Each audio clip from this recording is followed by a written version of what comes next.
భారత సంవిధానము భాగము 3 మౌలిక హక్కులు.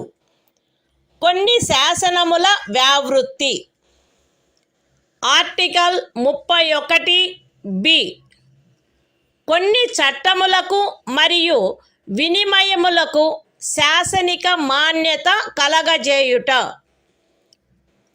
31(a) అనుచ్ఛేదములో గల నిబంధనల సాధారణతకు భంగము కలగకుండా 9వ అనుసూచిలో నిర్దిష్టపరచబడిన ఏవేని చట్టములు, నియమములు, వాటి యొక్క ఏవేని నిబంధనలు, అట్టి చట్టము, నియమము లేక నిబంధనను ఈ భాగంలోని ఏవేని నిబంధనల ద్వారా ప్రదత్తమైన ఏవేని హక్కులకు అసంగతముగా నున్నదను లేక ఆ హక్కులలో దేనినైనను తీసివేయుచున్నదను లేక కుంచుచున్నదను ఆధారముపై ప్రభావశూన్యమైనదని గాని ఎప్పుడైనను ప్రభావశూన్యమై ఉండినదని గాని భావించరాదు.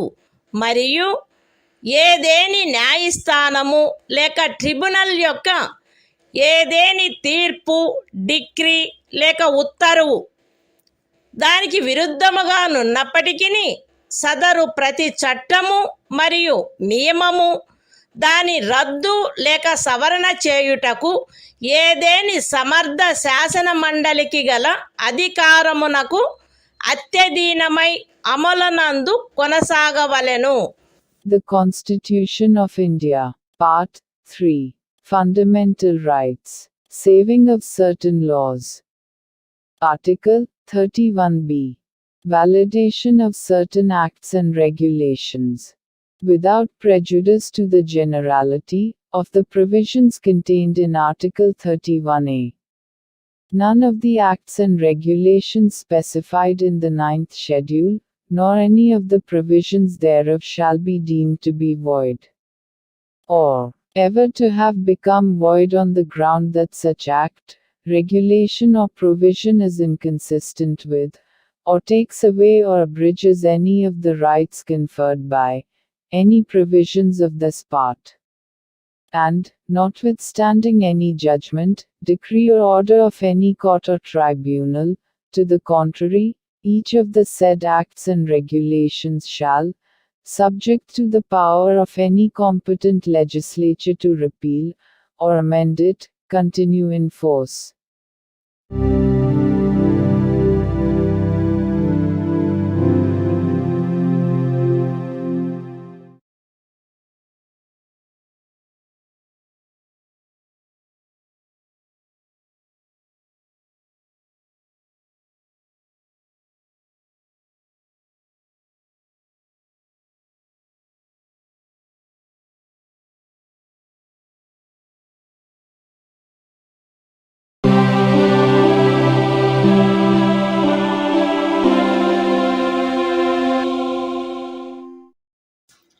భారత సంవిధానము భాగము 3 మౌలిక హక్కులు. కొన్ని శాసనముల వ్యావృత్తి. ఆర్టికల్ 31(c) కొన్ని ఆదేశిక సూత్రములను అమలుపరచు శాసనముల వ్యావృత్తి. 13వ అనుచ్ఛేదములో ఏమి ఉన్నప్పటికీ భాగము 4లో పేర్కొనబడిన సూత్రములన్నింటినీ గాని వాటిలో కొన్నింటిని గాని సాధించుట కొరకై రాజ్య విధానమును అమలుపరచు ఏ శాసనమునైనను 14వ అనుచ్ఛేదము లేక 19వ అనుచ్ఛేదము ద్వారా ప్రదత్తమైన ఏవేని హక్కులకు అసంగతముగా నున్నదను లేక ఆ హక్కులలో దేనినైనను తీసివేయుచున్నదను లేక కుంచుచున్నదను కారణమును బట్టి ప్రభావశూన్యమైనదని భావించరాదు. మరియు ఆ శాసనమందు అది అట్టి విధానమును అమలుపరచుట కొరకైనదను ప్రఖ్యానమున్నచో అది అట్టి విధానమును అమలుపరచదను కారణమును బట్టి ఏ న్యాయస్థానములోనూ ప్రష్టవ్యము కారాదు. అయితే అట్టి శాసనము రాజ్య శాసన మండలిచే చేయబడిన ఎడల రాష్ట్రపతి పర్యాలోచన కొరకై ప్రత్యేకింపబడి ఆయన అనుమతిని పొందిననే తప్ప దానికి ఈ అనుచ్ఛేదము యొక్క నిబంధనలు వర్తించవు. The Constitution of India, Part 3, Fundamental Rights, Saving of Certain Laws, Article 31C, Saving of laws giving effect to certain directive principles. Notwithstanding anything contained in Article 13, no law giving effect to the policy of the state towards securing all or any of the principles laid down in Part 4 shall be deemed to be void, on the ground that it is inconsistent with, or takes away or abridges any of the rights conferred by Article 14 or Article 19. And no law containing a declaration that it is for giving effect to such policy shall be called in question in any court, on the ground that it does not give effect to such policy, provided that, where such law is made by the legislature of a state, the provisions of this article shall not apply thereto, unless such law, having been reserved for the consideration of the President, has received his assent.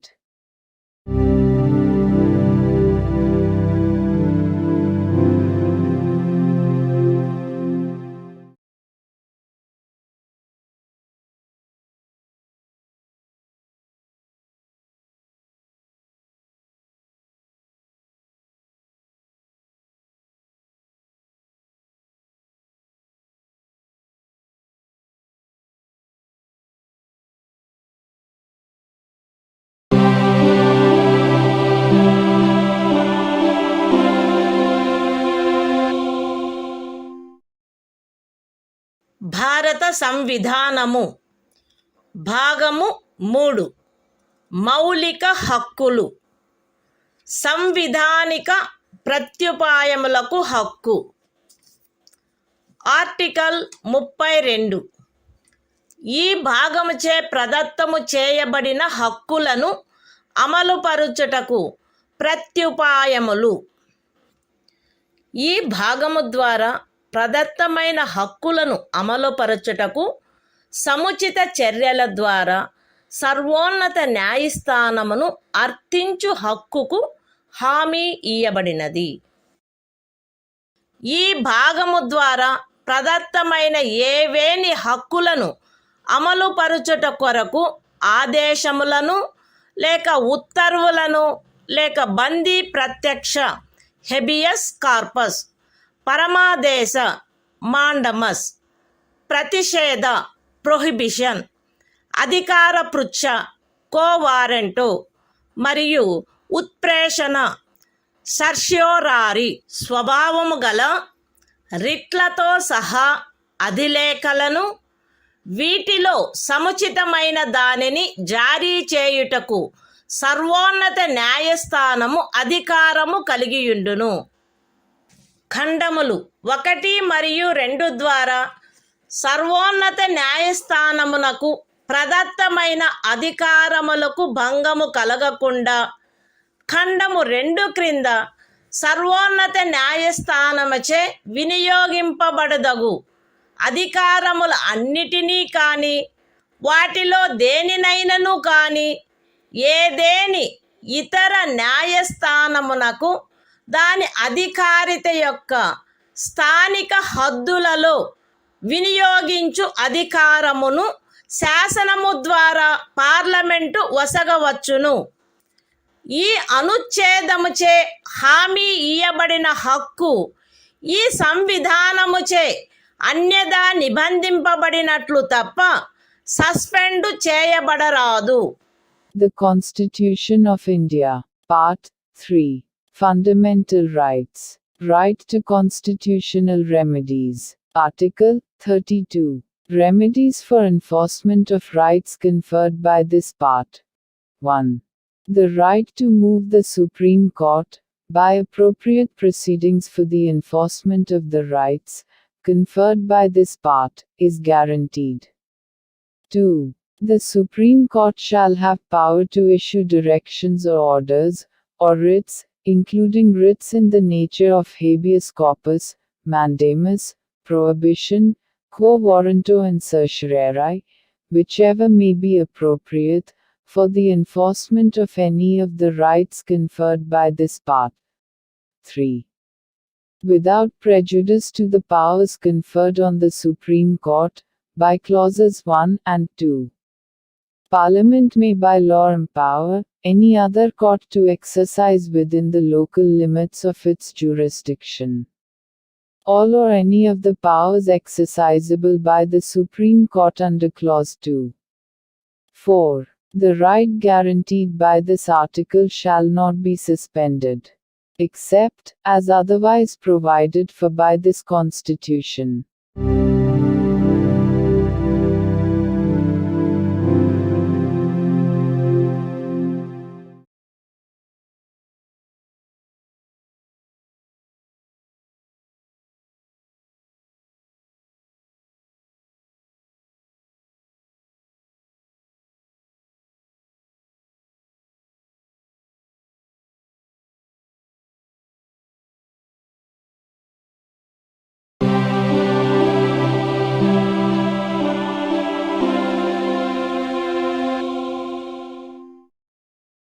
భారత సంవిధానము భాగము 3 మౌలిక హక్కులు సంవిధానిక ప్రత్యుపాయములకు హక్కు article 33 ఈ భాగము ద్వారా ప్రదత్తమైన హక్కులను సాయుధ బలములు మొదలగు వాటికి వర్తింపచేయునప్పుడు మార్చుటకు పార్లమెంటుకు గల అధికారము ఈ భాగము ద్వారా ప్రదత్తమైన హక్కులలో వేటినైనను సాయుధ బలములకు చెందిన సభ్యులకు లేక ప్రజాశాంతిని కాపాడు భారము వహించిన సాయుధ బలములకు చెందిన సభ్యులకు లేక గుప్త సమాచారము కొరకు లేక ఎదురు గుప్త సమాచారము కొరకు రాజ్యముచే స్థాపించబడిన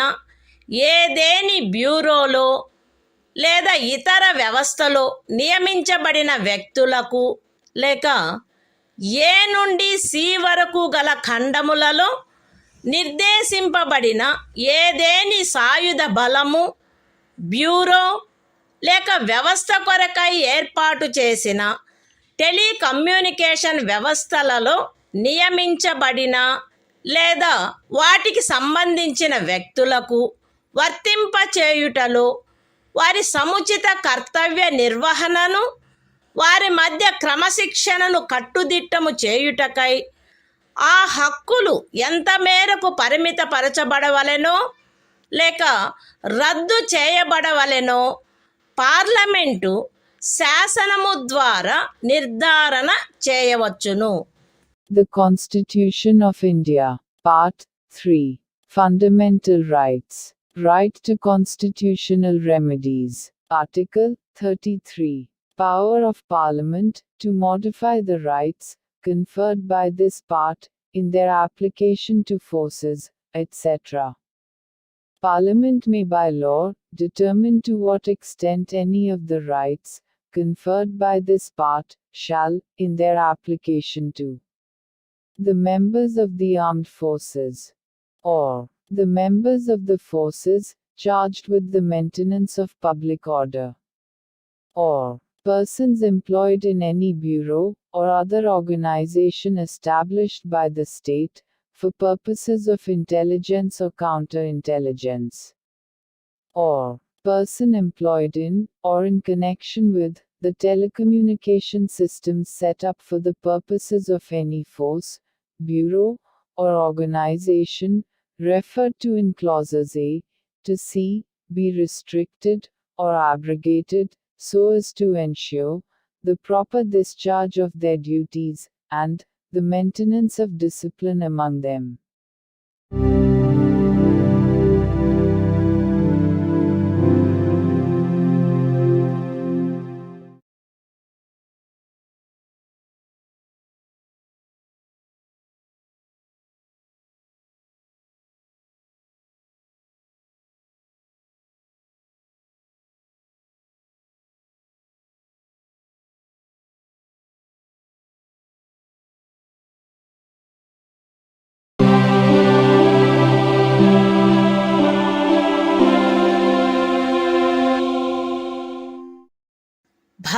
సంవిధానము భాగము 3 మౌలిక హక్కులు. సంవిధానిక ప్రత్యుపాయములకు హక్కు. ఆర్టికల్ 34. ఏదేని ప్రాంతములో సైనిక శాసనము అమలులోనున్నప్పుడు ఈ భాగము ద్వారా ప్రదత్తమైన హక్కులపై నిర్బంధన. ఈ భాగమునందు పూర్వగామి నిబంధనలలో ఏమి ఉన్నప్పటికీ భారతదేశ రాజ్యక్షేత్రములోని ఏదేని ప్రాంతములో సైనిక శాసనము అమలులో ఉండి ఉన్నచో సంఘము యొక్క లేక ఒక రాజ్యము యొక్క సేవలోనున్న ఎవరేని వ్యక్తి అచట శాంతిని కాపాడుటకు లేక తిరిగి నెలకొల్పుటకు సంబంధించి చేసిన ఏదేని కార్యమును గూర్చి పార్లమెంటు శాసనము ద్వారా అతనికి క్షతిపూర్తి చేయవచ్చును, లేక అట్టి ప్రాంతంలో సైనిక శాసనము క్రింద చేయబడిన ఏదేని దండనోత్తర్వును, విధించబడిన ఏదేని శిక్షను, ఉత్తర్వు చేయబడిన సమపహరణను, లేక చేసిన ఏదేని ఇతర కార్యమును మాన్యమునర్చవచ్చును. The Constitution of India, Part 3. Fundamental Rights. Right to constitutional remedies. Article 34. Restriction on rights conferred by this part while martial law is in force in any area. Notwithstanding anything in the foregoing provisions of this part, Parliament may, by law, indemnify any person, in the service of the Union, or of a state, or any other person, in respect of any act done by him, in connection with the maintenance or restoration of order, in any area within the territory of India, where martial law was in force, or validate any sentence passed, punishment inflicted, forfeiture ordered, or other act done, under martial law in such area.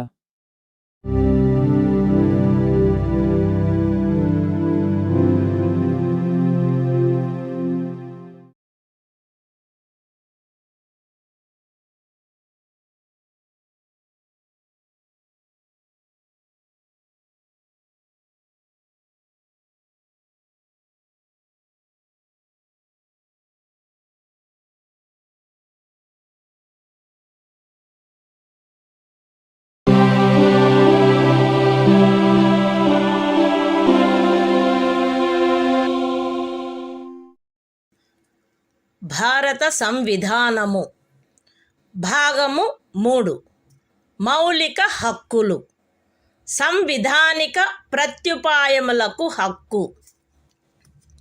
Article 35. ఈ భాగము యొక్క నిబంధనలను అమలుపరచుటకు శాసన నిర్మాణము. ఈ సంవిధానమునందేమున్నప్పటికీ 16వ అనుచ్ఛేదము యొక్క ఖండము 3, 32వ అనుచ్ఛేదము యొక్క ఖండము 3, 33వ మరియు 34వ అనుచ్ఛేదముల క్రింద పార్లమెంటు చేయు శాసనము ద్వారా నిబంధింపబడదగిన విషయములలో దేనిని గూర్చి అయినను శాసనములను చేయుటకు మరియు ఈ భాగము క్రింద అపరాధములుగా ప్రఖ్యానించబడిన కార్యములకు శిక్షను విహితము చేయుట కొరకైన శాసనములను చేయుటకు పార్లమెంటు అధికారము కలిగియుండును. రాజ్య శాసన మండలి ఆ అధికారమును కలిగియుండదు. మరియు పార్లమెంటు ఈ సంవిధాన ప్రారంభమునకు పిమ్మట వీలైనంత త్వరితముగా ఉపఖండము 2లో నిర్దేశించబడిన కార్యములకు శిక్షను విహితము చేయుటకు శాసనములను చేయవలయును. ఖండము ఏ యొక్క ఉపఖండము 1లో నిర్దేశింపబడిన ఏదేని విషయమును గూర్చినదైనా లేక ఆ ఖండము యొక్క ఉపఖండము 2లో నిర్దేశించబడిన కార్యమునకు దేనికైనను శిక్షను నిబంధించునదై ఈ సంవిధాన ప్రారంభమునకు అవ్యవహిత పూర్వము భారతదేశ రాజ్య క్షేత్రమునందు అమలులోనున్న ఏదేని శాసనము అందలి నిబంధనలకును 372వ అనుచ్ఛేదము క్రింద దాని యందు చేయబడు అనుకూలానుసరణకును మరియు మార్పులకును అత్యధీనమై పార్లమెంటుచే మార్పు లేక రద్దు లేక సవరణ చేయబడు వరకు అమలునందు కొనసాగవలెను. విశదీకరణ: ఈ అనుచ్ఛేదమునందు అమలులోనున్న శాసనము అను పదబంధము 372వ అనుచ్ఛేదములో ఆ పదబంధమునకు ఏ అర్థము కలదో ఆ అర్థమునే కలిగియుండును. The Constitution of India, Part 3. Fundamental Rights. Right to Constitutional Remedies. Article 35. Legislation to give effect to the provisions of this part. Notwithstanding anything in this Constitution, Parliament shall have, and the legislature of a state shall not have, power to make laws with respect to any of the matters which, under Clause 3 of Article 16, Clause 3 of Article 32, Article 33 and Article 34 may be provided for by law made by Parliament, and for prescribing punishment for those acts which are declared to be offences under this part. And Parliament shall, as soon as may be after the commencement of this Constitution, make laws for prescribing punishment for the acts referred to in subclause 2. Any law in force immediately before the commencement of this Constitution, in the territory of India, with respect to any of the matters referred to in subclause 1 of Clause A, or providing for punishment for any act referred to in subclause 2 of that clause shall, subject to the terms thereof, and to any adaptations and modifications that may be made therein, under Article 372, continue in force until altered, or repealed, or amended by Parliament. Explanation: in this article, the expression law in force has the same meaning as in Article 372.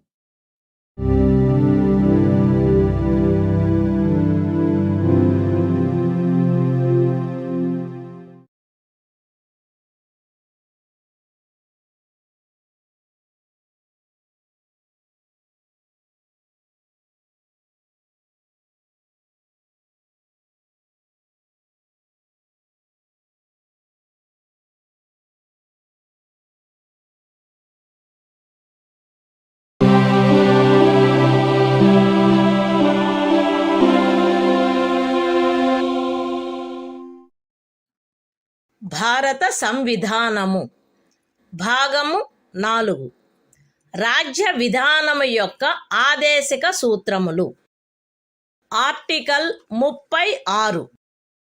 ఈ భాగములో సందర్భము అన్యదా అపేక్షించననే తప్ప రాజ్యము అను పదము భాగము 3లో ఆ పదమునకు ఏ అర్థము కలదో ఆ అర్థమునే కలిగియుండును. The Constitution of India, Part 4. Directive Principles of State Policy. Article 36. Definition. In this part, unless the context otherwise requires, the state has the same meaning as in Part 3.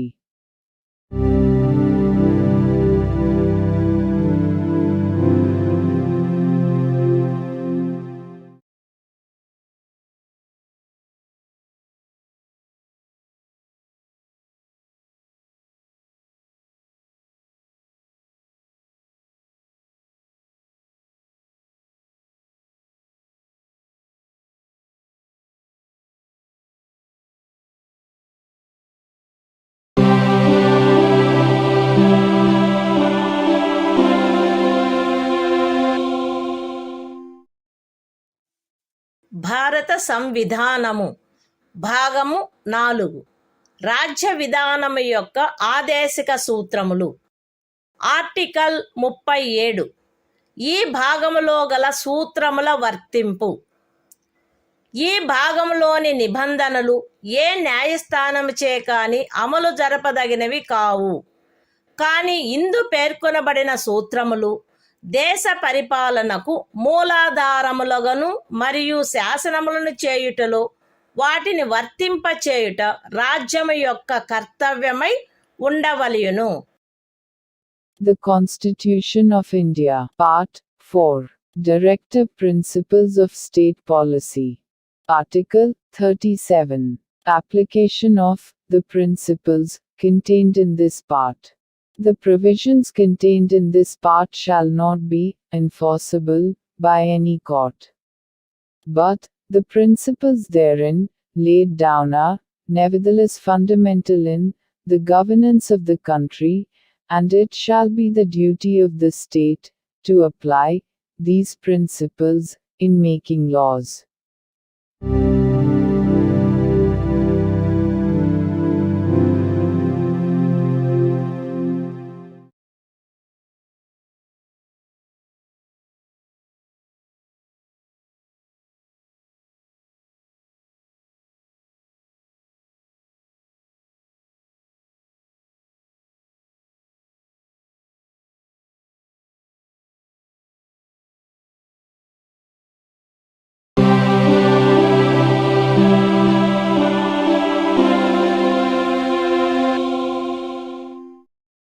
భారత సంవిధానము భాగము 4 రాజ్య విధానము యొక్క ఆదేశిక సూత్రములు.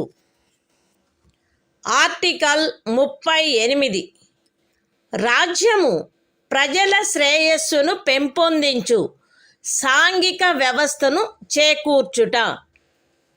జాతీయ జీవనంలోని అన్ని రంగములలో సాంఘిక, ఆర్థిక మరియు రాజకీయ న్యాయమును ఉజ్జీవింపచేయు సాంఘిక వ్యవస్థను వీలైనంత వరకు కట్టుదిట్టము చేకూర్చుట ద్వారాను దానిని రక్షించుట ద్వారాను రాజ్యము ప్రజల శ్రేయస్సును పెంపొందించుటకు పాటుపడవలెను. రాజ్యము ప్రత్యేకించి రాబడిలో అసమానతలను తగ్గించుటకు పాటుపడవలెను మరియు విభిన్న ప్రాంతములందు నివసించుచున్న లేక విభిన్న వృత్తులను చేపట్టిన వ్యక్తుల మధ్య మాత్రమే కాకుండా ప్రజావర్గముల మధ్య కూడా హోదా, సౌకర్యములు మరియు అవకాశములందు అసమానతలను తొలగించుటకు ప్రయత్నించవలెను. The Constitution of India, Part 4, Directive Principles of State Policy. Article 38. State to secure social order, for the promotion of welfare of the people. The state shall strive to promote the welfare of the people, by securing and protecting as effectively as it may a social order, in which justice, social, economic, and political, shall inform all the institutions of the national life. The state shall, in particular, strive to minimize the inequalities in income, and endeavor to eliminate inequalities in status, facilities and opportunities, not only amongst individuals, but also amongst groups of people, residing in different areas, or engaged in different vocations.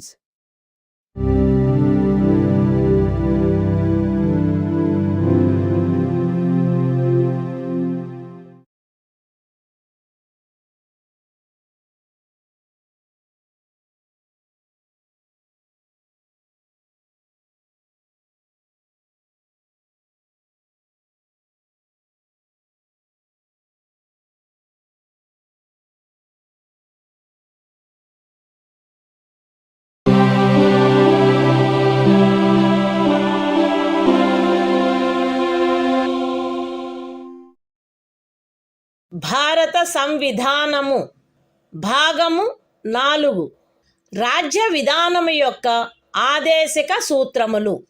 Article 39 రాజ్యము అనుసరించవలసిన కొన్ని విధాన సూత్రములు. రాజ్యము ఈ క్రింది వాటిని చేకూర్చుటకై ప్రత్యేకించి తన విధానమును రూపొందించవలెను. అవేవనగా స్త్రీ పురుష భేదము లేకుండా పౌరులు తగిన జీవనోపాధి సాధనములకు హక్కు కలిగియుండుట, జనులందరి ఉమ్మడి మేలును అత్యుత్తముగా సమకూర్చునట్లు సమాజపు భౌతిక వనరుల సామ్యమును మరియు నియంత్రణను పంపిణీ చేయుట, ఆర్థిక వ్యవస్థ యొక్క ప్రవృత్తి వలన జనసామాన్యమునకు హానికరమగునట్లుగా ఐశ్వర్యము ఉత్పాదన సాధనములు కేంద్రీకృతము కాకుండుట, స్త్రీ పురుషులు ఉభయులకు సమానమైన పనికి సమానమైన వేతనము లభించుట, స్త్రీ పురుష కార్మికుల ఆరోగ్యము శరీర దారుఢ్యము మరియు పిల్లల సుకుమారత్వము దురుపయోగము చేయబడుకుండుట మరియు పౌరుల ఆర్థికావశ్యకత వలన తమ వయస్సునకు లేక శరీర దారుఢ్యమునకు సరిపడని పనులలో చేరుటకు బలవంత పెట్టకుండుట, పిల్లలకు ఆరోగ్యకరమైన రీతిలో గౌరవప్రదమైన మరియు స్వేచ్ఛాయుతమైన పరిస్థితులలో అభివృద్ధి చెందు అవకాశములను మరియు సౌకర్యములను కల్పించుట మరియు బాల్య యవనములను శోషణ నుండి మరియు నైతిక మరియు భౌతిక పరిత్యజనము నుండి కాపాడుట. The Constitution of India, Part 4, Directive Principles of State Policy. Article 39. Certain principles of policy to be followed by the state. The state shall, in particular, direct its policy towards securing a.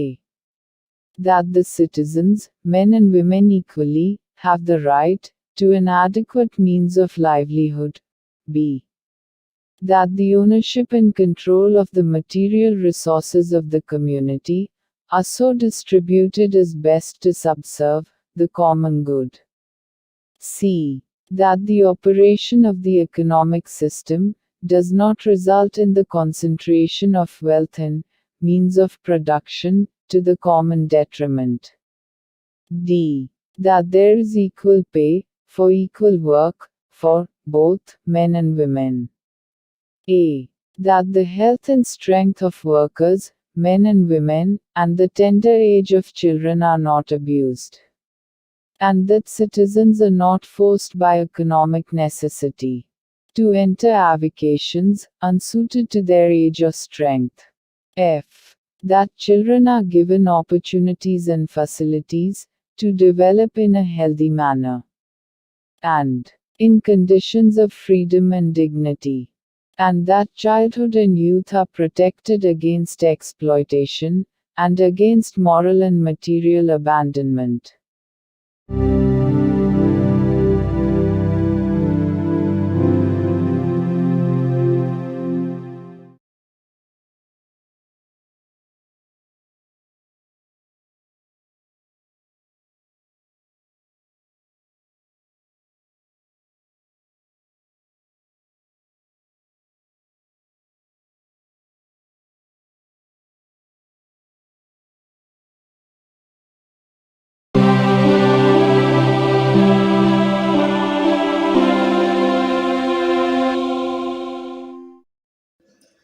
భారత సంవిధానము భాగము 4 రాజ్య విధానము యొక్క ఆదేశిక సూత్రములు.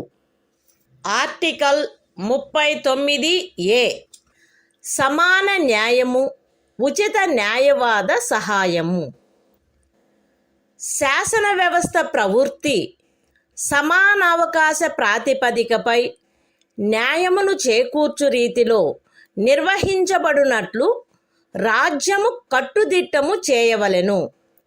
మరియు ప్రత్యేకముగా ఏ పౌరునికైనను ఆర్థిక లేక ఇతర అసక్తతల కారణమున న్యాయమును పొంద అవకాశములు అలభ్యము కాకుండునట్లు కట్టుదిట్టము చేయుటకై తగిన శాసన నిర్మాణమును లేక పథకముల ద్వారా గాని ఏదేని ఇతర విధముగా గాని ఉచిత న్యాయవాద సహాయమును సమకూర్చవలెను. The Constitution of India, Part 4, Directive Principles of State Policy. Article 39A. Equal justice and free legal aid.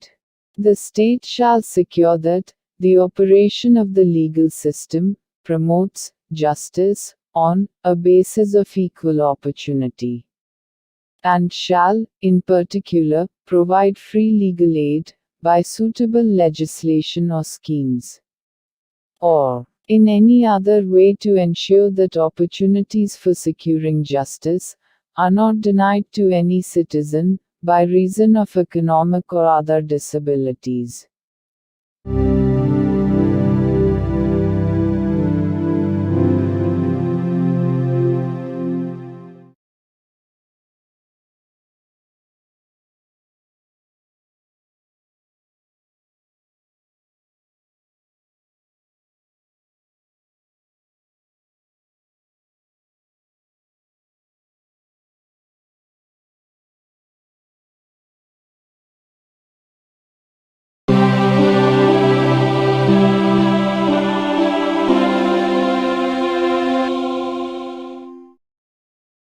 భారత సంవిధానము భాగము 4 రాజ్య విధానము యొక్క ఆదేశక సూత్రములు.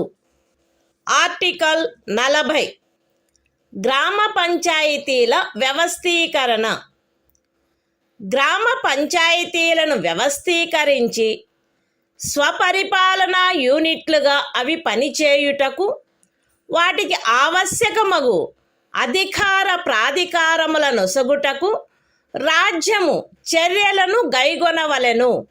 The Constitution of India, Part 4, Directive Principles of State Policy. Article 40. Organization of Village Panchayats. The state shall take steps to organize village panchayats, and endow them with such powers and authority as may be necessary to enable them to function as units of self-government.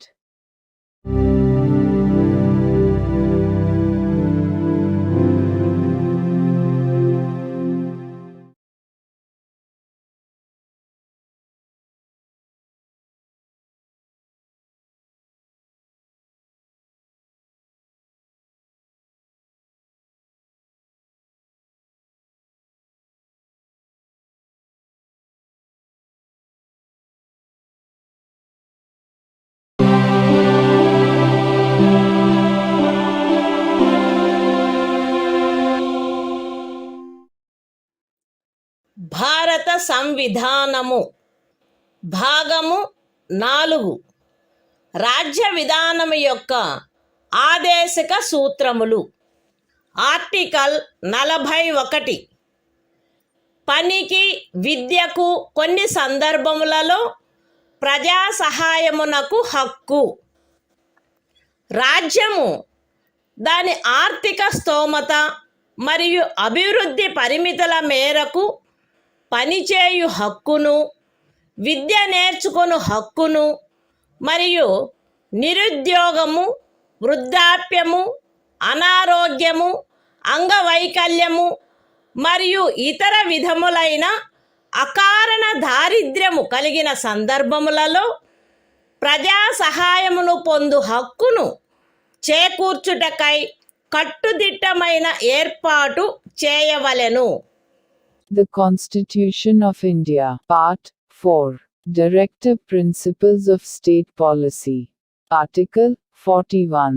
Right to work, to education, and to public assistance, in certain cases. The state shall, within the limits of its economic capacity and development, make effective provision for securing the right to work, to education, and to public assistance, in cases of unemployment, old age, sickness, and disablement, and in other cases of undeserved want.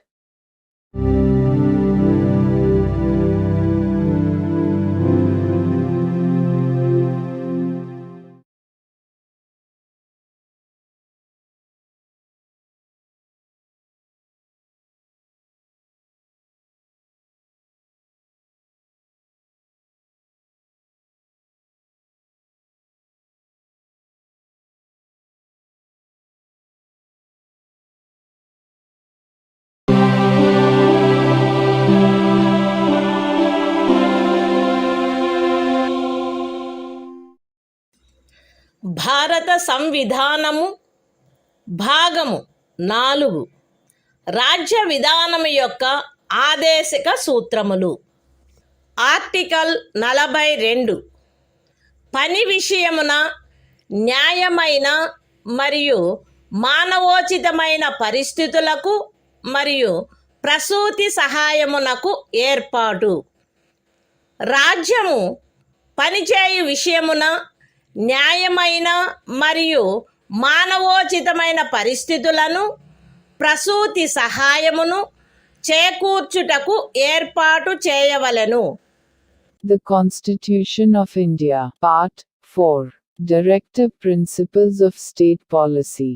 Article 42, Provision for just and humane conditions of work, and maternity relief. The state shall make provision for securing just and humane conditions of work, and for maternity relief.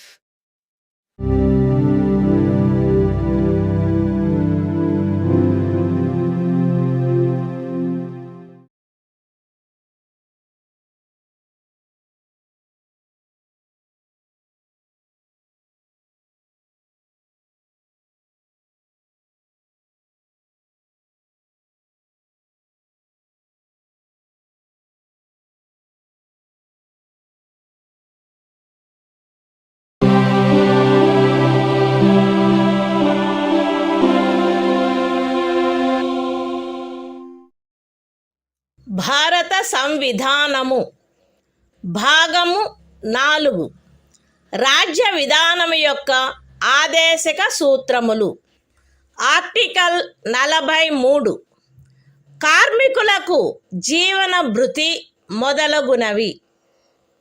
రాజ్యము తగిన శాసన నిర్మాణము ద్వారా లేక ఆర్థిక వ్యవస్థాపన ద్వారా లేక మరే విధముగానైనా వ్యవసాయ, పారిశ్రామిక లేక ఇతర కార్మికులందరికీ పనిని, జీవన భృతిని మరియు సముచిత జీవన స్థాయిని, విశ్రాంతి మరియు సాంఘిక సాంస్కృతిక అవకాశముల పూర్తి వినియోగమును చేకూర్చునట్టి పని పరిస్థితులను కల్పించుటకు ప్రయత్నించవలెను. మరియు ప్రత్యేకించి గ్రామీణ ప్రాంతములలో వైయక్తిక ప్రాతిపదికపై లేక సహకార ప్రాతిపదికపై కుటీర పరిశ్రమలను పెంపొందింపచేయుటకు ప్రయత్నించవలెను. The Constitution of India, Part 4, Directive Principles of State Policy. Article 43, Living wage, etc., for workers. The state shall endeavor to secure, by suitable legislation, or economic organization or in any other way, to all workers, agricultural, industrial or otherwise, work, a living wage, conditions of work ensuring a decent standard of life, and full enjoyment of leisure, and social and cultural opportunities, and, in particular, the state shall endeavor to promote cottage industries, on an individual or cooperative basis, in rural areas.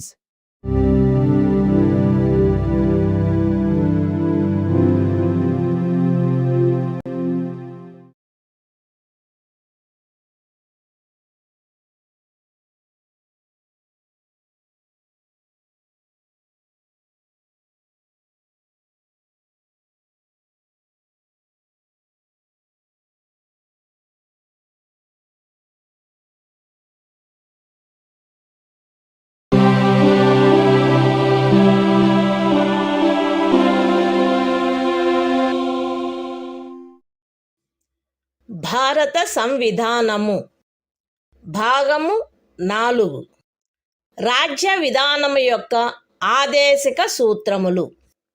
Article 43A పరిశ్రమల నిర్వహణలో కార్మికులు పాల్గొనుట.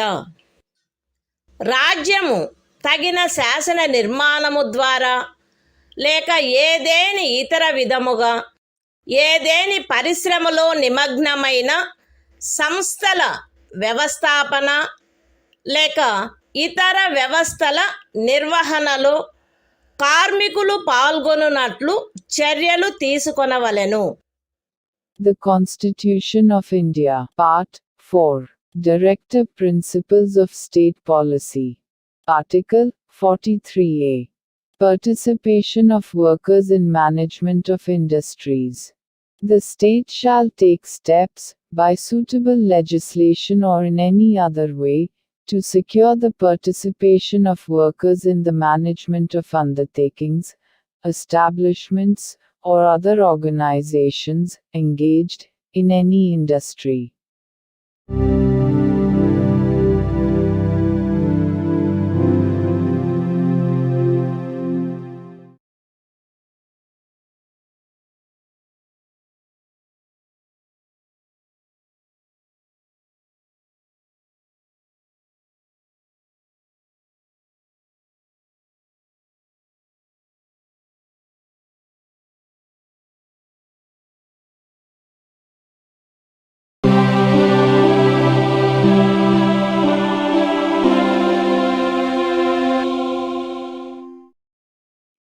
భారత సంవిధానము భాగము 4 రాజ్య విధానము యొక్క ఆదేశక సూత్రములు.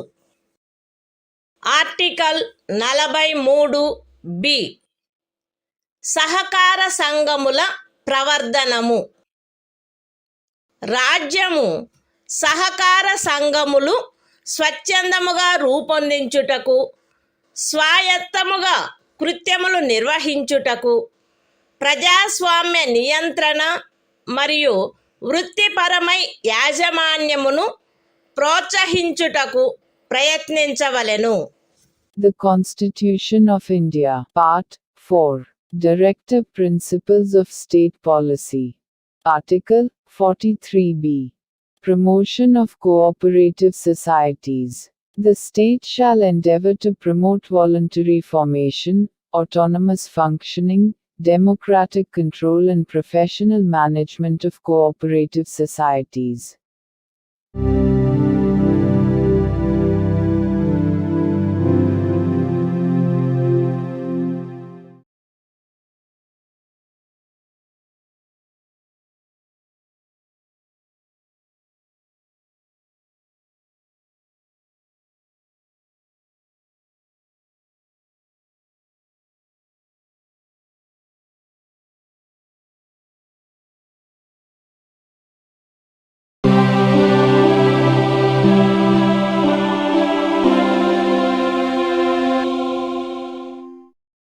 భారత సంవిధానము భాగము 4 రాజ్య విధానము యొక్క ఆదేశిక సూత్రములు.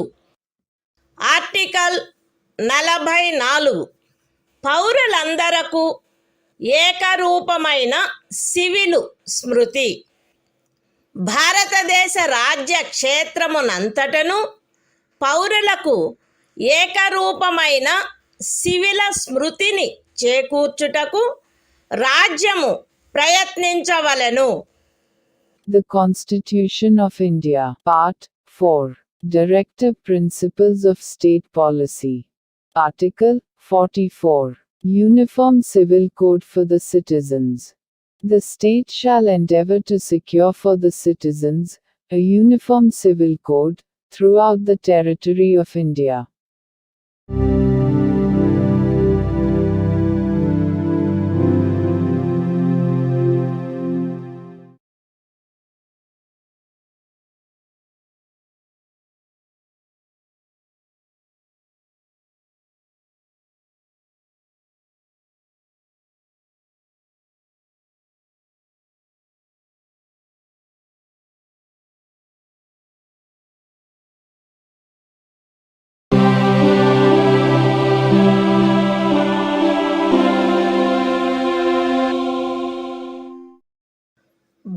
భారత సంవిధానము భాగము 4 రాజ్య విధానము యొక్క ఆదేశిక సూత్రములు. ఆర్టికల్ 45 6 సంవత్సరముల లోపు బాలలందరికీ బాల్య ప్రారంభంలో సంరక్షణ మరియు విద్యను ఏర్పాటు చేయుట. బాలలందరూ వారు 6 సంవత్సరముల వయస్సు పూర్తి చేయునంత వరకు వారికి బాల్య ప్రారంభంలో సంరక్షణ మరియు విద్యను ఏర్పాటు చేయుటకు రాజ్యము ప్రయత్నించవలెను. The Constitution of India, Part 4, Directive Principles of State Policy. Article 45, Provision for Early Childhood Care and Education to Children below the age of 6 years. The state shall endeavor to provide early childhood care and education for all children until they complete the age of 6 years.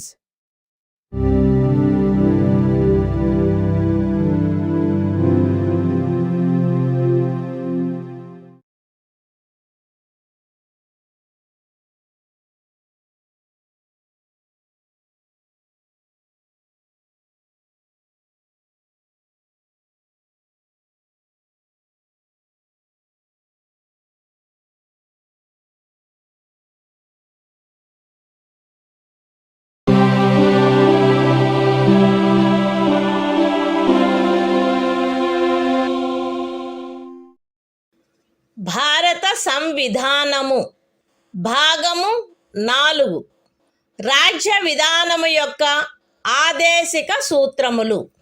Article 46 అనుసూచిత కులముల, అనుసూచిత జనజాతుల మరియు ఇతర బలహీన వర్గముల యొక్క విద్యా విషయక మరియు ఆర్థిక హితములను పెంపొందించుట. ప్రజలలో బలహీన వర్గముల, ప్రత్యేకించి అనుసూచిత కులముల మరియు అనుసూచిత జనజాతుల విద్యా విషయక మరియు ఆర్థిక హితమును రాజ్యము విశేష శ్రద్ధతో పెంపొందించవలెను మరియు సాంఘిక అన్యాయము నుండి State shall promote with special care the educational and economic interests of the weaker sections of the people, and, in particular, of the scheduled castes and the scheduled tribes, and shall protect them from social injustice and all forms of exploitation.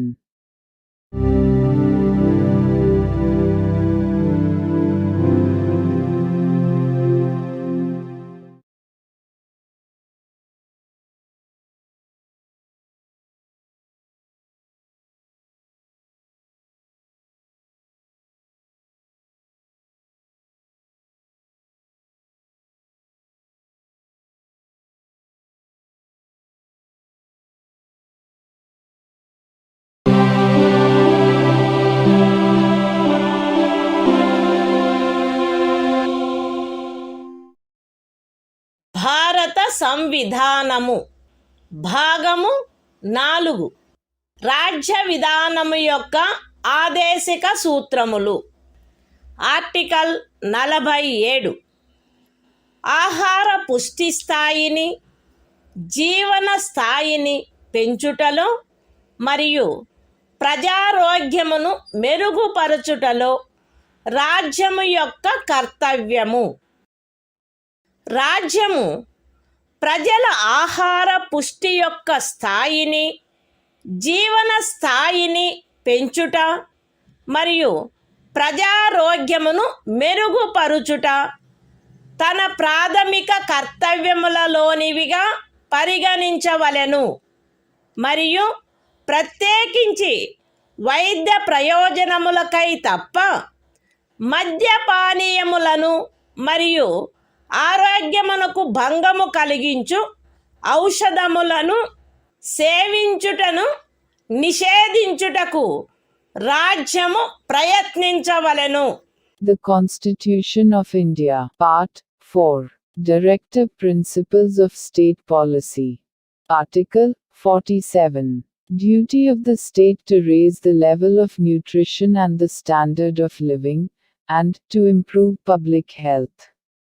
The state shall regard the raising of the level of nutrition and the standard of living of its people, and the improvement of public health, as among its primary duties, and, in particular, the state shall endeavor to bring about prohibition of the consumption, except for medicinal purposes, of intoxicating drinks and of drugs, which are injurious to health.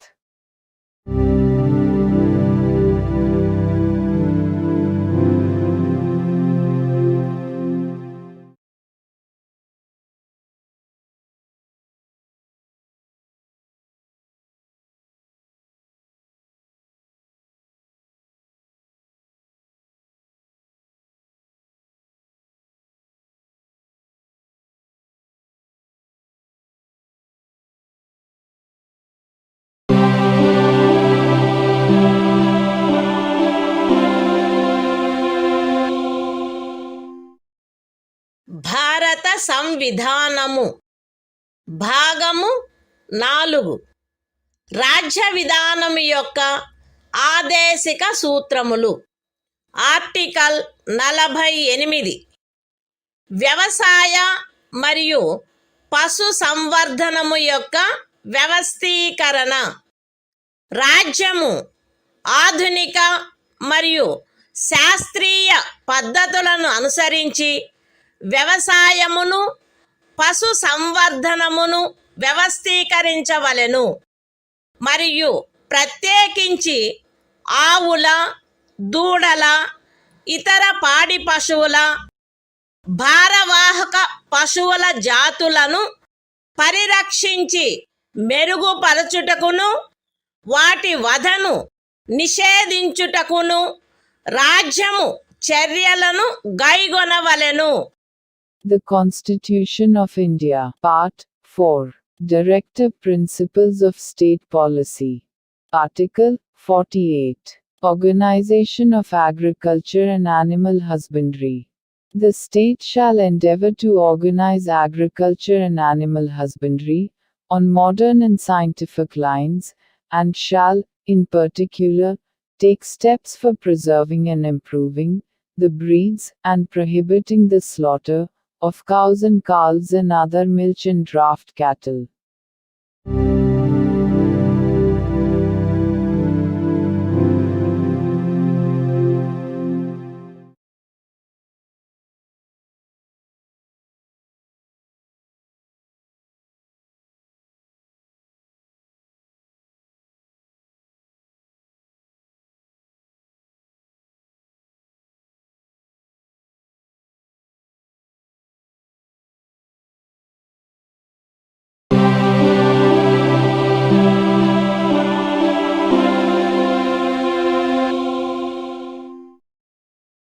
భారత సంవిధానము భాగము 4 రాజ్య విధానము యొక్క ఆదేశిక సూత్రములు.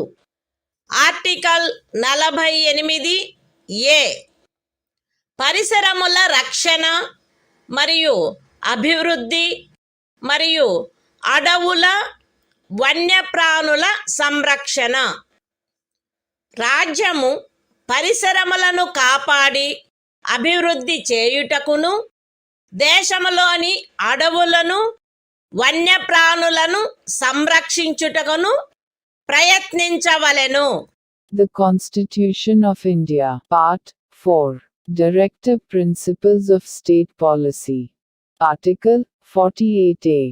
Protection and improvement of environment, and safeguarding of forests and wildlife.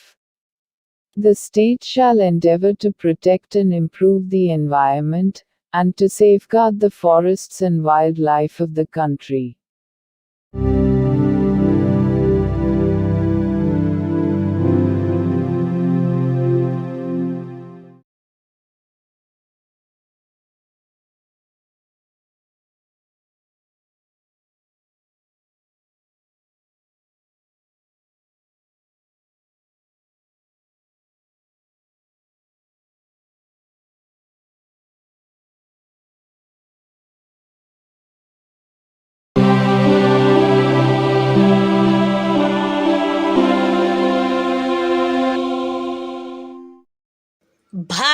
సంవిధానము భాగము 4 రాజ్య విధానము యొక్క ఆదేశిక సూత్రములు. Article 49 జాతీయ ప్రాముఖ్యము గల స్మారక చిహ్నములను రక్షించుట. పార్లమెంటు చేయబడిన శాసనము ద్వారా గాని లేదా దాని క్రింద గాని జాతీయ ప్రాముఖ్యము గలవని ప్రఖ్యానించబడిన కళాత్మక లేక ఐతిహాసిక ప్రయోజనము గల ప్రతి ఒక్క స్మారక చిహ్నమును లేక స్థలమును లేక వస్తువును సందర్భానుసారముగా కొల్లగొట్టుట, విరూపణము, వినాశనము, తొలగింపు, వ్యయనము లేక ఎగుమతి చేయుట నుండి రక్షించుట రాజ్యము యొక్క బాధ్యత అయ్యుండును. The Constitution of India, Part 4, Directive Principles of State Policy. Article 49. Protection of monuments and places and objects of national importance. It shall be the obligation of the state to protect every monument, or place, or object of artistic, or historic interest, declared by, or under law made by Parliament to be of national importance, from spoliation, disfigurement, destruction, removal, disposal or export, as the case may be.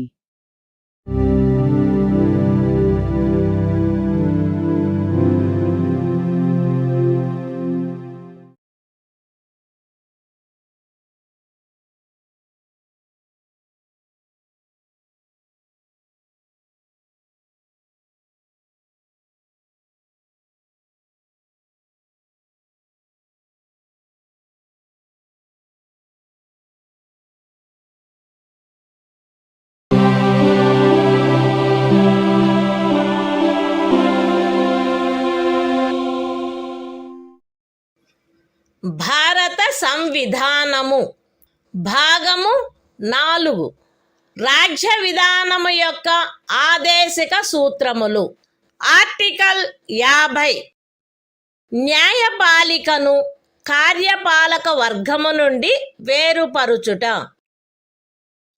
రాజ్యము యొక్క public సేవలలో న్యాయపాలికను కార్యపాలక వర్గము నుండి వేరుపరుచుటకు రాజ్యము చర్యలను గైగొనవలెను. The Constitution of India, Part 4, Directive Principles of State Policy.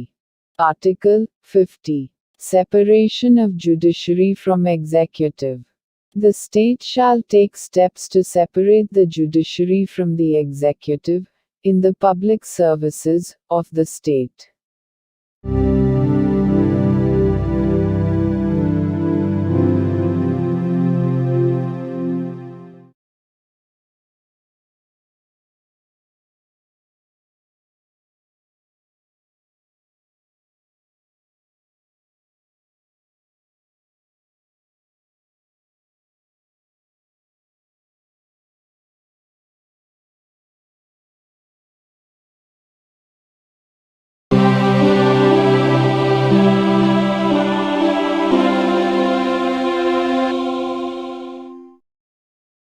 భారత సంవిధానము భాగము 4 రాజ్య విధానము యొక్క ఆదేశిక సూత్రములు. ఆర్టికల్ 51 అంతర్జాతీయ శాంతి భద్రతలను పెంపొందించుట. రాజ్యము ఈ క్రింది వాటికై ప్రయత్నించవలెను. అంతర్జాతీయ శాంతి భద్రతలను పెంపొందించుట, జాతుల మధ్య న్యాయమైన మరియు గౌరవప్రదమైన సంబంధములను నెలకొల్పుట, సువ్యవస్థిత ప్రజానీకముల పరస్పర వ్యవహారములందు అంతర్జాతీయ శాసనము పట్ల, సంధి బాధ్యతల పట్ల గౌరవమును పెంపొందించుట మరియు అంతర్జాతీయ వివాదముల పరిష్కారము మధ్యవర్తిత్వము ద్వారా జరుగుటను ప్రోత్సహించుట. The Constitution of India, Part 4. Directive Principles of State Policy. Article 51. Promotion of international peace and security. The state shall endeavor to a. Promote international peace and security. b. Maintain just and honorable relations between nations. c. Foster respect for international law and treaty obligations in the dealings of organized peoples with one another. And d. Encourage settlement of international disputes by arbitration.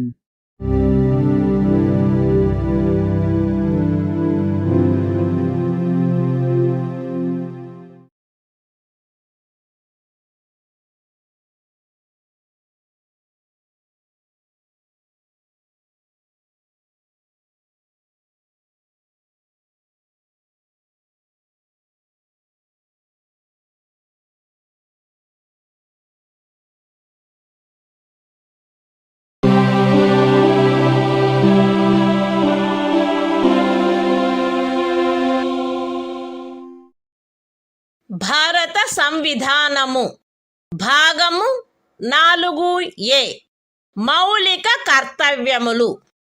Article 51A ప్రతి భారత పౌరునికి సంవిధానమునకు కట్టుబడి ఉండుట మరియు దాని ఆదర్శములను, సంస్థలను, జాతీయ పతాకమును, జాతీయ గీతమును గౌరవించుట, జాతీయ స్వాతంత్ర పోరాటమునకు స్ఫూర్తినిచ్చిన ఉన్నతాదర్శములను జ్ఞప్తి అందించుకొని వాటిని పాటించుట, భారతదేశ సార్వభౌమతను, ఐక్యతను మరియు అఖండతను సమర్థించి కాపాడుట, దేశమును రక్షించుట మరియు కోరినప్పుడు జాతీయ సేవ చేయుట, భారత ప్రజలందరి మధ్య మత, భాష మరియు ప్రాంతము లేక వర్గ వైవిధ్యముల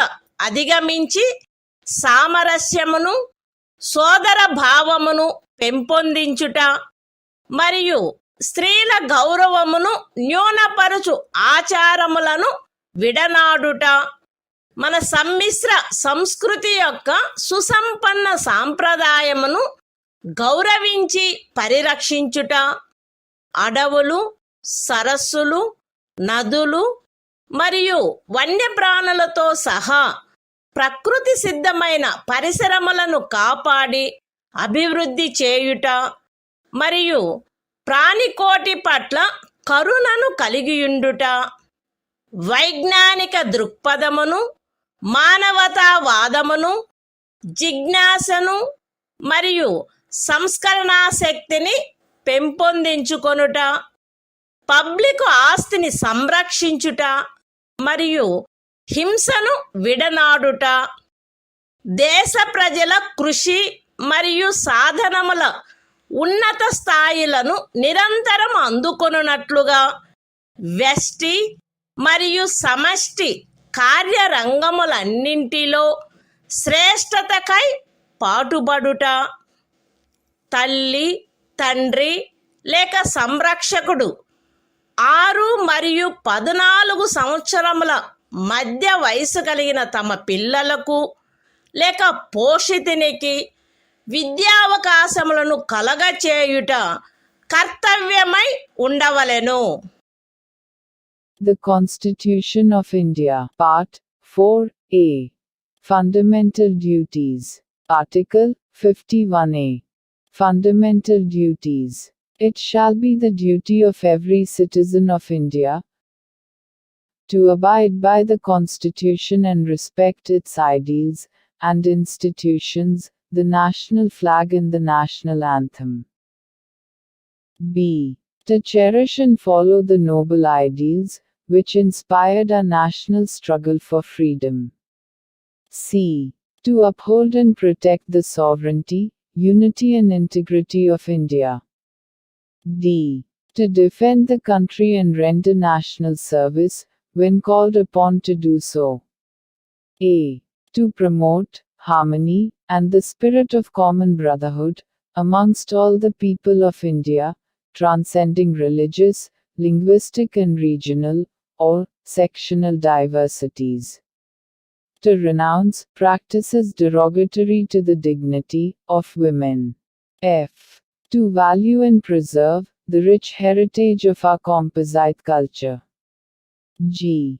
To protect and improve the natural environment, including forests, lakes, rivers, and wildlife, and to have compassion for living creatures. H. To develop the scientific temper, humanism, and the spirit of inquiry and reform. I. To safeguard public property and to abjure violence. J. To strive towards excellence in all spheres of individual and collective activity, so that the nation constantly rises to higher levels of endeavor and achievement. K. Who is a parent or guardian, to provide opportunities for education to his child, or, as the case may be, what between the age of 6 and 14 years.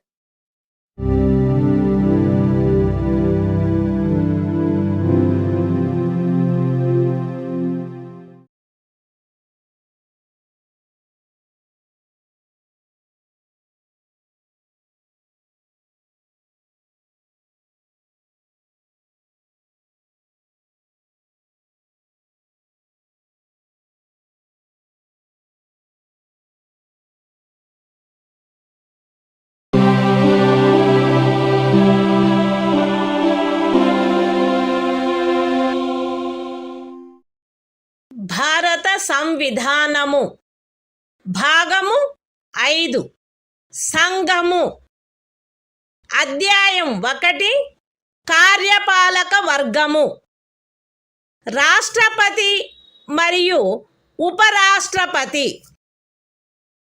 Article 52 భారత రాష్ట్రపతి భారతదేశమునకు ఒక రాష్ట్రపతి ఉండవలెను. The Constitution of India, Part 5, The Union.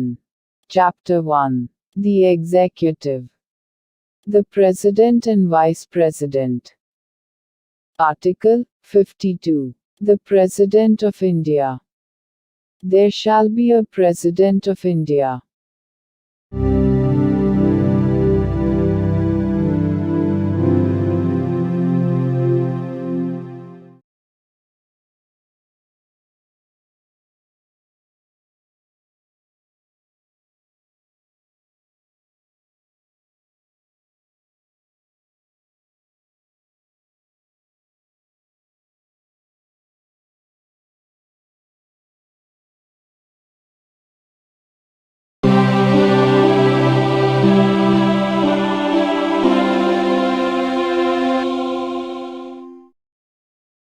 భారత సంవిధానము భాగము 5 సంఘము అధ్యాయము 1 కార్యపాలక వర్గము రాష్ట్రపతి మరియు ఉపరాష్ట్రపతి ఆర్టికల్ 53 సంఘము యొక్క కార్యపాలకాధికారము సంఘము యొక్క కార్యపాలకాధికారము రాష్ట్రపతి యందు నిహితమై ఉండవలెను. ఆయన దానిని స్వయముగా లేక తనకు అధీనస్థులగు అధికారుల ద్వారా ఈ సంవిధానమును అనుసరించి వినియోగించవలెను. పూర్వగామి నిబంధన యొక్క సాధారణతకు భంగము కలగకుండా సంఘము యొక్క రక్షణ బలములపై సర్వాధిపత్యము రాష్ట్రపతి యందు నిహితమై ఉండవలెను మరియు దాని వినియోగము శాసనము ద్వారా క్రమబద్ధము చేయబడవలెను.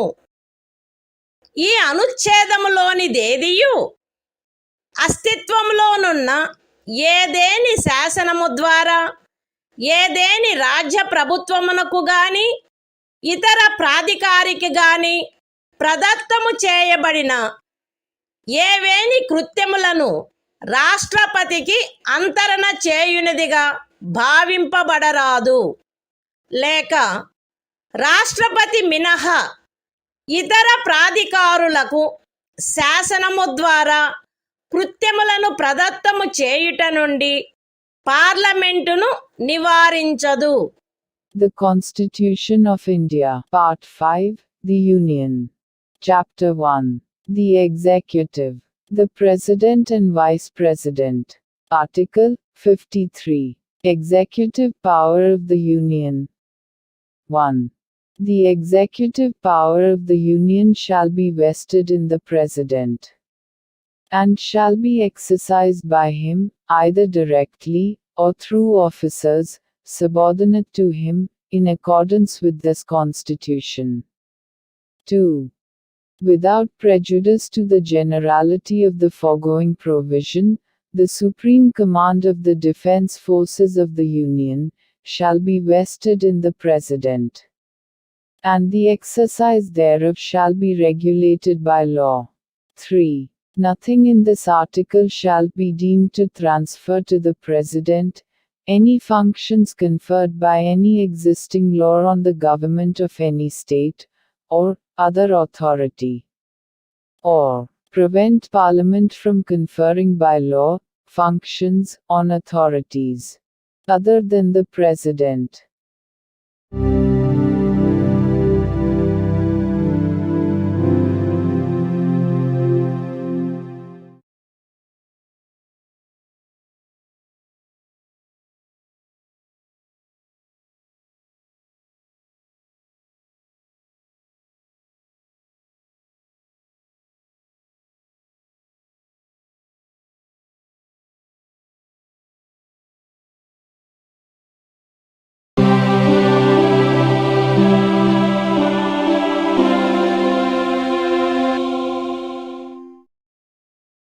భారత సంవిధానము భాగము 5 సంఘము అధ్యాయము 1 కార్యపాలక వర్గము రాష్ట్రపతి మరియు ఉపరాష్ట్రపతి. ఆర్టికల్ 54 రాష్ట్రపతి ఎన్నిక. రాష్ట్రపతి ఈ క్రింది వారితో కూడిన నిర్వాచక గణము యొక్క సభ్యులచే ఎన్నుకొనబడవలెను.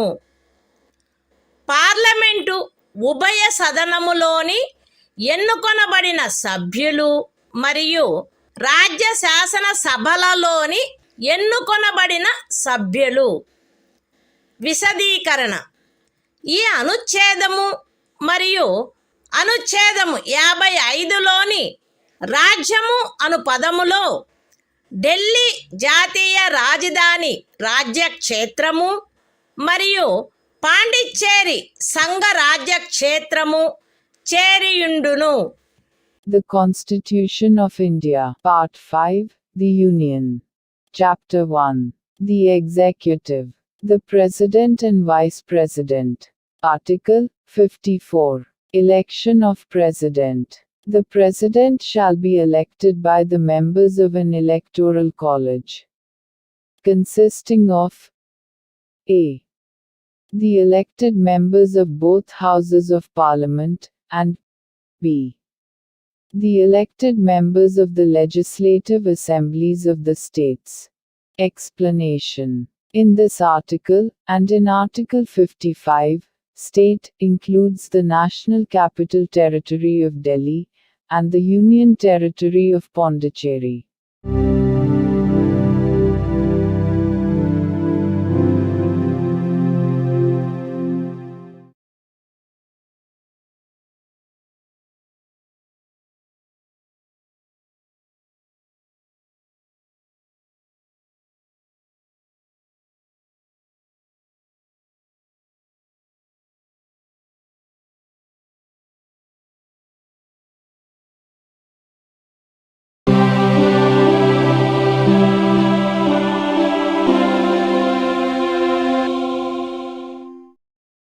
భారత సంవిధానము భాగము 5 సంఘము అధ్యాయము 1 కార్యపాలక వర్గము రాష్ట్రపతి మరియు ఉపరాష్ట్రపతి ఆర్టికల్ 55 రాష్ట్రపతిని ఎన్నుకొను రీతి రాష్ట్రపతి యొక్క ఎన్నికలో వివిధ రాజ్యముల ప్రాతినిధ్య ప్రమాణము ఆచరణీయమైనంత మేరకు ఏకరూపముగా ఉండవలెను.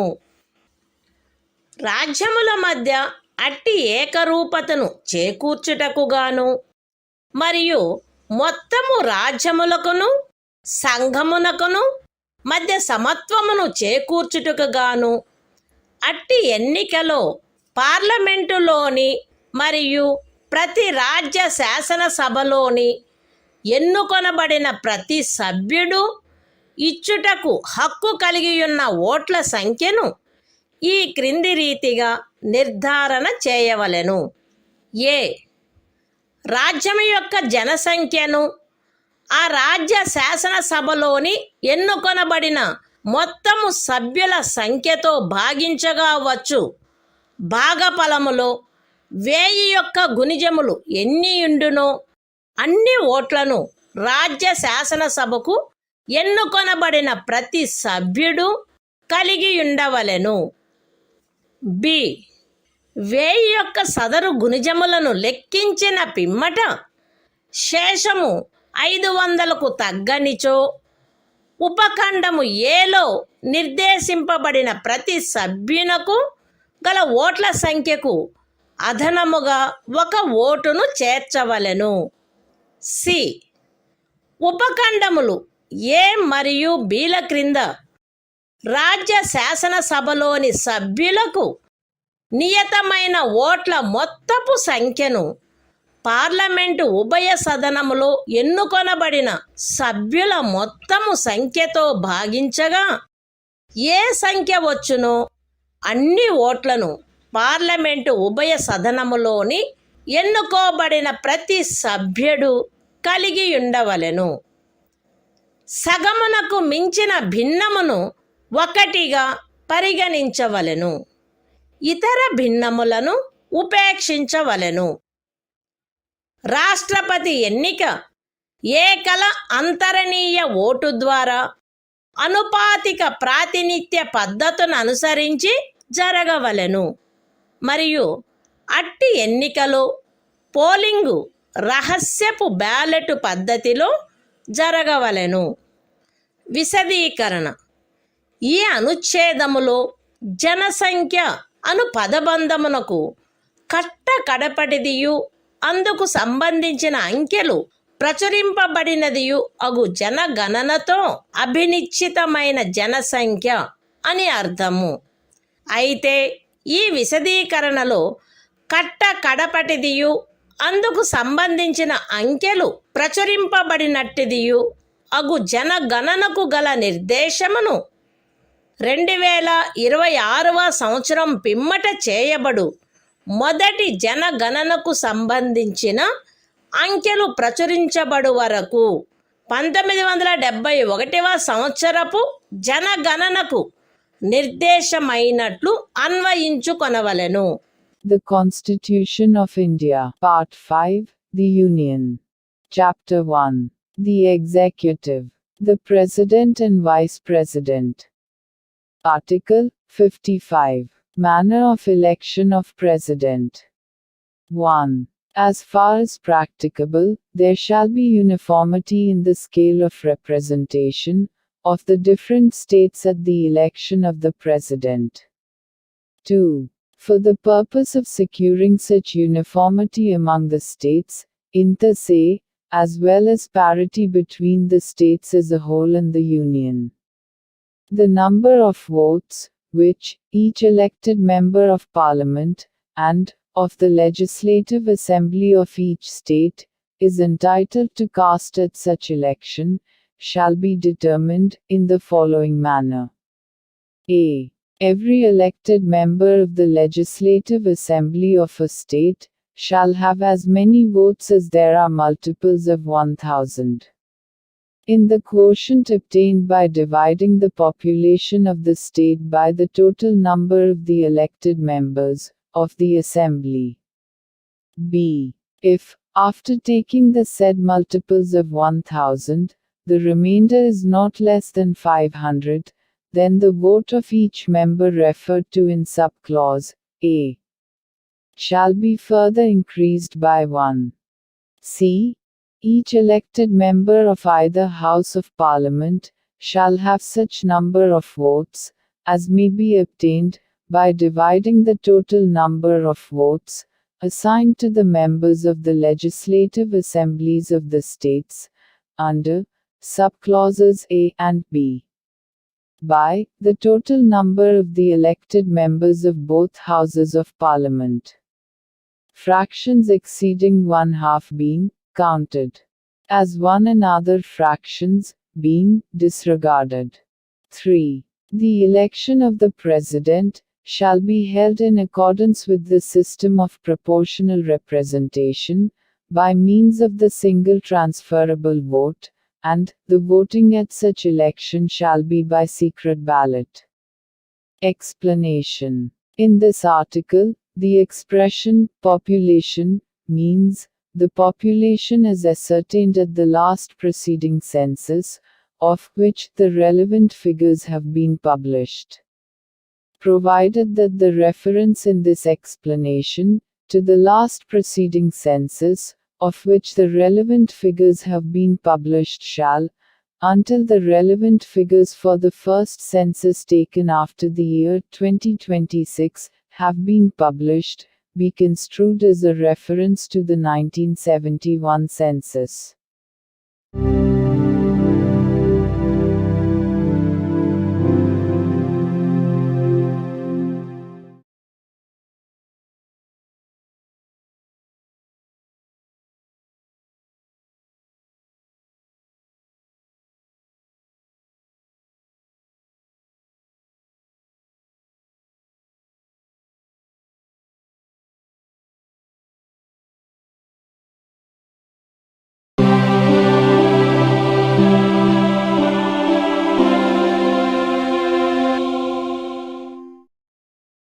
భారత సంవిధానము భాగము 5 సంఘము అధ్యాయము 1 కార్యపాలక వర్గము రాష్ట్రపతి మరియు ఉపరాష్ట్రపతి ఆర్టికల్ 56 రాష్ట్రపతి పదావధి రాష్ట్రపతి తన పదవిలో ప్రవేశించిన తేదీ నుండి 5 సంవత్సరముల కాలావధి వరకు పదవి యందుండవలెను.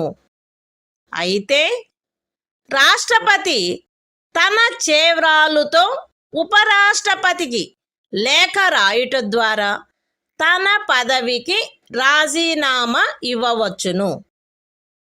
రాష్ట్రపతిని సంవిధానాతిక్రమణము కావించినందుకు 61వ అనుచ్ఛేదములో నిబంధించబడిన రీతిగా మహాభియోగము ద్వారా పదవి నుండి తొలగించవచ్చును.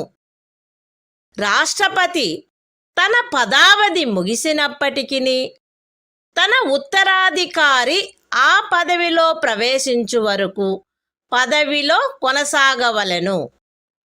ఖండము 1 యొక్క వినాయింపులోని ఖండము ఏ క్రింద ఉపరాష్ట్రపతికి పంపబడిన రాజీనామా పత్రమును ఆయన లోక్సభ అధ్యక్షునికి తక్షణమే పంపవలెను. The Constitution of India, Part 5, The Union. Chapter 1. The Executive. The President and Vice President. Article 56. Term of Office of President. 1. The President shall hold office for a term of 5 years, from the date on which he enters upon his office. Provided that a. The President may, by writing under his hand addressed to the Vice President, resign his office. b. The President may, for violation of the Constitution, be removed from office by impeachment in the manner provided in Article 61. C. The President shall, notwithstanding the expiration of his term, continue to hold office, until his successor enters upon his office. 2. Any resignation addressed to the Vice President under Clause A of the proviso to Clause 1 shall forthwith be communicated, by him, to the Speaker of the House of the People.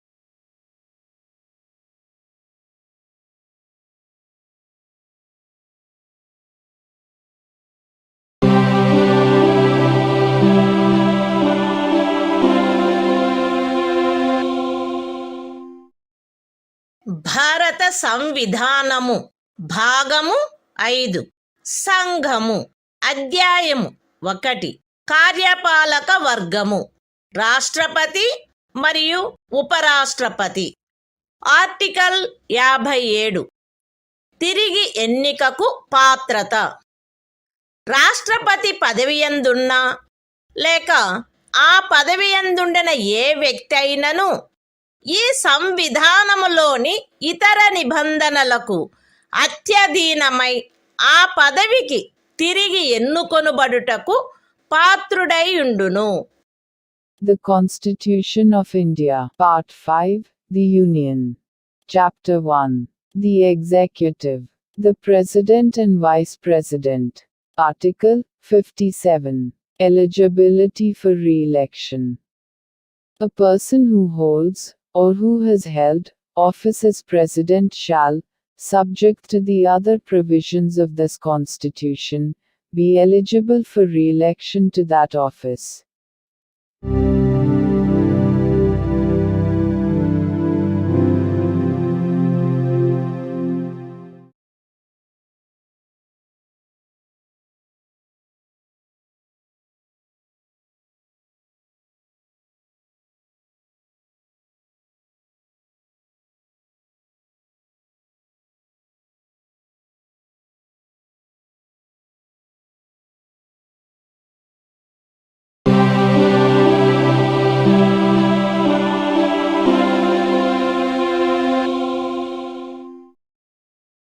భారత సంవిధానము భాగము 5 సంఘము అధ్యాయము 1 కార్యపాలక వర్గము రాష్ట్రపతి మరియు ఉపరాష్ట్రపతి article 58 రాష్ట్రపతిగా ఎన్నికకు అర్హతలు ఏ వ్యక్తి గాని భారతదేశ పౌరుడై ఉన్ననే తప్ప 35 సంవత్సరముల వయస్సు పూర్తి అయిననే తప్ప మరియు లోక్సభ సభ్యుడుగా ఎన్నుకొనబడుటకు అర్హుడై ఉన్ననే తప్ప రాష్ట్రపతిగా ఎన్నుకోబడుటకు పాత్రుడు కాడు.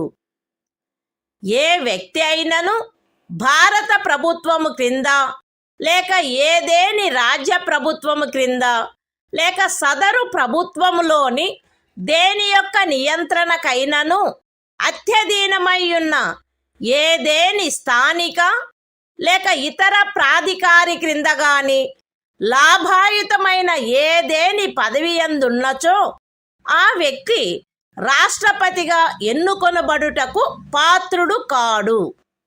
విశదీకరణ ఈ అనుచ్ఛేదపు నిమిత్తము ఎవరేని వ్యక్తి సంఘము యొక్క రాష్ట్రపతిగా లేక ఉపరాష్ట్రపతిగా లేక ఏదేని రాజ్యము యొక్క గవర్నరుగా లేక సంఘము యొక్క లేక ఏదేని రాజ్యము యొక్క మంత్రిగానున్న కారణమును బట్టి మాత్రమే లాభాయుతమైన పదవి యందున్నట్లు భావించబడరాదు. The Constitution of India, Part 5, The Union. Chapter 1. The Executive. The President and Vice President. Article 58. Qualifications for election as President. 1. No person shall be eligible for election as President, unless he is a citizen of India, has completed the age of 35 years, and is qualified for election, as a member of the House of the People. 2. A person shall not be eligible for election as President if he holds any office of profit, under the Government of India, or the Government of any state, or under any local or other authority, subject to the control of any of the said governments. Explanation. For the purposes of this article, a person shall not be deemed to hold any office of profit, by reason only that he is the President or Vice President of the Union, or the Governor of any state, or as a minister either for the Union or for any state.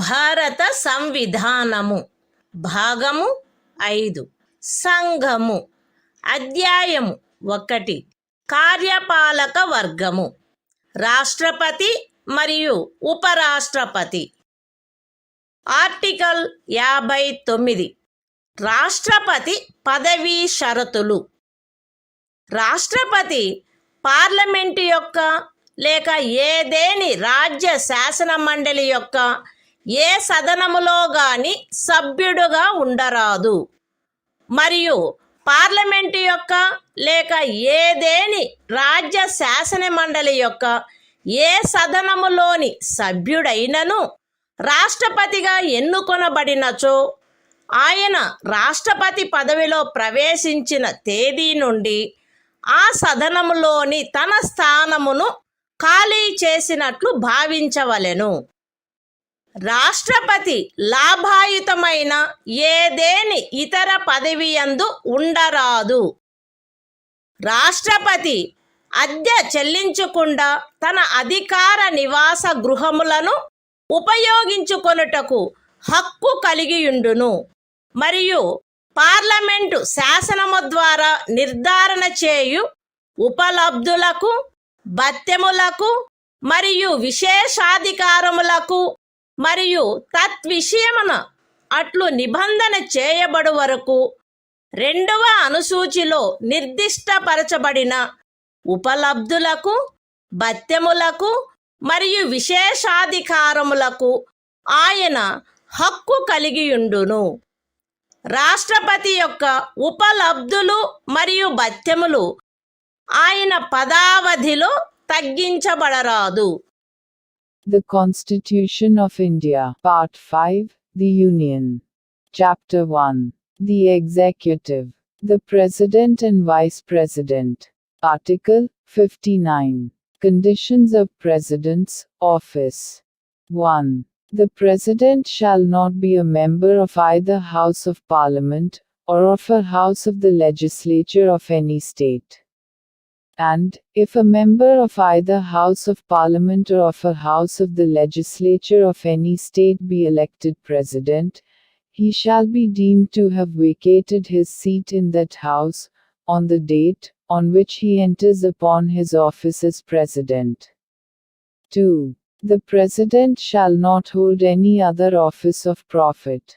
3. The President shall be entitled without payment of rent to the use of his official residences, and shall be also entitled to such emoluments, allowances, and privileges as may be determined by Parliament by law.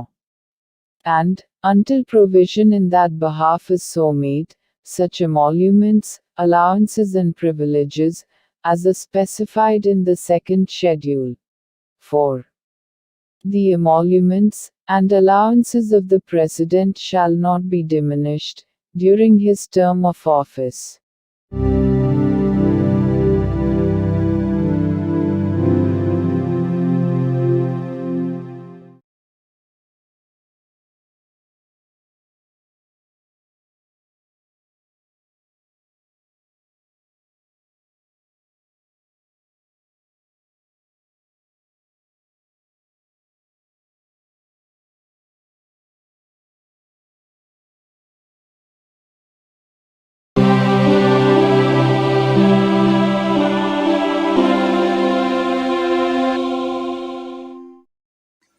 భారత సంవిధానము భాగము 5 సంఘము అధ్యాయము 1 కార్యపాలక వర్గము రాష్ట్రపతి మరియు ఉపరాష్ట్రపతి article 60 రాష్ట్రపతిచే ప్రమాణము లేక ప్రతిజ్ఞ ప్రతి రాష్ట్రపతి మరియు రాష్ట్రపతిగా వ్యవహరించు లేక రాష్ట్రపతి కృత్యములను నిర్వహించు ప్రతి వ్యక్తి తన పదవిలో ప్రవేశించుటకు పూర్వము భారతదేశ ముఖ్య న్యాయమూర్తి సమక్షమున లేక ఆయన హాజరు లేనప్పుడు సర్వోన్నత న్యాయస్థాన న్యాయాధీశులలో అందుబాటులోనున్న వారిలో అందరికంటే సీనియర్ న్యాయాధీశుని సమక్షమున గాని ఈ క్రింది రూపములో ప్రమాణము లేక ప్రతిజ్ఞ చేసి దానిపై చేవ్రాలు చేయవలెను. ఏబి అను నేను భారతదేశ రాష్ట్రపతి పదవిని శ్రద్ధాపూర్వకముగా నిర్వహింతుననియు లేక రాష్ట్రపతి యొక్క కృత్యములను శ్రద్ధాపూర్వకముగా నిర్వహింతుననియు నా సంపూర్ణ సామర్థ్యము మేరకు సంవిధానమును మరియు శాసనమును పరిరక్షించి సంరక్షించి రక్షింతుననియు భారతదేశ ప్రజల సేవయందును వారి క్షేమమునందును నిరతుడునయ్యదననియు దైవ సాక్షిగా ప్రమాణము చేయుచున్నాను. సత్యనిష్టతో ప్రతిజ్ఞ చేయుచున్నాను. The Constitution of India, Part 5, The Union. Chapter 1. The Executive. The President and Vice President. Article 60. Oath or affirmation by the President. Every President, and every person acting as President, or discharging the functions of the President, shall, before entering upon his office, make and subscribe in the presence of the Chief Justice of India, or, in his absence, the senior most judge of the Supreme Court available, an oath or affirmation in the following form, that is to say, I, A.B., do swear in the name of God, that I will faithfully execute the office, solemnly affirm of President, or discharge the functions of the President of India, and will to the best of my ability, preserve, protect and defend the Constitution, and the law, and that I will devote myself to the service and well-being of the people of India.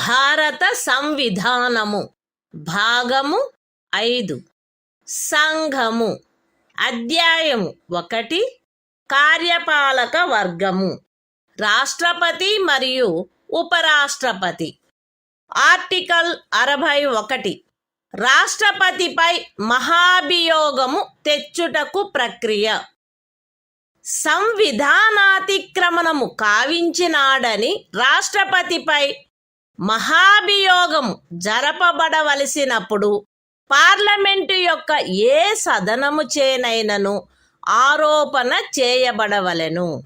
అట్టి ఆరోపణ ఏదియు అట్టి ఆరోపణ చేయు ప్రతిపాదన గల తీర్మానమును ప్రస్తావించవలెనను ఉద్దేశము తమకు కలదని ఆ సదనము యొక్క మొత్తము సభ్యుల సంఖ్యలో 4వ వంతుకు తక్కువగాని మంది చేవ్రాలు చేసి వ్రాతపూర్వకముగా నోటీసు ఇచ్చిన పిమ్మట కనీసం 14 దినములు గడిచిన తర్వాత ప్రస్తావించననే తప్ప మరియు అట్టి తీర్మానము ఆ సదనము యొక్క మొత్తము సభ్యుల సంఖ్యలో 3/2 తక్కువ కాని అధిక సంఖ్యాకులచే పాస్ చేయబడిననే తప్ప చేయబడరాదు. పార్లమెంటు యొక్క ఏ సదనమైనను అట్లు ఆరోపణ చేసినప్పుడు 2వ సదనము ఆ ఆరోపణను దర్యాప్తు చేయవలెను లేక దర్యాప్తు చేయించవలెను.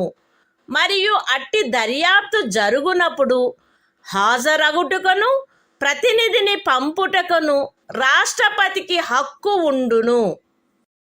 దర్యాప్తు ఫలితముగా రాష్ట్రపతిపై చేయబడిన ఆరోపణ స్థిరపడినదని ప్రఖ్యానించు తీర్మానము ఆ ఆరోపణను దర్యాప్తు చేసిన లేక చేయించిన సదనము యొక్క సభ్యుల మొత్తము సంఖ్యలో 3/2 తక్కువ కాని అధిక సంఖ్యాకులచే ఆమోదించబడినచో అట్లు ఆమోదించబడిన తేదీ నుండి ఆ తీర్మానము రాష్ట్రపతిని పదవి నుండి తొలగించు ప్రభావము కలిగియుండును.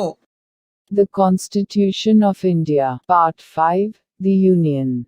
Chapter 1. The Executive. The President and Vice President.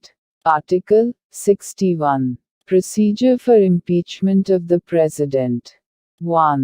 When a President is to be impeached for violation of the Constitution, the charge shall be preferred by either House of Parliament. 2. No such charge shall be preferred, unless the proposal to prefer such charge is contained in a resolution, which has been moved, after at least 14 days' notice in writing, signed by not less than 1/4 of the total number of members of the House, has been given of their intention to move the resolution, and such resolution has been passed by a majority of not less than 2/3 of the total membership of the House. 3.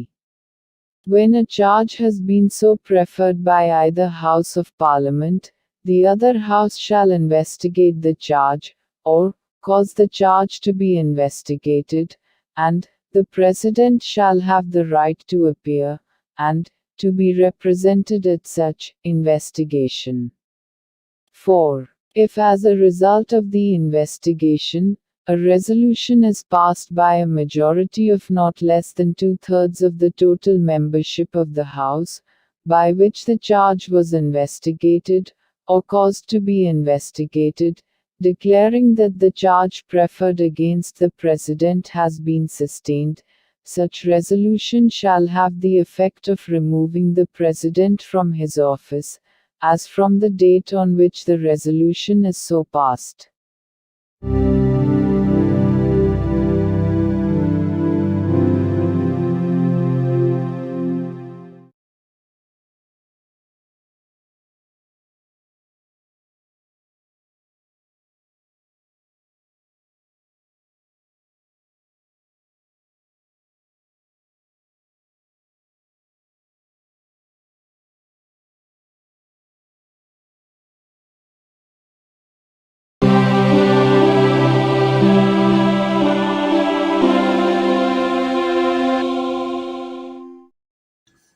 భారత సంవిధానము భాగము 5 సంఘము అధ్యాయము 1 కార్యపాలక వర్గము రాష్ట్రపతి మరియు ఉపరాష్ట్రపతి. Article 62 రాష్ట్రపతి పదవి ఖాళీ అయినప్పుడు దానిని పూరించుటకు ఎన్నిక జరపవలసిన కాలము మరియు ఆకస్మికముగా ఏర్పడిన ఖాళీని పూరించుటకు ఎన్నుకొనబడు వ్యక్తి యొక్క పదావధి. రాష్ట్రపతి యొక్క పదావధి ముగియుటచే ఏర్పడు ఖాళీని పూరించుటకు జరగవలసిన ఎన్నిక ఆ పదావధి ముగియుటకు పూర్వమే పూర్తి చేయబడవలెను. మరణము, రాజీనామా లేక తొలగింపు కారణముగా లేక అన్యదా రాష్ట్రపతి పదవియందు ఏర్పడిన ఖాళీని పూరించుటకు జరగవలసిన ఎన్నిక ఆ ఖాళీ ఏర్పడిన తర్వాత సాధ్యమైనంత త్వరితముగాను ఎట్టి సందర్భంలోనూ ఖాళీ ఏర్పడిన తేదీ నుండి 6 మాసములు దాటకుండగను జరపబడవలెను. మరియు ఆ ఖాళీని పూరించుటకు ఎన్నుకొనబడిన వ్యక్తి 56వ అనుచ్ఛేదము యొక్క నిబంధనలకు అత్యధీనమై తాను పదవిలో ప్రవేశించిన తేదీ నుండి 5 సంవత్సరముల సంపూర్ణ కాలావధి వరకు పదవియందుండుటకు హక్కు కలిగియుండును. The Constitution of India, Part 5, The Union. Chapter 1. The Executive. The President and Vice President. Article 62. Time of holding election to fill vacancy in the office of President. And the term of office of person elected to fill casual vacancy. 1. An election to fill a vacancy caused by the expiration of the term of office of President shall be completed before the expiration of the term. 2. An election to fill a vacancy in the office of President, occurring by reason of his death, resignation or removal, or otherwise shall be held as soon as possible, after, and in no case later than 6 months from, the date of occurrence of the vacancy. And, the person elected to fill the vacancy shall, subject to the provisions of Article 56, be entitled to hold office for the full term of 5 years, from the date on which he enters upon his office.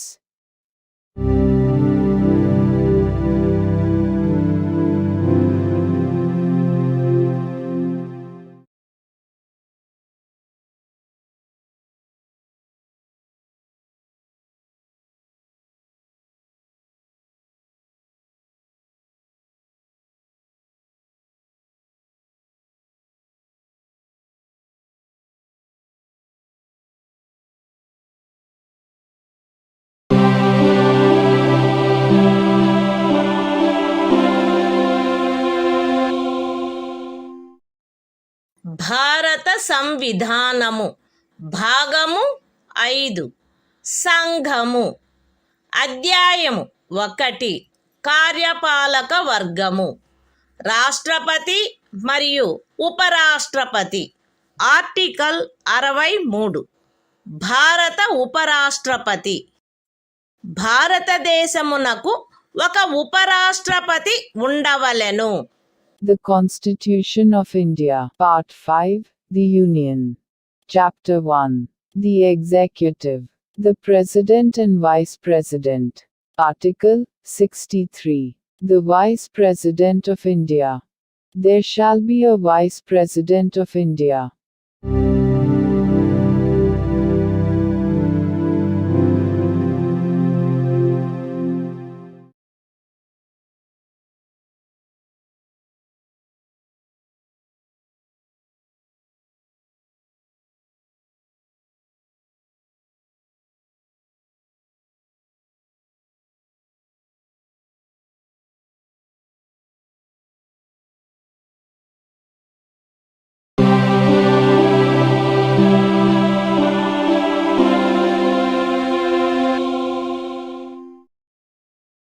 భారత సంవిధానము భాగము 5 సంఘము. అధ్యాయము 1 కార్యపాలక వర్గము. రాష్ట్రపతి మరియు ఉపరాష్ట్రపతి. Article 64. ఉపరాష్ట్రపతి పదవి రీత్యా రాజ్యసభకు సభాపతిగా నుండుట. ఉపరాష్ట్రపతి పదవి రీత్యా రాజ్యసభకు సభాపతి అయి ఉండును. ఆయన లాభాయుతమైన ఏ ఇతర పదవి యందును ఉండరాదు. అయితే ఉపరాష్ట్రపతి 65వ అనుచ్ఛేదము క్రింద రాష్ట్రపతిగా వ్యవహరించు లేక రాష్ట్రపతి యొక్క కృత్యములను నిర్వహించు ఏ కాలావధిలోనైనను ఆయన రాజ్యసభ యొక్క సభాపతి పదవికి చెందిన కర్తవ్యములను నిర్వర్తించరాదు. మరియు 97వ అనుచ్ఛేదము క్రింద రాజ్యసభ యొక్క సభాపతికి చెల్లించబడదగు ఎట్టి జీతమునకు లేక భత్యమునకు ఆయన హక్కు కలిగి ఉండడు. The Constitution of India, Part 5, The Union. Chapter 1. The Executive. The President and Vice President. Article 64. The Vice President, to be, ex officio Chairman of the Council of States. The Vice President shall be, ex officio Chairman of the Council of the States, and shall not hold any other office of profit, provided that, during any period, when the Vice President acts as President, or discharges the functions of the President under Article 65, he shall not perform the duties of the office of Chairman of the Council of States, and shall not be entitled to any salary or allowance payable to the Chairman of the Council of States, under Article 97.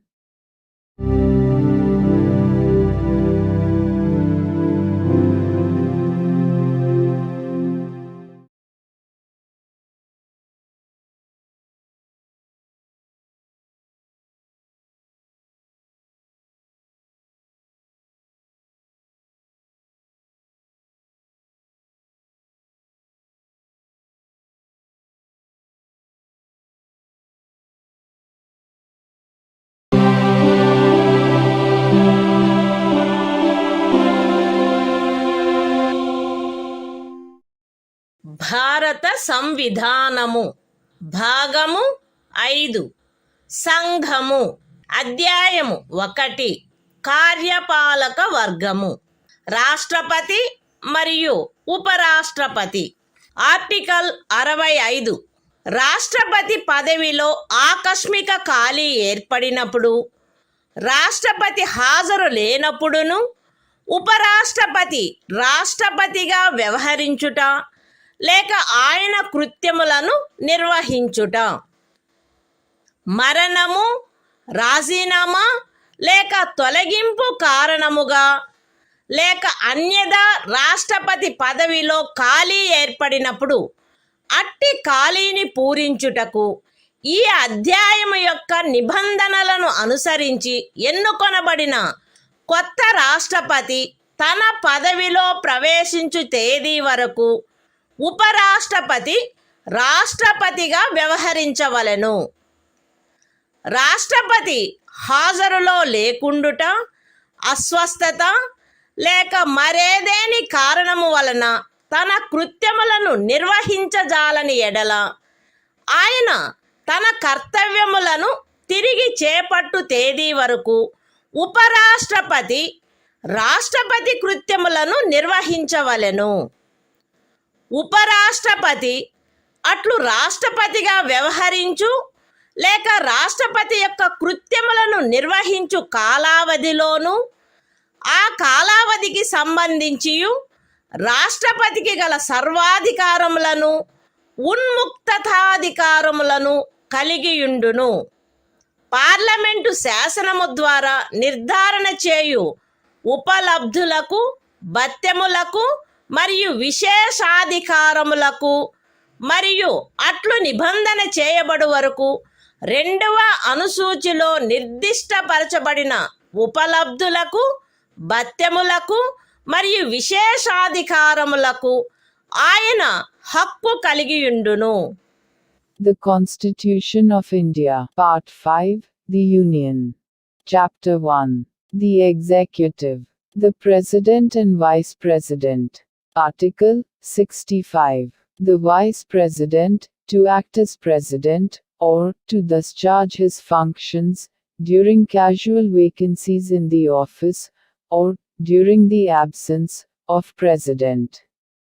1. In the event of the occurrence of any vacancy in the office of the President, by reason of his death, resignation, or removal, or otherwise, the Vice President shall act as President until the date on which a new President, elected, in accordance with the provisions of this chapter, to fill such vacancy, enters upon his office. 2. When the President is unable to discharge his functions, owing to absence, illness or any other cause, the Vice President shall discharge his functions until the date on which the President resumes his duties. 3. The Vice President shall, during, and in respect of, the period while he is so acting as, or discharging the functions of President, have all the powers and immunities of the President, and be entitled to such emoluments, allowances and privileges, as may be determined by Parliament, by law. And, until provision in that behalf is so made, such emoluments, allowances and privileges, as are specified in the second schedule.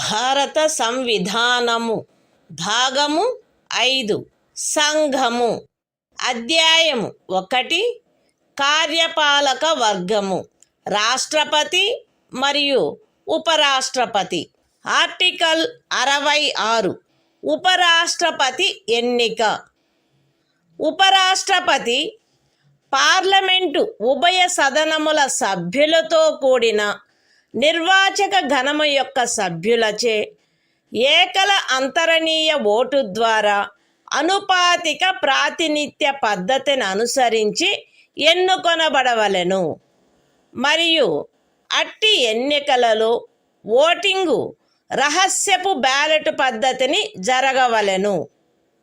ఉపరాష్ట్రపతి parliament యొక్క లేక ఏదేని రాజ్య శాసన మండలి యొక్క ఏ సదనములో గాని సభ్యుడుగా ఉండరాదు మరియు పార్లమెంటు యొక్క లేక ఏదేని రాజ్య శాసన మండలి యొక్క ఏ సదనములోని సభ్యుడైనను ఉపరాష్ట్రపతిగా ఎన్నుకోబడినచో ఆయన ఉపరాష్ట్రపతి పదవిలో ప్రవేశించిన తేదీ నుండి ఆ సదనములోని తన స్థానమును ఖాళీ చేసినట్లు భావించబడవలెను.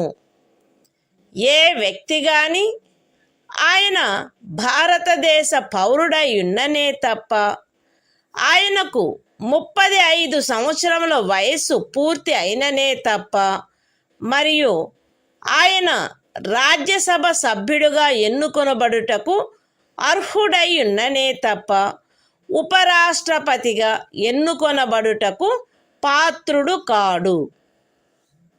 ఏ వ్యక్తి అయినను భారత ప్రభుత్వము క్రింద గాని ఏదేని రాజ్య ప్రభుత్వము కింద గాని సదరు ప్రభుత్వములలో దేని యొక్క నియంత్రణకైనను అధ్యధీనమయ్యున్న ఏదేని స్థానిక లేక ఇతర ప్రాధికారి క్రింద గాని లాభాయుతమైన ఏదేని పదవి యందున్నచో ఆ వ్యక్తి ఉపరాష్ట్రపతిగా ఎన్నుకొనబడుటకు పాత్రుడు కాడు.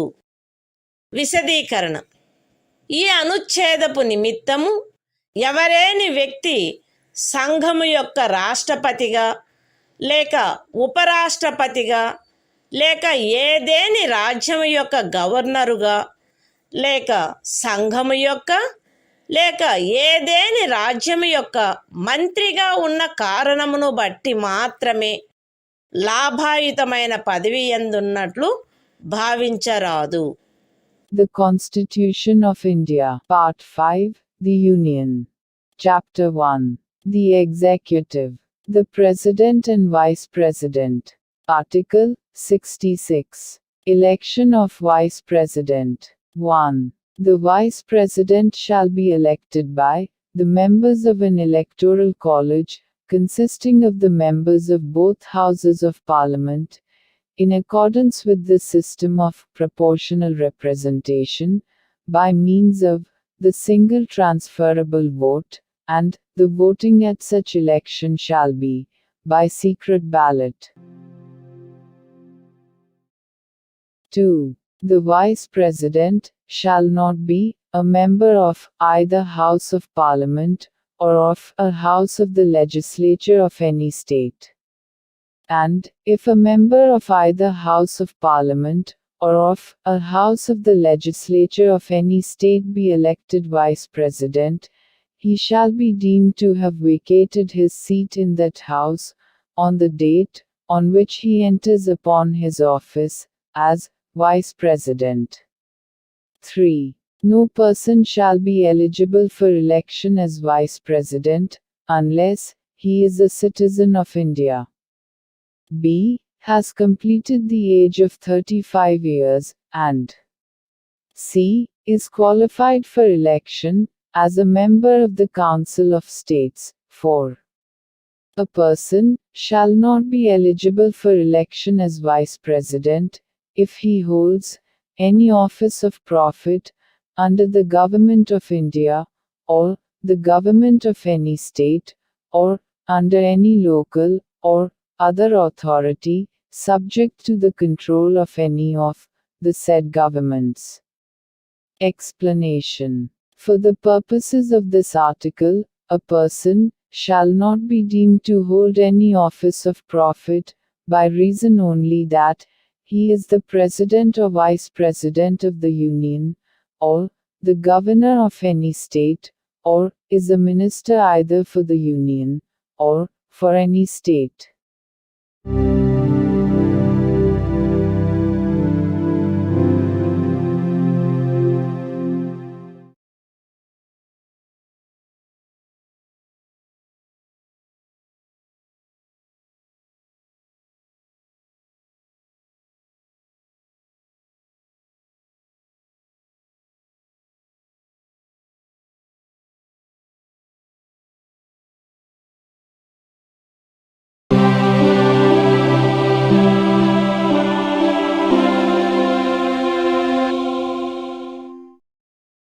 భారత సంవిధానము భాగము 5 సంఘము అధ్యాయము 1 కార్యపాలక వర్గము రాష్ట్రపతి మరియు ఉపరాష్ట్రపతి ఆర్టికల్ 67 ఉపరాష్ట్రపతి పదావధి ఉపరాష్ట్రపతి తన పదవిలో ప్రవేశించిన తేదీ నుండి 5 సంవత్సరముల కాలావధి వరకు పదవియందుండును.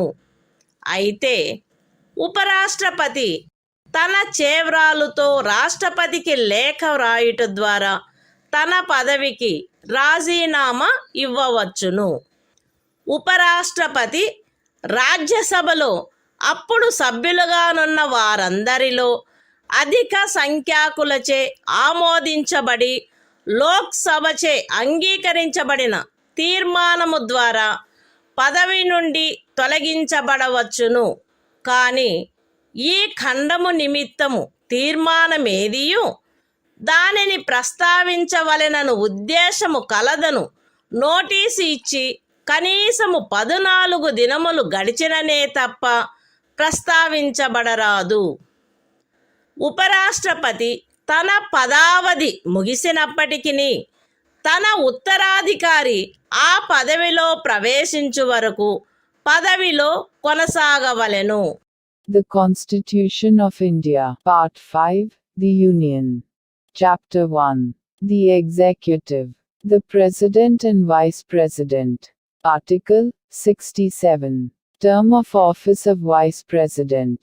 The Vice President shall hold office for a term of 5 years from the date on which he enters upon his office, provided that a Vice President may, by writing under his hand addressed to the President, resign his office. B. A Vice President may be removed from his office by a resolution of the Council of States, passed by a majority of all the then members of the Council and agreed to by the House of the People. But no resolution for the purpose of this clause shall be moved, unless at least 14 days' notice has been given of the intention to move the resolution. C. A Vice President shall, notwithstanding the expiration of his term, continue to hold office until his successor enters upon his office.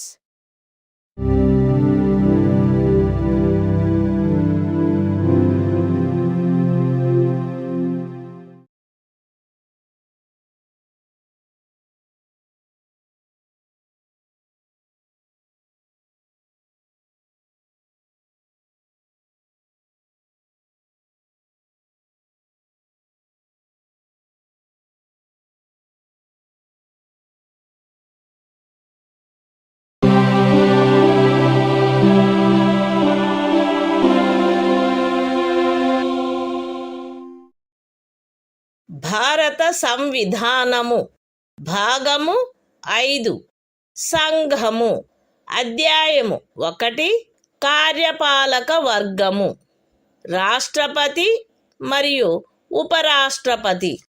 Article 68. ఉపరాష్ట్రపతి పదవి ఖాళీ అయినప్పుడు దానిని పూరించుటకు ఎన్నిక జరపవలసిన కాలము మరియు ఆకస్మికముగా ఏర్పడిన ఖాళీని పూరించుటకు ఎన్నుకొనబడు వ్యక్తి యొక్క పదావధి. ఉపరాష్ట్రపతి యొక్క పదావధి ముగియుటచే ఏర్పడు ఖాళీని పూరించుటకు జరగవలసిన ఎన్నిక ఆ పదావధి ముగియుటకు పూర్వమే పూర్తి చేయబడవలెను. మరణము, రాజీనామా లేక తొలగింపు కారణముగా లేక అన్యథా ఉపరాష్ట్రపతి పదవియందు ఏర్పడిన ఖాళీని పూరించుటకు జరపవలసిన ఎన్నిక ఆ ఖాళీ ఏర్పడిన తరువాత సాధ్యమైనంత త్వరితముగా జరపబడవలెను మరియు ఆ ఖాళీని పూరించుటకు ఎన్నుకొనబడిన వ్యక్తి 67వ అనుచ్ఛేదము యొక్క నిబంధనలకు అత్యధీనమై తాను పదవిలో ప్రవేశించిన తేదీ నుండి 5 సంవత్సరముల సంపూర్ణ కాలావధి వరకు పదవి యందుండుటకు హక్కు కలిగియుండును. The Constitution of India, Part 5, The Union. Chapter 1. The Executive. The President and Vice President. Article 68. Time of holding election to fill vacancy in the office of Vice President. And the term of office of person elected to fill casual vacancy. 1. An election to fill a vacancy caused by the expiration of the term of office of Vice President shall be completed before the expiration of the term. 2. An election to fill a vacancy in the office of Vice President occurring by reason of his death, resignation or removal, or otherwise shall be held as soon as possible after the occurrence of the vacancy. And the person elected to fill the vacancy shall, subject to the provisions of Article 67, be entitled to hold office for the full term of 5 years from the date on which he enters upon his office.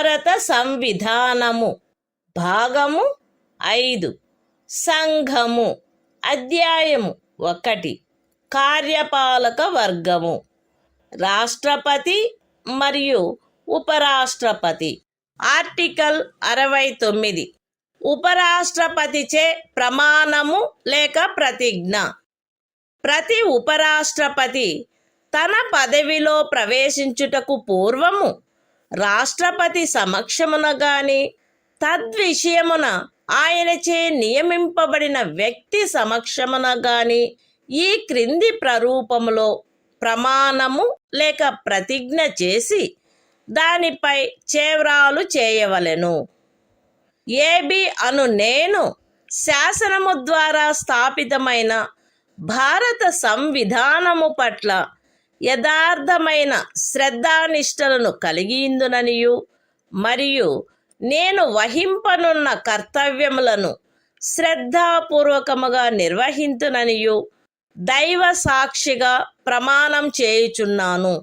సత్యనిష్టతో ప్రతిజ్ఞ చేయుచున్నాను. The Constitution of India, Part 5, The Union. Chapter 1. The Executive. The President and Vice President. Article 69. Oath, or affirmation, by the Vice President.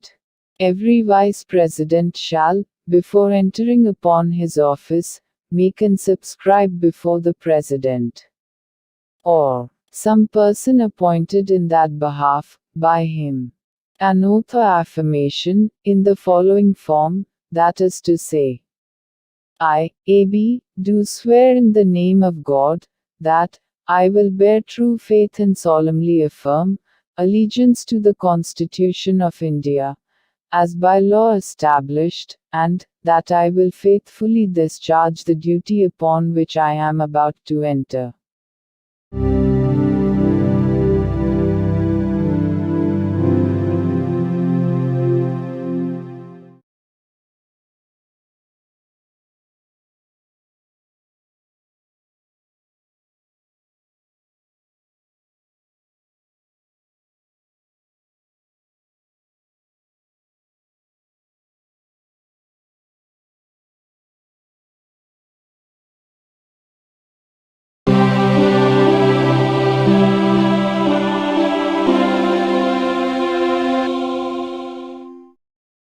భారత సంవిధానము భాగము 5 సంఘము అధ్యాయము 1 కార్యపాలక వర్గము రాష్ట్రపతి మరియు ఉపరాష్ట్రపతి ఆర్టికల్ 70 ఇతర యాదృచ్ఛిక పరిస్థితులలో రాష్ట్రపతి యొక్క కృత్యములు ఈ అధ్యాయములో నిబంధించబడని ఎట్టి యాదృచ్ఛిక పరిస్థితిలోనైనను రాష్ట్రపతి యొక్క కృత్యములను నిర్వహించుటకు పార్లమెంటు తాను సబబని తలచు నిబంధన చేయవచ్చును.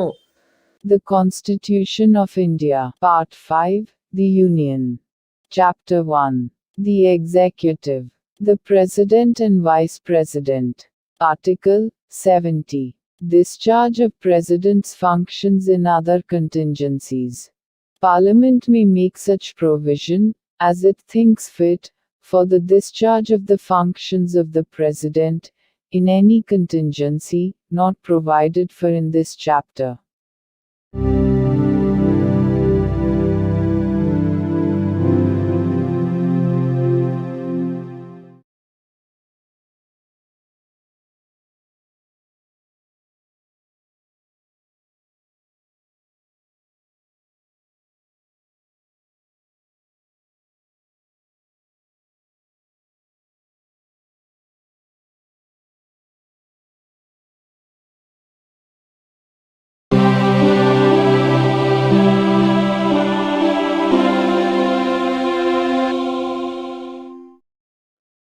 భారత సంవిధానము భాగము 5 సంఘము అధ్యాయము 1 కార్యపాలక వర్గము రాష్ట్రపతి మరియు ఉపరాష్ట్రపతి ఆర్టికల్ 71 రాష్ట్రపతి లేక ఉపరాష్ట్రపతి యొక్క ఎన్నికకు చెందిన లేక సంబంధించిన విషయములు.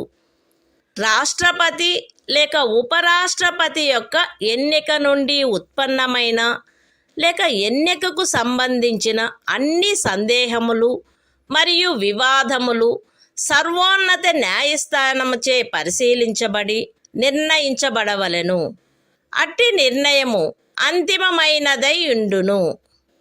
రాష్ట్రపతిగా లేక ఉపరాష్ట్రపతిగా ఒక వ్యక్తి యొక్క ఎన్నిక చెల్లదని సర్వోన్నత న్యాయస్థానము ప్రఖ్యానించినచో సర్వోన్నత న్యాయస్థానము ఆ నిర్ణయము చేసిన తేదీన గాని అంతకు పూర్వము గాని సందర్భానుసారముగా రాష్ట్రపతి పదవికి లేక ఉపరాష్ట్రపతి పదవికి చెందిన అధికారములను వినియోగించుటలోను కర్తవ్యములు నిర్వహించుటలోను ఆయనచే చేయబడిన కార్యములు ఆ ప్రఖ్యానము కారణముగా అమాన్యమునర్చబడరాదు.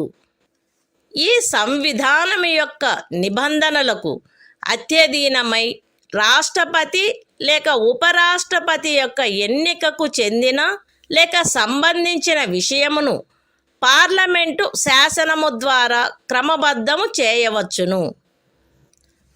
రాష్ట్రపతిగా లేక ఉపరాష్ట్రపతిగా ఒక వ్యక్తి యొక్క ఎన్నిక అతనిని ఎన్నుకొనడి నిర్వాచక గణము యొక్క సభ్యులలో ఏ కారణము వలనైనను ఏదేని ఖాళీ ఉన్నదను కారణమును బట్టి ప్రష్టవ్యము కారాదు. The Constitution of India, Part 5, The Union. Chapter 1. The Executive. The President and Vice President. Article 71. Matters relating to, or connected with, the election of a President or Vice President. 1. All doubts and disputes arising out of, or in connection with the election of a President, or Vice President shall be inquired into and decided by the Supreme Court, whose decision shall be final. 2. If the election of a person as President or Vice President is declared void by the Supreme Court, acts done by him in the exercise and performance of the powers and duties of the office of President or Vice President, as the case may be, on or before the date of the decision of the Supreme Court, shall not be invalidated by reason of that declaration. 3. Subject to the provisions of this Constitution, Parliament may by law regulate any matter relating to or connected with the election of a President or Vice President. 4. The election of a person as President or Vice President shall not be called in question on the ground of the existence of any vacancy, for whatever reason among the members of the Electoral College electing him.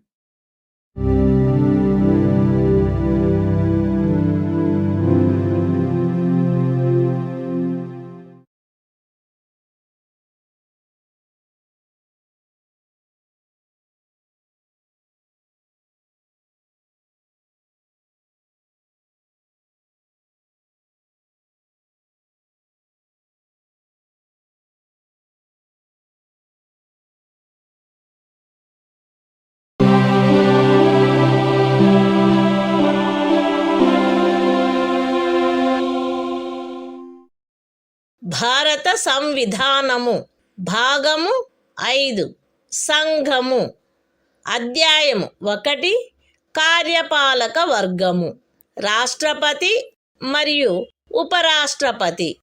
Article 72 కొన్ని సందర్భములలో క్షమాపణలు మొదలైన వాటిని మంజూరు చేయుటకు మరియు దండనోత్తర్వును suspend చేయుటకు, పరిహరించుటకు లేక లఘూకరించుటకు రాష్ట్రపతి యొక్క అధికారము. రాష్ట్రపతి ఈ క్రింది సందర్భములలో నేర నిర్ణీతుడైన వ్యక్తికి క్షమాపణలను, తాత్కాలిక నిలుపుదలను, వాయిదాలను లేక పరిహరణలను మంజూరు చేయుటకు లేక ఆ వ్యక్తిపై విధించబడిన దండనోత్తర్వును సస్పెండు చేయుటకు, పరిహరించుటకు లేక లఘూకరించుటకు అధికారము కలిగియుండును.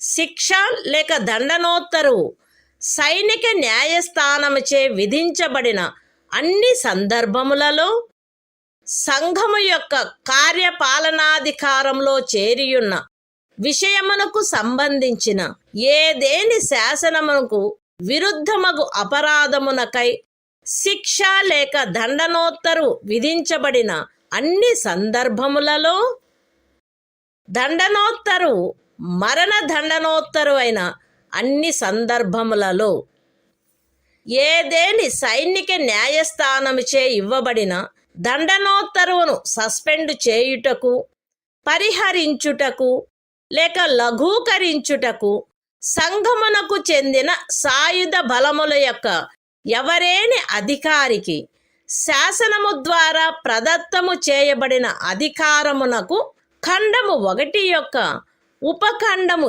ఏలో ఉన్నదేదియు భంగము కలిగించదు.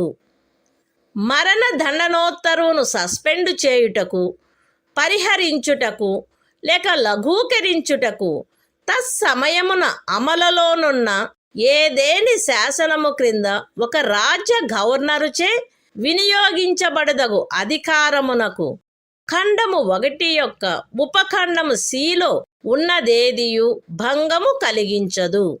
The Constitution of India, Part 5, The Union. Chapter 1. The Executive. The President and Vice President. Article 72.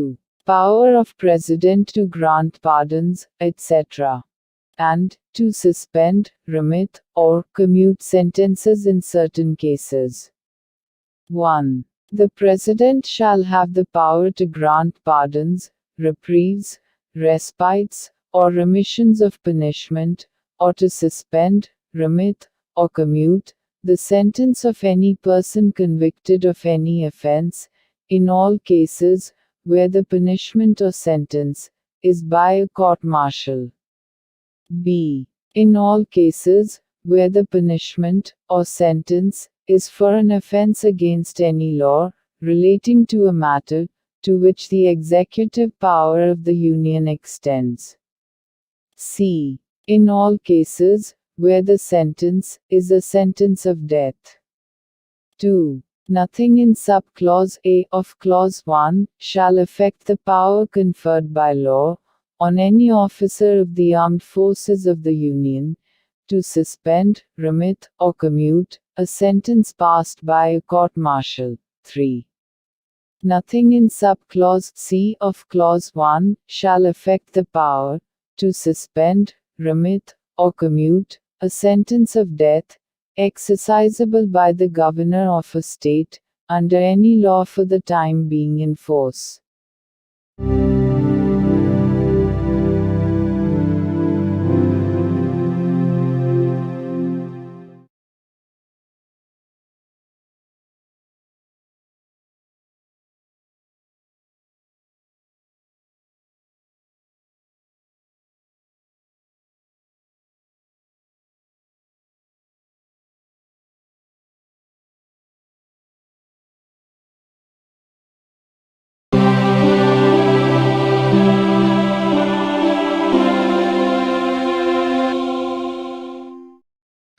భారత సంవిధానము భాగము 5 సంఘము అధ్యాయము 1 కార్యపాలక వర్గము రాష్ట్రపతి మరియు ఉపరాష్ట్రపతి. ఆర్టికల్ 73 సంఘము యొక్క కార్యపాలకాధికార విస్తరణ. ఈ సంవిధాన నిబంధనలకు అధ్యయనమై సంఘము యొక్క కార్యపాలకాధికారములో ఈ క్రిందివి చేరియుండును.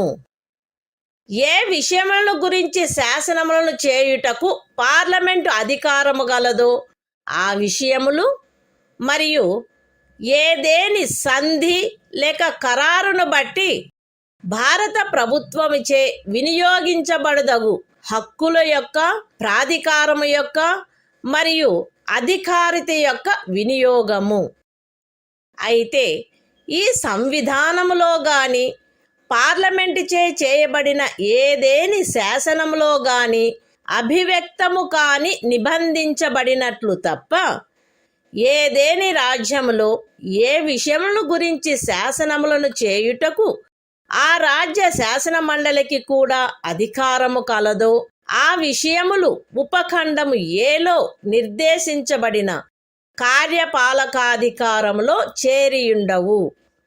ఏ విషయముల గురించి ఒక రాజ్యము కొరకు శాసనములు చేయుటకు పార్లమెంటుకు అధికారము కలదో ఆ విషయములలో ఆ రాజ్యము మరియు ఆ రాజ్యపు ఎవరేని అధికారి లేక ప్రాధికారి ఈ సంవిధానము యొక్క ప్రారంభమునకు అవ్యవహిత పూర్వము చలాయించగలిగి ఉండినట్టి కార్యపాలకాధికారమును లేక కృత్యములను ఈ అనుచ్ఛేదములో ఏమి ఉన్నప్పటికీ పార్లమెంటుచే అన్యథా నిబంధించబడినంత వరకు ఆ రాజ్యము మరియు ఆ రాజ్యపు ఎవరేని అధికారి లేక ప్రాధికారి చలాయించుచుండుట కొనసాగించవచ్చును. The Constitution of India, Part 5, The Union. Chapter 1. The Executive. The President and Vice President. Article 73. Extent of executive power of the Union. 1. Subject to the provisions of this Constitution, the executive power of the Union shall extend to the matters with respect to which Parliament has power to make laws, and b. to the exercise of such rights, authority, and jurisdiction as are exercisable by the Government of India, by virtue of any treaty or agreement, provided that the executive power referred to in subclause A shall not, save as expressly provided in this Constitution, or in any law made by Parliament, extend, in any state to matters with respect to which the legislature of the state has also power to make laws. 2. Until otherwise provided by Parliament, a state in any officer or authority of a state may, notwithstanding anything in this article, continue to exercise in matters with respect to which Parliament has power to make laws for that state. Such executive power or functions, as the state or officer, or authority thereof, could exercise immediately before the commencement of this Constitution.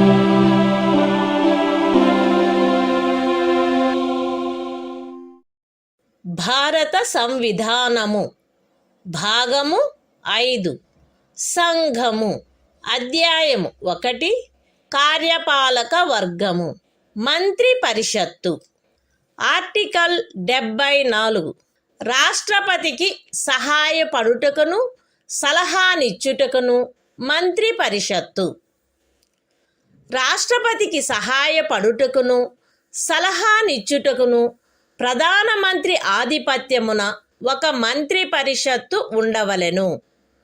రాష్ట్రపతి తన కృత్యములను నిర్వహించుటలో అట్టి సలహాననుసరించి వ్యవహరించవలెను. అయితే రాష్ట్రపతి సాధారణముగా గాని అన్యథా గాని అట్టి సలహాలను పునఃపర్యాలోచించవలసినదిగా మంత్రి పరిషత్తును కోరవచ్చును. మరియు రాష్ట్రపతి అట్టి పునఃపర్యాలోచన తర్వాత ఇవ్వబడిన సలహాననుసరించి వ్యవహరించవలెను. రాష్ట్రపతికి మంత్రులచే ఏదేని సలహా ఇయ్యబడినదా, అట్లయినచో అది ఏది అను ప్రశ్న ఏ న్యాయస్థానమందును పరిశీలించబడరాదు.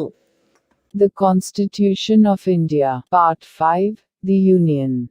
Chapter 1. The Executive. Council of Ministers.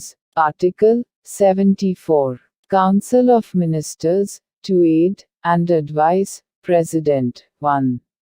There shall be a Council of Ministers, with the Prime Minister at the head, to aid and advise the President, who shall, in the exercise of his functions, act in accordance with such advice. Provided that the President may require the Council of Ministers to reconsider such advice, either generally or otherwise, and the President shall act in accordance with the advice tendered after such reconsideration.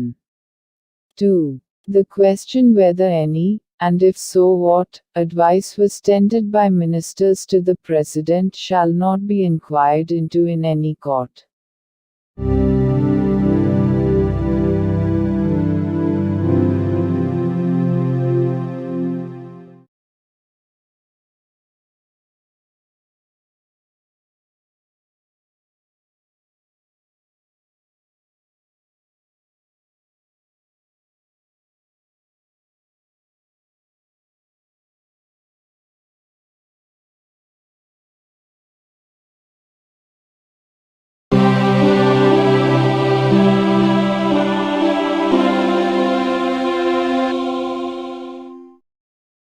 భారత సంవిధానము భాగము 5 సంఘము. అధ్యాయము 1 కార్యపాలక వర్గము. మంత్రి పరిషత్తు. Article 75. మంత్రులను గూర్చిన ఇతర నిబంధనలు. ప్రధానమంత్రి రాష్ట్రపతిచే నియమించబడవలెను. ఇతర మంత్రులు ప్రధానమంత్రి సలహాపై రాష్ట్రపతిచే నియమించబడవలెను. మంత్రి పరిషత్తులో ప్రధానమంత్రితో సహా మొత్తము మంత్రుల సంఖ్య లోక్సభలోని మొత్తము సభ్యుల సంఖ్యలో 15% మించరాదు. 10వ అనుసూచి యొక్క 2వ పేరా క్రింద పార్లమెంటు ఉభయ సదనములలోని ఏదేని రాజకీయ పార్టీకి చెందియుండి ఆ సదనము యొక్క సభ్యునిగా ఉండుటకు నిరర్హుడైన ఒక సభ్యుడు అతని అనర్హత ప్రారంభపు తేదీ నుండి అట్టి సభ్యునిగా అతని పదవీ కాలావధి ముగియునంత వరకు లేదా అతను అట్టి కాలావధి ముగియకముందే పార్లమెంటు ఉభయ సదనములలో ఏ సదనము యొక్క ఏదేని ఎన్నికకు పోటీ చేసి ఎన్నికైనట్లుగా ప్రఖ్యానింపబడు తేదీ వరకు, వీటిలో ఏది ముందుగా వచ్చునో అంతవరకు ఖండము 1 క్రింద మంత్రిగా నియోజితుడగుటకు కూడా నిరర్హుడగును. మంత్రులు రాష్ట్రపతి అభీష్టముండునంత వరకు పదవి యందుందురు. మంత్రి పరిషత్తు లోక్సభకు సమిష్టిగా ఉత్తరదాయి అయి ఉండును. ఒక మంత్రి తన పదవిలో ప్రవేశించుటకు పూర్వము పదవి యొక్క రహస్య గోపనమును గూర్చిన ప్రమాణములను 3వ అనుసూచిలో అందు నిమిత్తమై పొందుపరిచియున్న ప్రరూపములను అనుసరించి రాష్ట్రపతి అతనిచే చేయించవలెను. పార్లమెంటు యొక్క ఏ సదనములో గాని వరుసగా 6 మాసముల కాలావధి వరకు సభ్యుడిగా లేని మంత్రి ఆ కాలావధి ముగియగానే మంత్రి పదవిని కోల్పోవును. మంత్రుల జీతములు భత్యములు పార్లమెంటు ఆయా సమయములందు శాసనము ద్వారా నిర్ధారణ చేయునట్టువై ఉండును. పార్లమెంటు అట్లు నిర్ధారణ చేయ వరకు అవి 2వ అనుసూచిలో నిర్దిష్టపరచబడినట్లు ఉండును. The Constitution of India, Part 5, The Union. Chapter 1. The Executive. Council of Ministers. Article 75. Other provisions as to ministers. 1. The Prime Minister shall be appointed by the President, and the other ministers shall be appointed by the President, on the advice of the Prime Minister. 1a. The total number of ministers, including the Prime Minister, in the Council of Ministers, shall not exceed 15% of the total number of members of the House of the People. 1b. A member of either House of Parliament, belonging to any political party, who is disqualified for being a member of that House, under paragraph 2 of the 10th schedule, shall also be disqualified to be appointed as a minister under clause 1.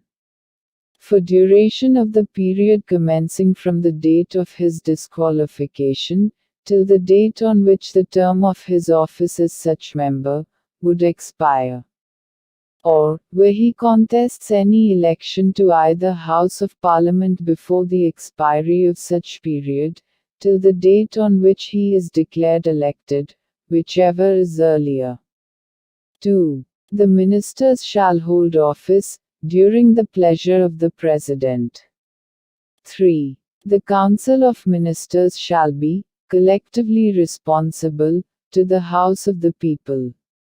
4. Before a minister enters upon his office, the President shall administer to him the oaths of office and of secrecy according to the forms set out for the purpose in the 3rd schedule. 5. A minister, who, for any period of 6 consecutive months, is not a member of either House of Parliament, shall at the expiration of that period cease to be a minister. 6. The salaries and allowances of ministers shall be such as Parliament may from time to time by law determine, and, until Parliament so determines, shall be as specified in the 2nd schedule.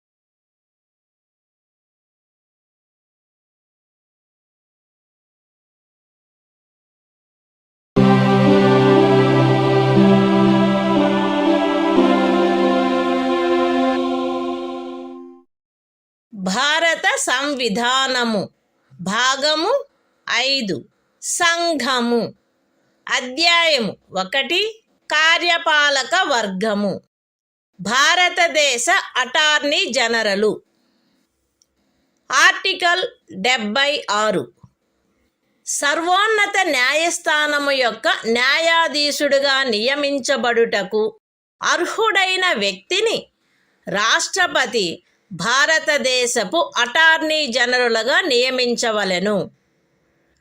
ఆయా సమయములందు శాసనిక విషయములలో రాష్ట్రపతిచే తనకు నిర్దేశించబడు వాటిపై భారత ప్రభుత్వమునకు సలహానిచ్చుటయు, రాష్ట్రపతిచే తనకు అప్పగించబడు శాసనిక స్వభావము గల ఇతర కర్తవ్యములను నిర్వర్తించుటయు ఈ సంవిధానము ద్వారా గాని దాని క్రింద గాని తత్సమయమున అమలులోనున్న ఏదేని ఇతర శాసనము ద్వారా గాని దాని క్రింద గాని తనకు ప్రదత్తము చేయబడిన కృత్యములను నిర్వహించుటయు అటార్నీ జనరల్ యొక్క కర్తవ్యమై ఉండును.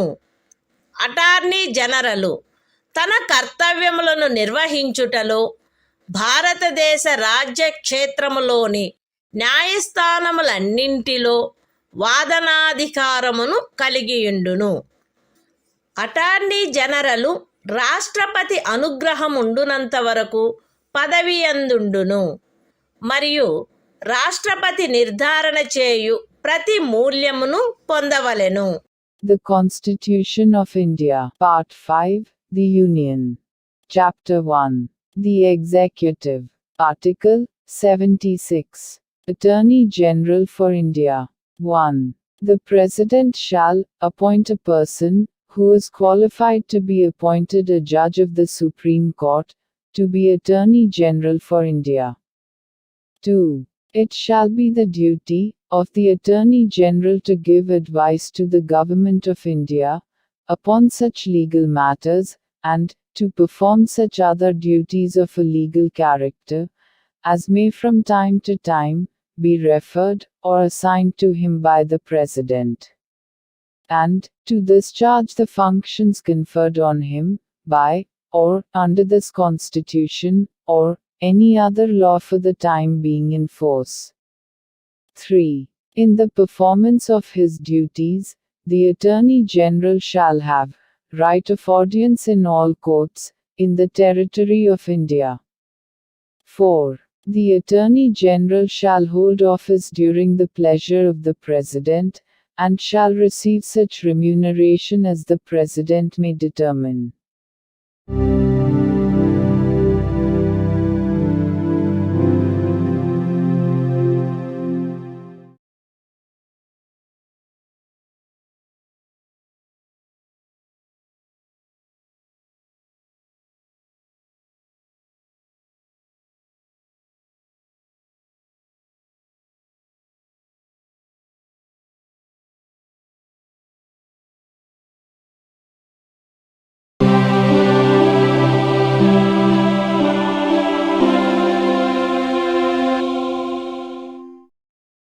భారత సంవిధానము భాగము 5 సంఘము అధ్యాయము 1 కార్యపాలక వర్గము ప్రభుత్వము యొక్క కార్యకలాప నిర్వహణ ఆర్టికల్ 77 భారత ప్రభుత్వమునకు చెందిన కార్యపాలక చర్యాంతయు రాష్ట్రపతి పేర తీసుకొనబడినట్లు అభివ్యక్తపరచబడవలెను.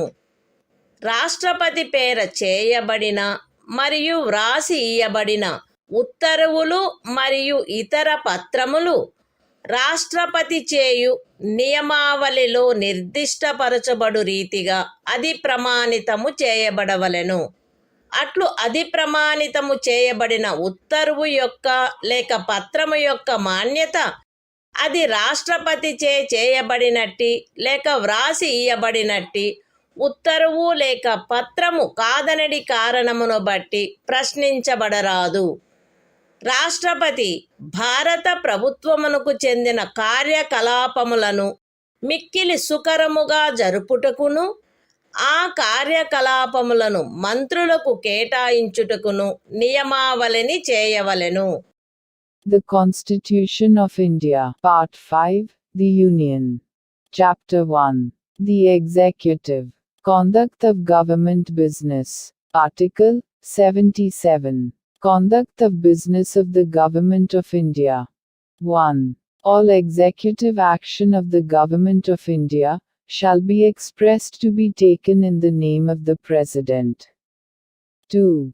Orders and other instruments made and executed in the name of the President shall be authenticated in such manner as may be specified in rules to be made by the President.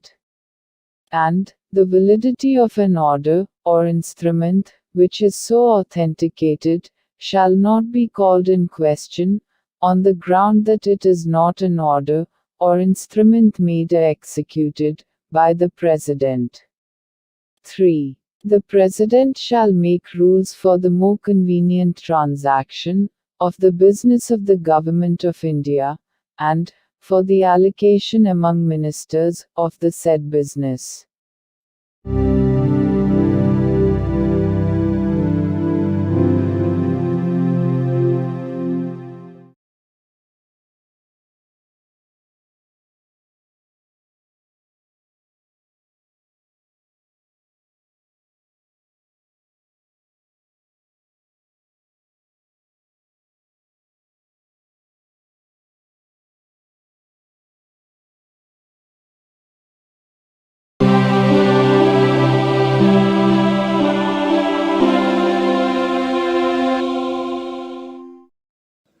భారత సంవిధానము భాగము 5 సంఘము అధ్యాయము 1 కార్యపాలక వర్గము ప్రభుత్వము యొక్క కార్యకలాప నిర్వహణ article 78 రాష్ట్రపతికి సమాచారమును అందచేయుట మున్నగు విషయములను గురించి ప్రధానమంత్రి కర్తవ్యములు.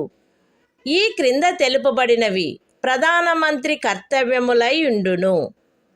సంఘము యొక్క వ్యవహారములలో పరిపాలనకు సంబంధించి మంత్రి పరిషత్తు యొక్క సమస్త నిర్ణయములను మరియు శాసన నిర్మాణమునకై చేయబడిన ప్రతిపాదనలను రాష్ట్రపతికి తెలియచేయుట.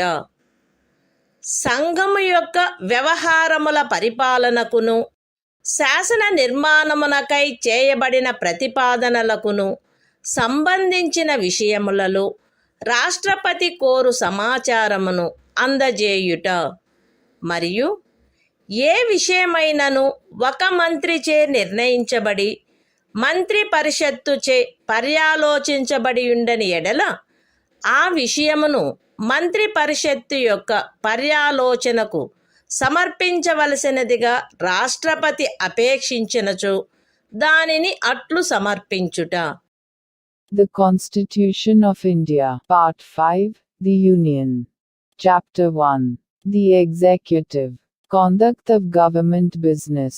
Article 78. Duties of Prime Minister, as respects the furnishing of information to the President, etc.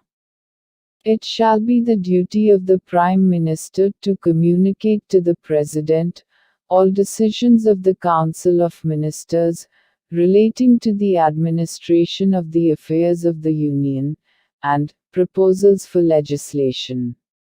B.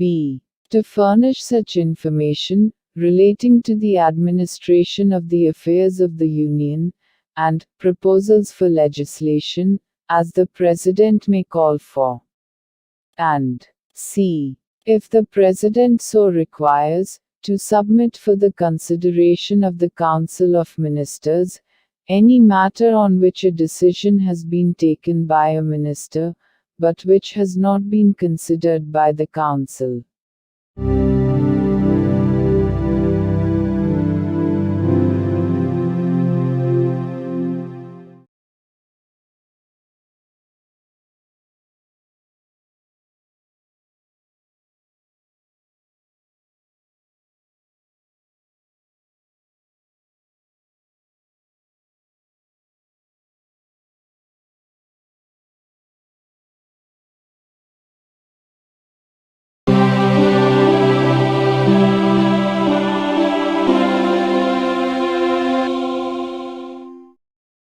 భారత సంవిధానము భాగము 5 సంఘము అధ్యాయం 2 పార్లమెంటు సాధారణ విషయములు. ఆర్టికల్ 79 పార్లమెంటు యొక్క సంఘటన. సంఘమునకు రాష్ట్రపతితోనూ క్రమముగా రాజ్యసభ మరియు లోక్సభ అని అనబడు 2 సదనములతో కూడిన ఒక పార్లమెంటు ఉండవలెను. The Constitution of India, Part 5, The Union. Chapter 2. Parliament. General. Article 79. Constitution of Parliament. There shall be a Parliament for the Union, which shall consist of the President, and 2 houses, to be known respectively as the Council of States, and the House of the People.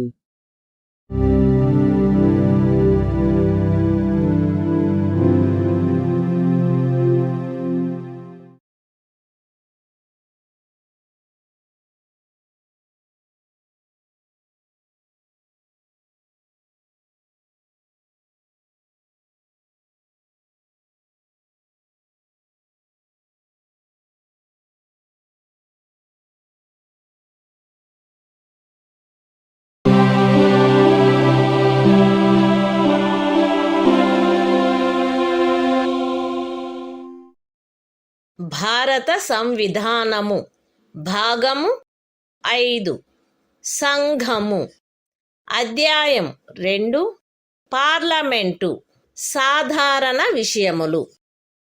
Article 80 Rajya Sabha సంరచన.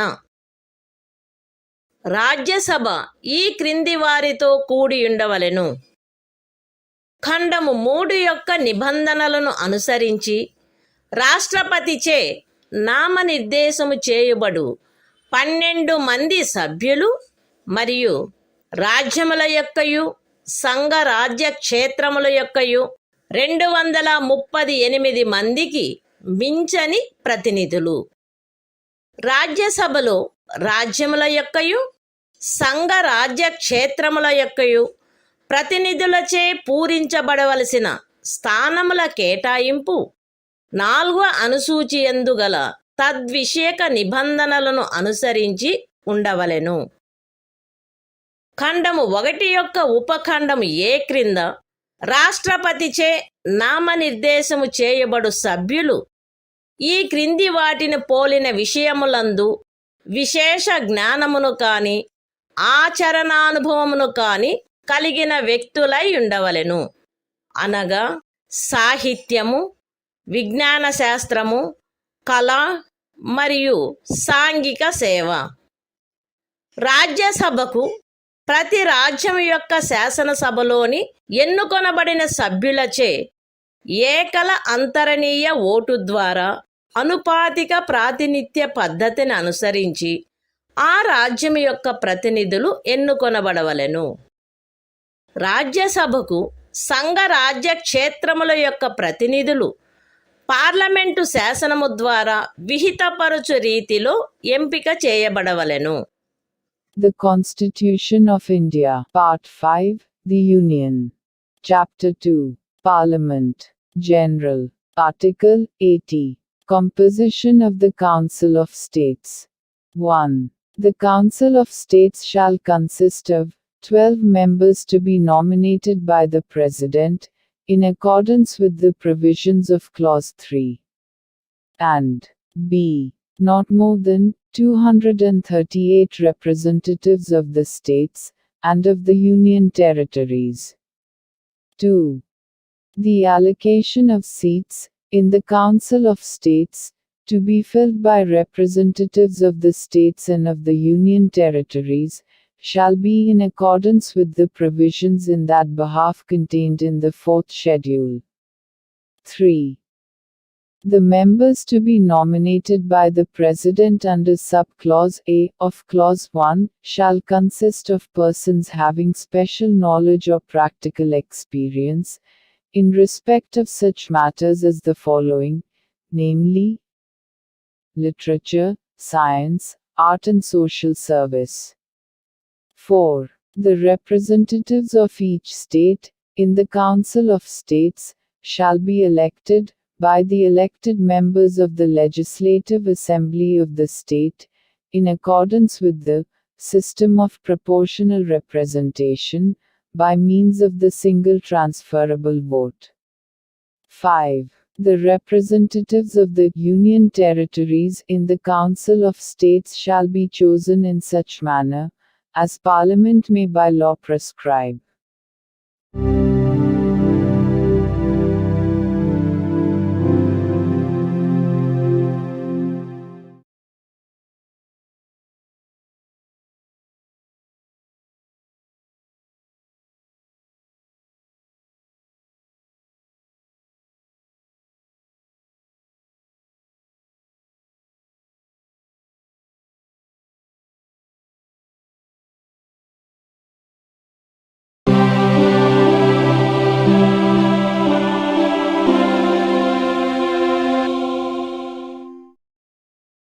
భారత సంవిధానము భాగము 5 సంఘము అధ్యాయం 2 parliament సాధారణ విషయములు article 81 Lok Sabha సంరచన 1 331వ అనుచ్ఛేదము యొక్క నిబంధనలకు అధ్యయనమై లోక్సభ ఈ క్రింది వారితో కూడి ఉండవలెను.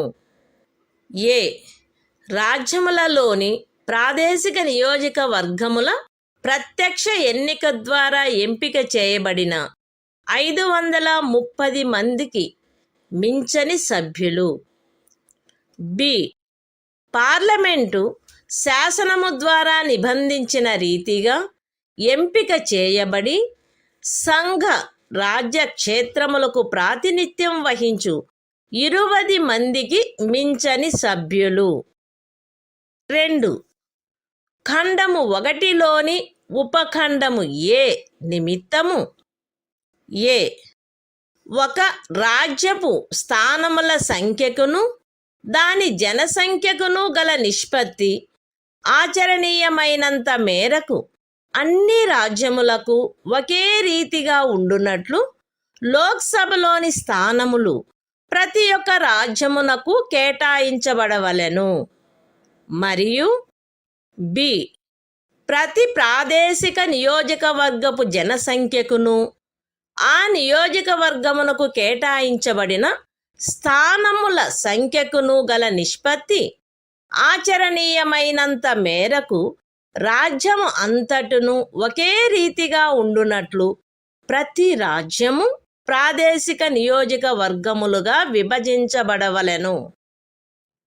అయితే ఏదేని రాజ్యమునందలి జనసంఖ్య 60 లక్షలకు మించనంత వరకు ఆ రాజ్యమునకు లోక్సభ స్థానములను కేటాయించు నిమిత్తము ఈ ఖండము యొక్క ఉపఖండము ఏలోని నిబంధనలు వర్తించవు. 3.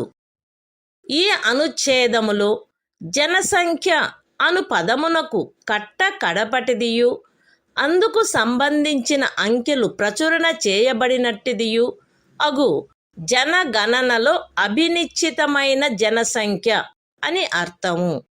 అయితే ఈ ఖండములో కడపటిదియు అందుకు సంబంధించిన అంకెలు ప్రచురణ చేయబడినట్టిదియు అగు జనగణనకు గల నిర్దేశమును 2026వ సంవత్సరము పిమ్మట చేయబడు మొదటి జనగణనకు సంబంధించిన అంకెలు ప్రచురింపబడు వరకు 1. ఖండము 2 యొక్క ఉపఖండము ఏ మరియు ఆ ఖండమునకు గల వినాయింపు నిమిత్తము 1971వ సంవత్సరపు జనగణనకు నిర్దేశమైనట్లు మరియు 2.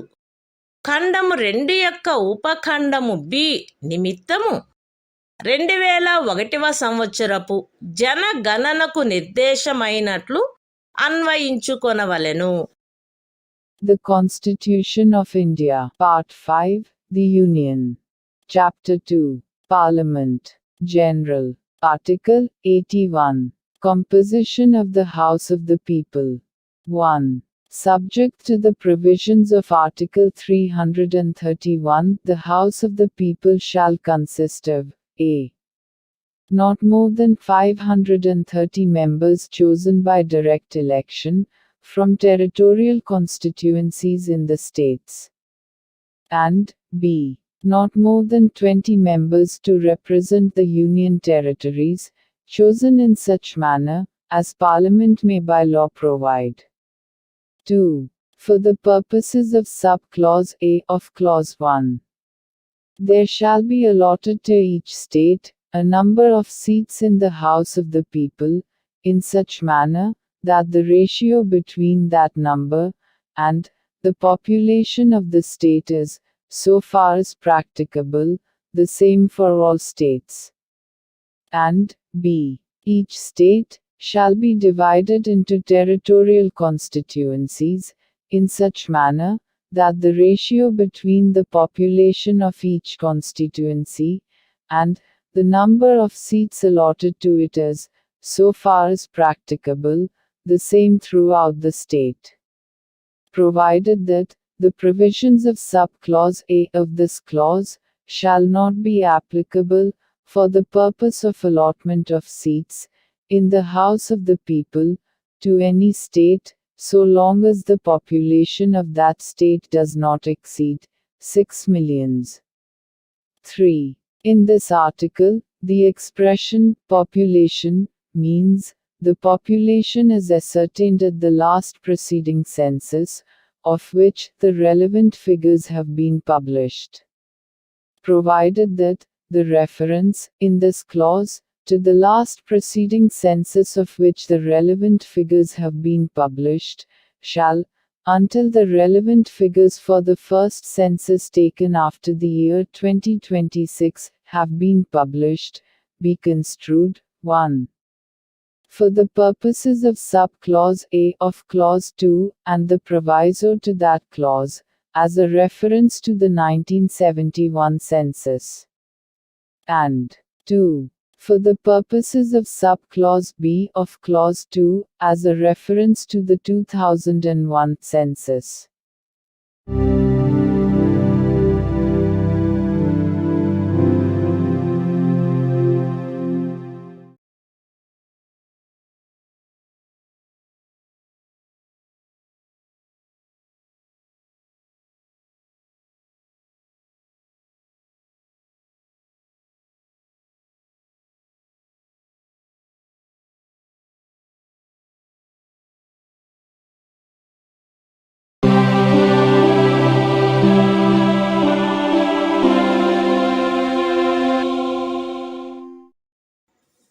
భారత సంవిధానము భాగము 5 సంఘము అధ్యాయం 2 పార్లమెంటు సాధారణ విషయములు ఆర్టికల్ 82 ప్రతి జనగణన పిమ్మట తిరిగి సర్దుబాటు ప్రతి ఒక్క జనగణన పూర్తి అయిన పిమ్మట రాజ్యములకు లోక్సభ స్థానముల కేటాయింపు మరియు ప్రాదేశిక నియోజకవర్గములుగా ప్రతి రాజ్యము యొక్క విభజన పార్లమెంటు శాసనము ద్వారా నిర్ధారణ చేయునట్టి ప్రాధికారిచే మరియు అట్టి రీతిలో తిరిగి సర్దుబాటు చేయబడవలెను.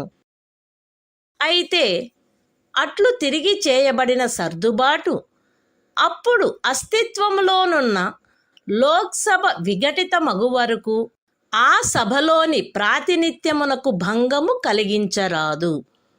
అంతేగాక అట్లు తిరిగి చేయబడిన సర్దుబాటు రాష్ట్రపతి ఉత్తర్వు ద్వారా నిర్దిష్టపరచు తేదీన అమలులోనికి వచ్చును మరియు అట్టి సర్దుబాటు అమలులోనికి వచ్చు వరకు ఆ సదనమునకు చెందిన ఏదేని ఎన్నికను అట్టి సర్దుబాటునకు పూర్వము ఉన్న ప్రాదేశిక నియోజకవర్గముల ప్రాతిపదికపై జరపవచ్చును.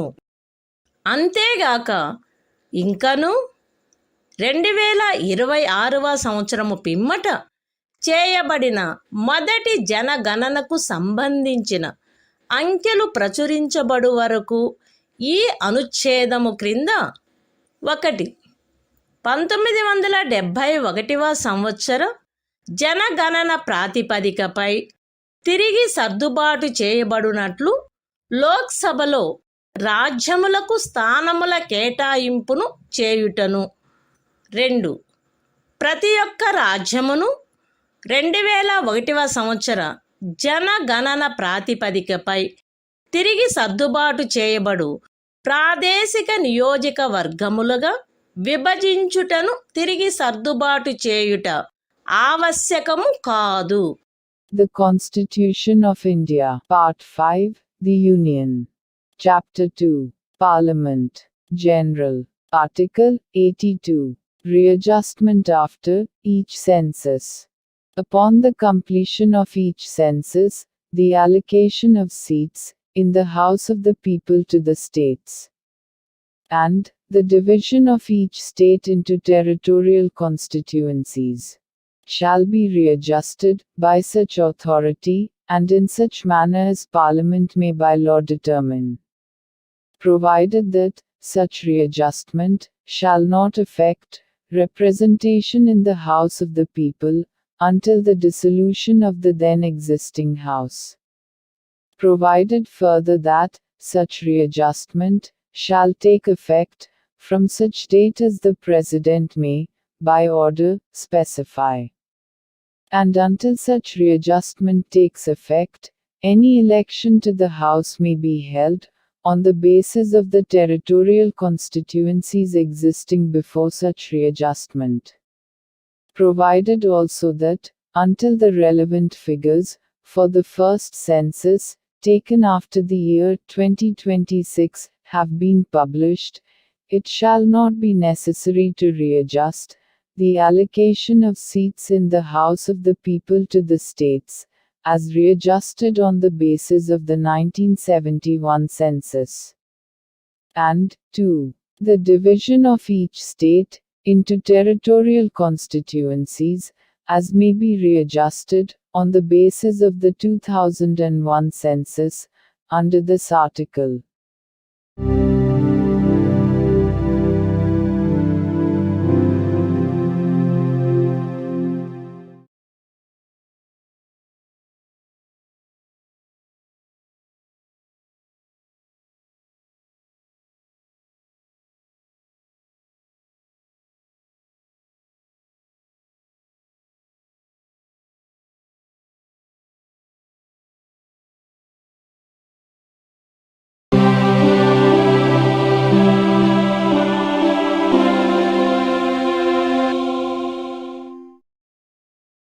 భారత సంవిధానము భాగము 5 సంఘము అధ్యాయం 2 పార్లమెంటు సాధారణ విషయములు ఆర్టికల్ 83 పార్లమెంటు యొక్క సదనముల కాలావధి 1.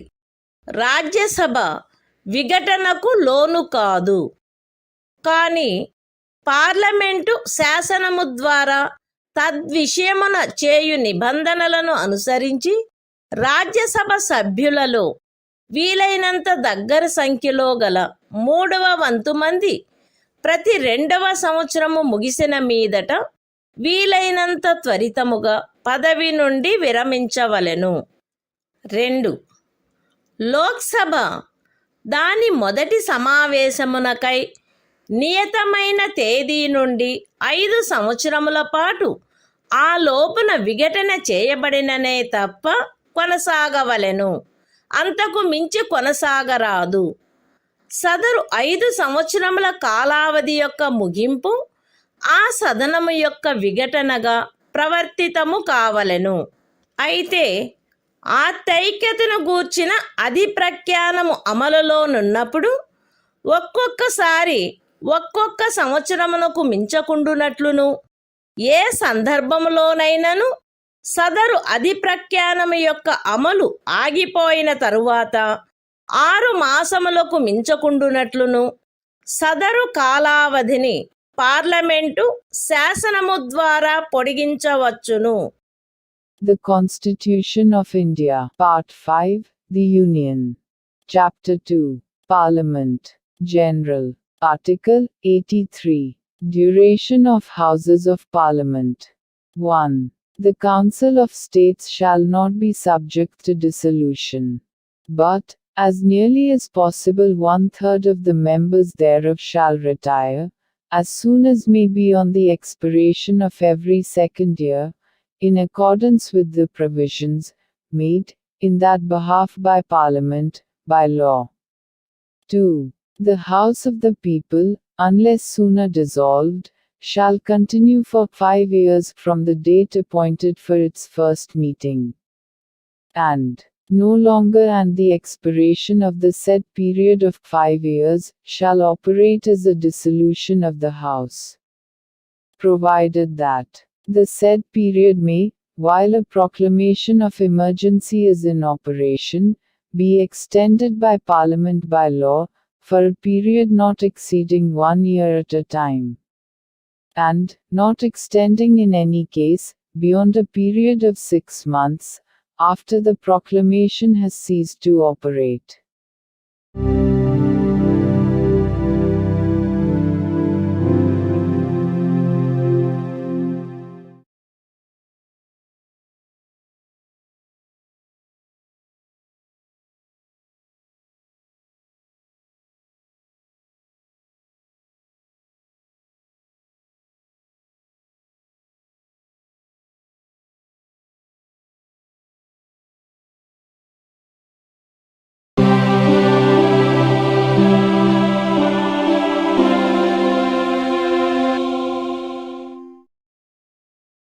భారత సంవిధానము భాగము 5 సంఘము అధ్యాయం 2 పార్లమెంటు సాధారణ విషయములు ఆర్టికల్ 84 పార్లమెంటు సభ్యత్వమునకు అర్హత ఏ వ్యక్తి అయినను తాను భారతదేశ పౌరుడై ఉండి ఎన్నికల కమిషనుచే తద్విషయమై ప్రాధీకృతుడైన వ్యక్తి సమక్షమున 3వ అనుసూచిలో అందు నిమిత్తము పొందుపరచబడిన ప్రరూపమును అనుసరించి ప్రమాణము లేక ప్రతిజ్ఞ చేసి దానిపై చేవ్రాలు చేసిననే తప్ప రాజ్యసభలోని స్థానము విషయంలో 30 సంవత్సరముల వయస్సుకు తక్కువ కాకుండాను లోక్సభలోని స్థానము విషయంలో 25 సంవత్సరముల వయస్సుకు తక్కువ కాకుండాను ఉన్ననే తప్ప మరియు పార్లమెంటుచే చేయబడిన ఏదేని శాసనము ద్వారా గాని దాని క్రింద గాని తద్విషయమున విహితము చేయబడు ఇతర అర్హతలను కలిగి ఉన్ననే తప్ప పార్లమెంటులోని స్థానమును పూరించుటకై ఎంపిక చేయబడుటకు అర్హుడు కాడు. The Constitution of India, Part 5, The Union. Chapter 2, Parliament, General. Article 84. Qualification for membership of Parliament. A person shall not be qualified to be chosen to fill a seat in Parliament, unless he is a citizen of India, and makes and subscribes, before some person, authorized in that behalf by the Election Commission, an oath or affirmation according to the form set out for the purpose, in the 3rd schedule. B. Is, in the case of a seat in the Council of States, not less than 30 years of age, and, in the case of a seat in the House of the People, not less than 25 years of age. And, C. Possesses such other qualifications, as may be prescribed, in that behalf, by or under, any law made by Parliament.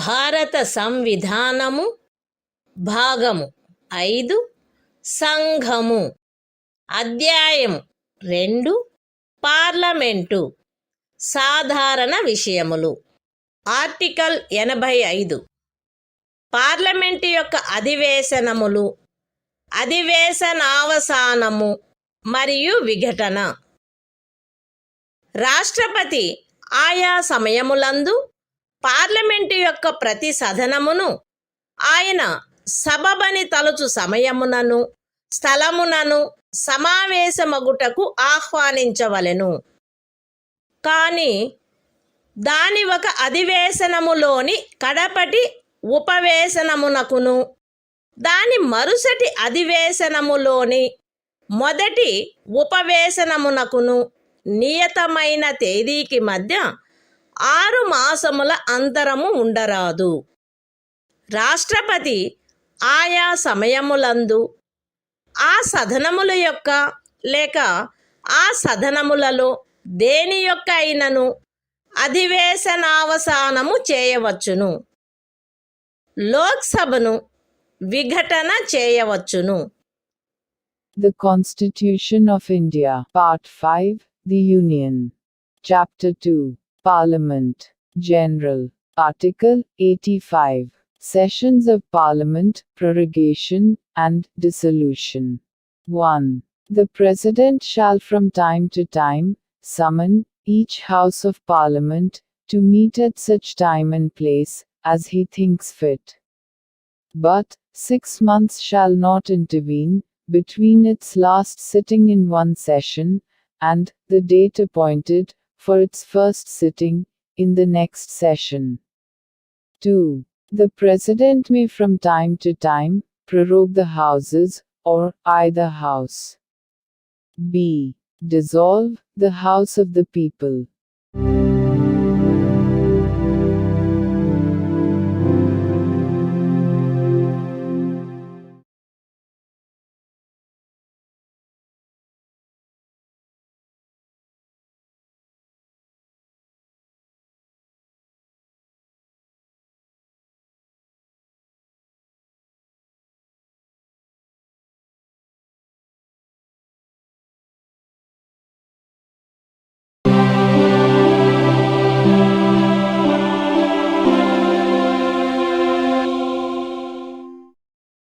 భారత సంవిధానము భాగము 5 సంఘము అధ్యాయం 2 parliament సాధారణ విషయములు article 86 సదనములలో ప్రసంగించుటకు మరియు సందేశములను పంపుటకును రాష్ట్రపతికి గల హక్కు. రాష్ట్రపతి పార్లమెంటు యొక్క ఏ సదనములోనైనను కలిసి సమావేశమైన ఉభయ సదనములలోనైనను ప్రసంగించవచ్చును మరియు అందు నిమిత్తము సభ్యుల హాజరును కోరవచ్చును. రాష్ట్రపతి పార్లమెంటు యొక్క ఏ సదనమునకైనను పార్లమెంటులో అప్పటికి పెండింగులో ఉన్న బిల్లులను గూర్చి లేక అన్యతా సందేశములను పంపవచ్చును మరియు ఏ సదనమునకు అట్టి సందేశము పంపబడునో ఆ సదనము ఏ విషయమును పర్యాలోచించుటకు ఆ సందేశము ద్వారా ఆపేక్షించబడినదో ఆ విషయమును గూర్చి వీలైనంత త్వరితముగా పర్యాలోచించవలెను. The Constitution of India, Part 5, The Union. Chapter 2, Parliament, General. Article 86. Right of President to address and send messages to Houses. 1. The President may address either House of Parliament or both Houses assembled together, and, for that purpose, require the attendance of members. 2. The President may send messages to either House of Parliament, whether with respect to a bill then pending in Parliament or otherwise. And a House to which any message is so sent, shall, with all convenient dispatch, consider any matter required by the message to be taken into consideration.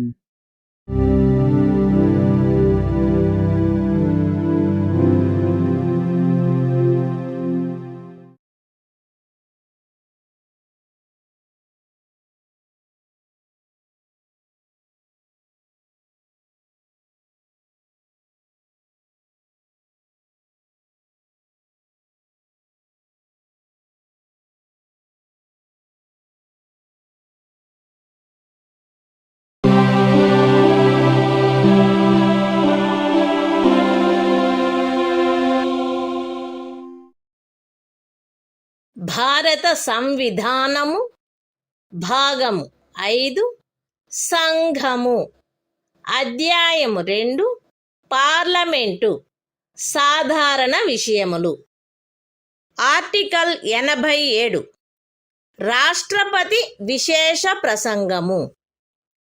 రాష్ట్రపతి లోక్సభ యొక్క ప్రతి సాధారణ ఎన్నికల తరువాత మొదటి అధివేశనము యొక్క ప్రారంభమునను ప్రతి సంవత్సరము మొదటి అధివేశనము యొక్క ప్రారంభమునను కలిపి సమావేశమైన పార్లమెంటు యొక్క ఉభయ సదనములను సంబోధించి పార్లమెంటును ఆహ్వానించిన కారణములను తెలియజేయవలెను.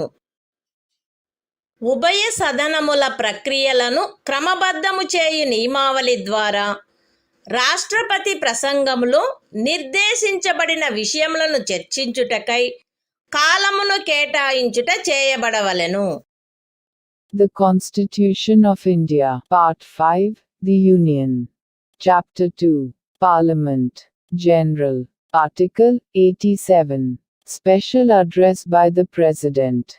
1. At the commencement of the first session after each general election, to the House of the People, and, at the commencement of the first session of each year, the President shall address both Houses of Parliament assembled together, and inform Parliament of the causes of its summons. 2. Provision shall be made by the rules regulating the procedure of either House for the allotment of time for discussion of the matters referred to in such address.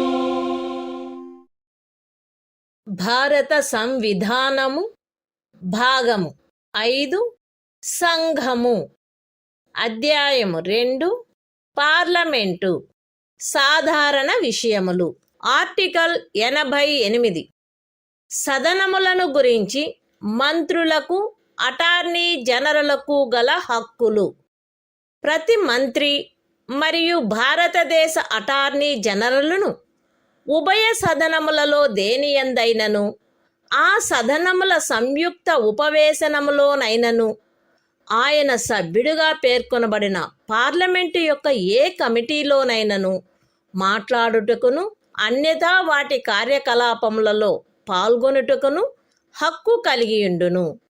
కానీ ఈ అనుచ్ఛేదమును పురస్కరించుకొని ఆయన అందు vote చేయుటకు హక్కు కలిగియుండడు. The Constitution of India. Part 5. The Union. Chapter 2. Parliament. General. Article 88.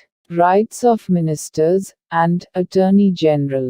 As respects Houses, every Minister and the Attorney General of India shall have the right to speak in, and otherwise to take part in the proceedings of either House, any joint sitting of the Houses, and any committee of Parliament, of which he may be named a member, but shall not by virtue of this article be entitled to vote.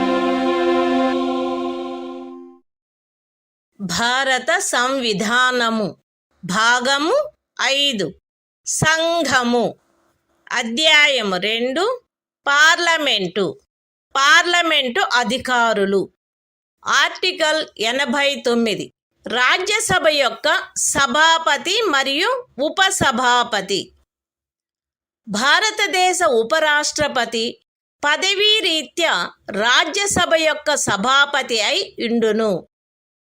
Rajya Sabha వీలైనంత త్వరగా ఆ సభ యొక్క సభ్యులలో ఒకరిని ఉపసభాపతిగా ఎంపిక చేసుకొనవలెను మరియు ఉపసభాపతి పదవి ఖాళీ అయినప్పుడెల్లను సభ మరొక సభ్యుని ఉపసభాపతిగా ఎంపిక చేసుకొనవలెను.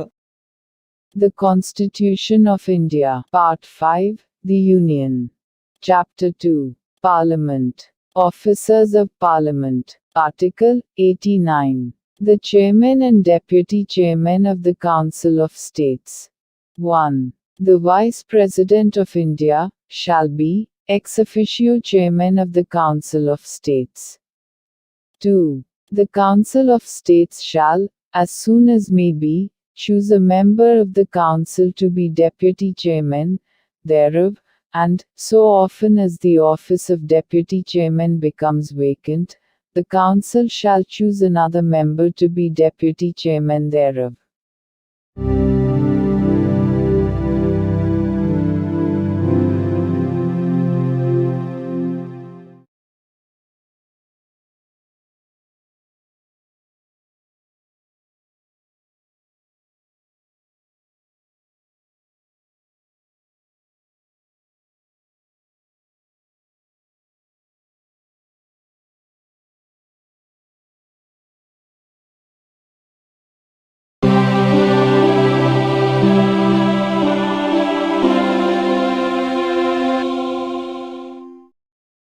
భారత సంవిధానము భాగము 5 సంఘము అధ్యాయం 2 పార్లమెంటు అధికారులు ఆర్టికల్ 90 ఉపసభాపతి పదవిని ఖాళీ చేయుట, ఆ పదవికి రాజీనామా ఇచ్చుట మరియు ఆ పదవి నుండి తొలగించబడుట. రాజ్యసభ యొక్క ఉపసభాపతి పదవియందున్న సభ్యుడు ఏ సభలో సభ్యత్వమును కోల్పోయినచో తన పదవిని ఖాళీ చేయవలెను. బి తన చేవ్రాలుతో సభాపతికి లేఖ వ్రాయుట ద్వారా ఎప్పుడైనను తన పదవికి రాజీనామా ఇవ్వవచ్చును. మరియు సి సభలో అప్పుడున్న సభ్యులందరిలో అధిక సంఖ్యాకులచే పాస్ చేయబడిన ఆ సభ యొక్క తీర్మానము ద్వారా పదవి నుండి తొలగించబడవచ్చును. అయితే ఖండము సి నిమిత్తమగు తీర్మానమేదియు దానిని ప్రస్తావించవలెనను ఉద్దేశము కలదని నోటీసు ఇచ్చి కనీసం 14 దినములు గడిచిననే తప్ప ప్రస్తావించబడరాదు. The Constitution of India, Part 5, The Union. Chapter 2, Parliament. Officers of Parliament. Article 90. Vacation and resignation of, and removal from, the office of Deputy Chairman. A member holding office, as Deputy Chairman of the Council of States, shall vacate his office if he ceases to be a member of the Council. B. May at any time, by writing under his hand addressed to the Chairman, resign his office. The resolution.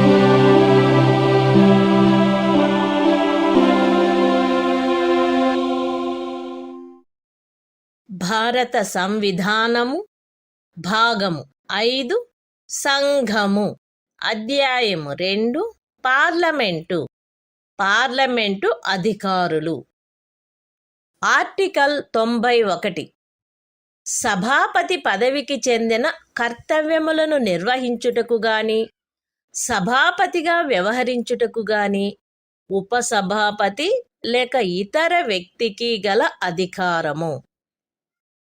సభాపతి పదవి ఖాళీగా ఉన్నప్పుడు లేక ఉపరాష్ట్రపతి రాష్ట్రపతిగా వ్యవహరించుచున్నా లేక రాష్ట్రపతి కృత్యములను నిర్వహించుచున్న ఏదేని కాలావధిలో సభాపతి పదవికి చెందిన కర్తవ్యములు ఉపసభాపతిచే లేక ఉపసభాపతి పదవి కూడా ఖాళీగా ఉన్నచో రాష్ట్రపతి అందు నిమిత్తము నియమించిన రాజ్యసభ సభ్యునిచే నిర్వర్తించబడవలెను. రాజ్యసభ యొక్క ఏదేని ఉపవేశనమునందు సభాపతి హాజరులో లేనప్పుడు ఉపసభాపతి లేక ఉపసభాపతి కూడా హాజరులో లేనప్పుడు సభ యొక్క ప్రక్రియ నియమావళిచే నిర్ధారణ చేయబడు వ్యక్తి లేక అట్టి ఏ వ్యక్తియు హాజరులో లేనప్పుడు సభచే నిర్ధారణ చేయబడు ఎవరేని ఇతర వ్యక్తి సభాపతిగా వ్యవహరించవలెను. The Constitution of India, Part 5, The Union. Chapter 2, Parliament. Officers of Parliament. Article 91. Power of the Deputy Chairman, or other person, to perform the duties of the office of, or to act as, Chairman. 1. While the office of Chairman is vacant, or during any period when the Vice President is acting as, or discharging the functions of, President, the duties of the office shall be performed by the Deputy Chairman. Or, if the office of Deputy Chairman is also vacant, by such member of the Council of States as, the President may appoint for the purpose. 2. During the absence of the Chairman from any sitting of the Council of States, the Deputy Chairman, or, if he is also absent, such person as may be determined by the rules of procedure of the Council, or, if no such person is present, such other person as may be determined by the Council, shall act as Chairman.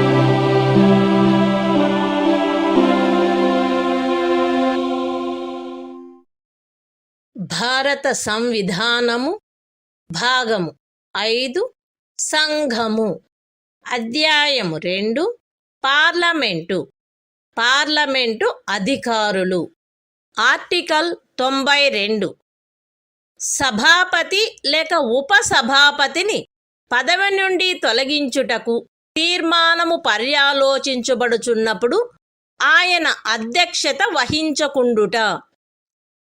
ఉపరాష్ట్రపతిని పదవి నుండి తొలగించుటకు తీర్మానమేదైనను పర్యాలోచనలోనున్నప్పుడు సభాపతి లేక ఉపసభాపతిని పదవి నుండి తొలగించుటకు తీర్మానమేదైనను పర్యాలోచనలోనున్నప్పుడు ఉపసభాపతి రాజ్యసభ యొక్క ఏదేని ఉపవేశనమునందు ఆయన హాజరై ఉన్నప్పటికీ అధ్యక్షత వహించరాదు.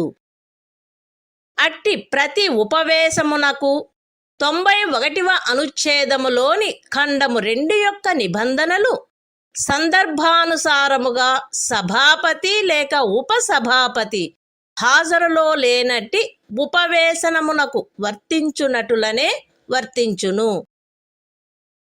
ఉపరాష్ట్రపతిని పదవి నుండి తొలగించుటకు తీర్మానమేదైనను రాజ్యసభలో పర్యాలోచనలోనున్నప్పుడు ఆ సభలో మాట్లాడుటకును అన్యథా దాని కార్యకలాపములలో పాల్గొనుటకును సభాపతి హక్కు కలిగియుండును. కాని 100వ అనుచ్ఛేదములో ఏమి ఉన్నప్పటికీ అట్టి తీర్మానముపై గాని ఆ కార్యకలాపములలో ఏదేని ఇతర విషయముపై గాని ఓటు చేయుటకు ఆయనకు బొత్తిగా హక్కు ఉండదు. The Constitution of India, Part 5, The Union. Chapter 2, Parliament. Officers of Parliament. Article 92. The Chairman or the Deputy Chairman, not to preside, while a resolution for his removal from office is under consideration.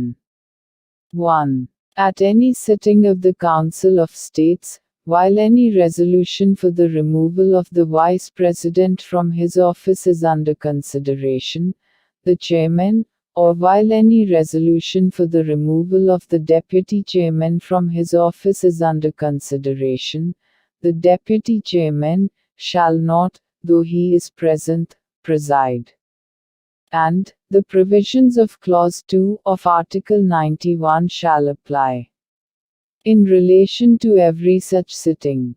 as they apply in relation to a sitting from which the chairman, or, as the case may be, the deputy chairman, is absent.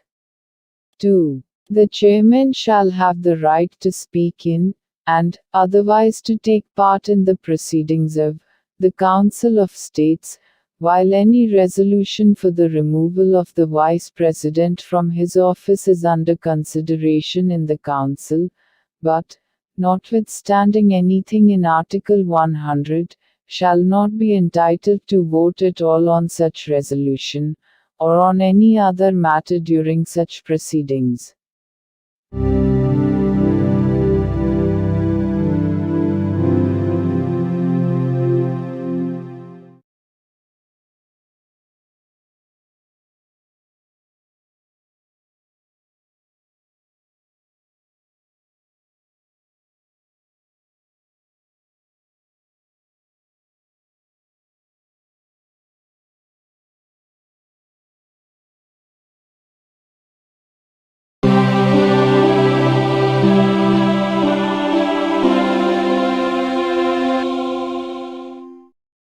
భారత సంవిధానము భాగము 5 సంఘము అధ్యాయము 2 parliament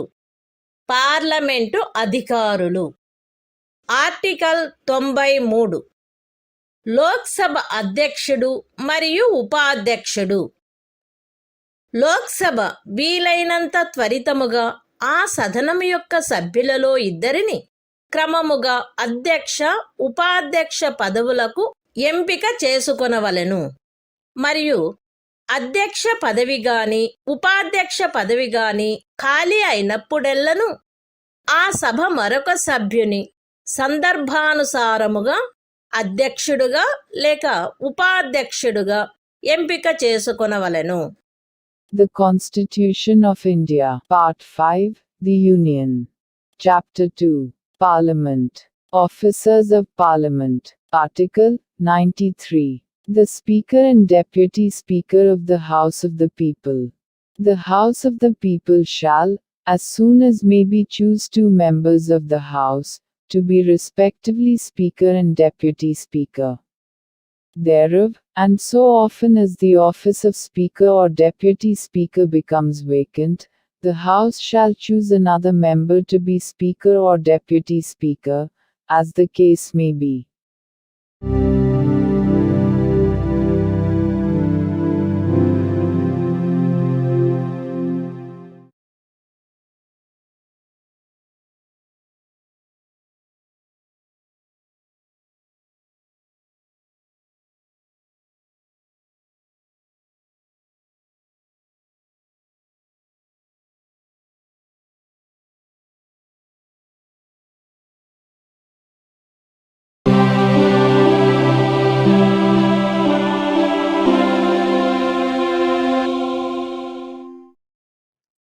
భారత సంవిధానము భాగము 5 సంఘము అధ్యాయం 2 parliament అధికారులు article 94 అధ్యక్ష లేక ఉపాధ్యక్ష పదవిని ఖాళీ చేయుట, ఆ పదవికి రాజీనామా ఇచ్చుట మరియు ఆ పదవి నుండి తొలగింపబడుట. లోక్సభ యొక్క అధ్యక్ష లేక ఉపాధ్యక్ష పదవి యందున్న సభ్యుడు లోక్సభలో సభ్యత్వమును కోల్పోయినచో తన పదవిని ఖాళీ చేయవలెను. అట్టి సభ్యుడు అధ్యక్షుడైనచో ఉపాధ్యక్షునికి, ఉపాధ్యక్షుడైనచో అధ్యక్షునికి తన చేవ్రాలుతో లేఖ వ్రాయుట ద్వారా ఎప్పుడైనను తన పదవికి రాజీనామా ఇవ్వవచ్చును. మరియు లోక్సభలో అప్పుడు సభ్యులుగానున్న వారందరిలో అధిక సంఖ్యాకులచే పాస్ చేయబడిన ఆ సభ యొక్క తీర్మానము ద్వారా పదవి నుండి తొలగించబడవచ్చును. అయితే ఖండము సి నిమిత్తము తీర్మానమేదియు దానిని ప్రస్తావించవలెనను ఉద్దేశము కలదని నోటీసు ఇచ్చి కనీసము 14 దినములు గడిచిననే తప్ప ప్రస్తావించబడరాదు. అంతేగాక లోక్సభ విఘటన జరిగినప్పుడెల్లను అట్టి విఘటన అనంతరము జరుగు లోక్సభ మొదటి సమావేశమునకు అవ్యవహిత పూర్వము వరకు అధ్యక్షుడు తన పదవిని ఖాళీ చేయరాదు. The Constitution of India, Part 5, The Union. Chapter 2, Parliament. Officers of Parliament. Article 94. Vacation and resignation of, and removal from, the offices of Speaker and Deputy Speaker. A member holding office as Speaker, or Deputy Speaker of the House of the People, shall vacate his office if he ceases to be a member of the House of the People. B. May at any time, by writing under his hand addressed, if such member is the Speaker, to the Deputy Speaker. And, if such member is the Deputy Speaker, to the Speaker. Resign his office. And, C. May be removed from his office by a resolution of the House of the People, passed by a majority of all the then members of the House. Provided that, no resolution for the purpose of Clause C shall be moved, unless at least 14 days' notice has been given of the intention to move the resolution. Provided further that, whenever the House of the People is dissolved, the Speaker shall not vacate his office, until immediately before the first meeting of the House of the People, after the dissolution.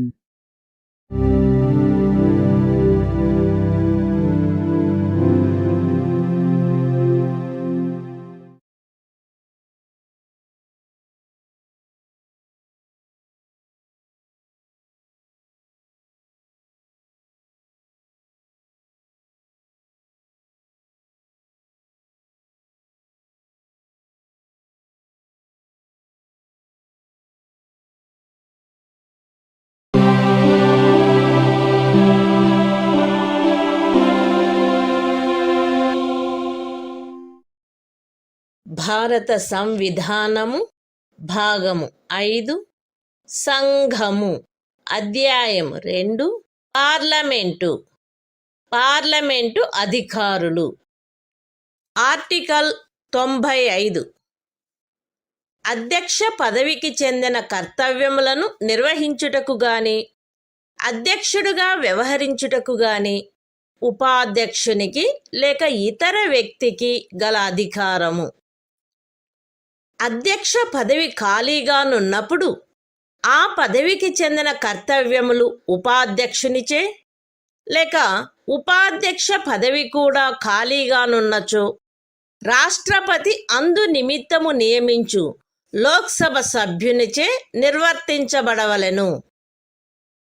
Lok Sabha యొక్క ఏదేని ఉపవేశమునందు అధ్యక్షుడు హాజరులో లేనప్పుడు ఉపాధ్యక్షుడు లేక ఉపాధ్యక్షుడు కూడా హాజరులో లేనప్పుడు లోక్సభ యొక్క ప్రక్రియా నియమావళిచే నిర్ధారణ చేయబడు వ్యక్తి లేక అట్టి ఏ వ్యక్తియు హాజరులో లేనప్పుడు లోక్సభచే నిర్ధారణ చేయబడు ఎవరేని ఇతర వ్యక్తి అధ్యక్షుడుగా వ్యవహరించవలెను. The Constitution of India, Part 5, The Union. Chapter 2, Parliament. Officers of Parliament. Article 95. Power of the Deputy Speaker, or other person, to perform the duties of the office of, or to act as, Speaker. 1. While the office of Speaker is vacant, the duties of the office shall be performed by the Deputy Speaker. Or, if the office of Deputy Speaker is also vacant, by such member of the House of the People, as the President may appoint for the purpose. 2. During the absence of the Speaker, from any sitting of the House of the People, the Deputy Speaker, or, if he is also absent, such person, as may be determined by the rules of procedure of the House, or, if no such person is present, such other person, as may be determined by the House, shall act as Speaker.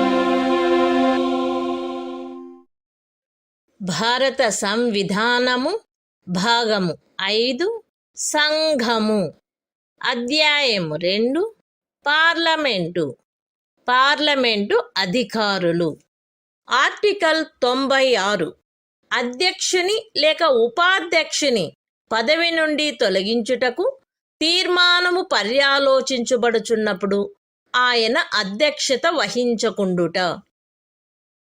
అధ్యక్షుని పదవి నుండి తొలగించుటకు తీర్మానం ఏదైనను పర్యాలోచనలోనున్నప్పుడు అధ్యక్షుడు, లేక ఉపాధ్యక్షుని పదవి నుండి తొలగించుటకు తీర్మానం ఏదైనను పర్యాలోచనలో ఉన్నప్పుడు ఉపాధ్యక్షుడు, లోక్సభ యొక్క ఏదేని ఉపవేశనమునందు ఆయన హాజరై ఉన్నప్పటికీ అధ్యక్షత వహించరాదు.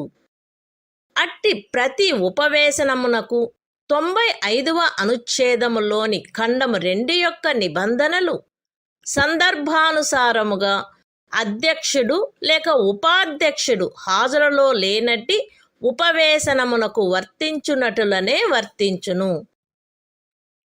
అధ్యక్షుని పదవి నుండి తొలగించుటకు తీర్మానం ఏదైనను లోక్సభలో పర్యాలోచనలోనున్నప్పుడు ఆ సభలో మాట్లాడుటకును అన్యథా దాని కార్యకలాపములో పాల్గొనుటకును అధ్యక్షుడు హక్కు కలిగియుండును.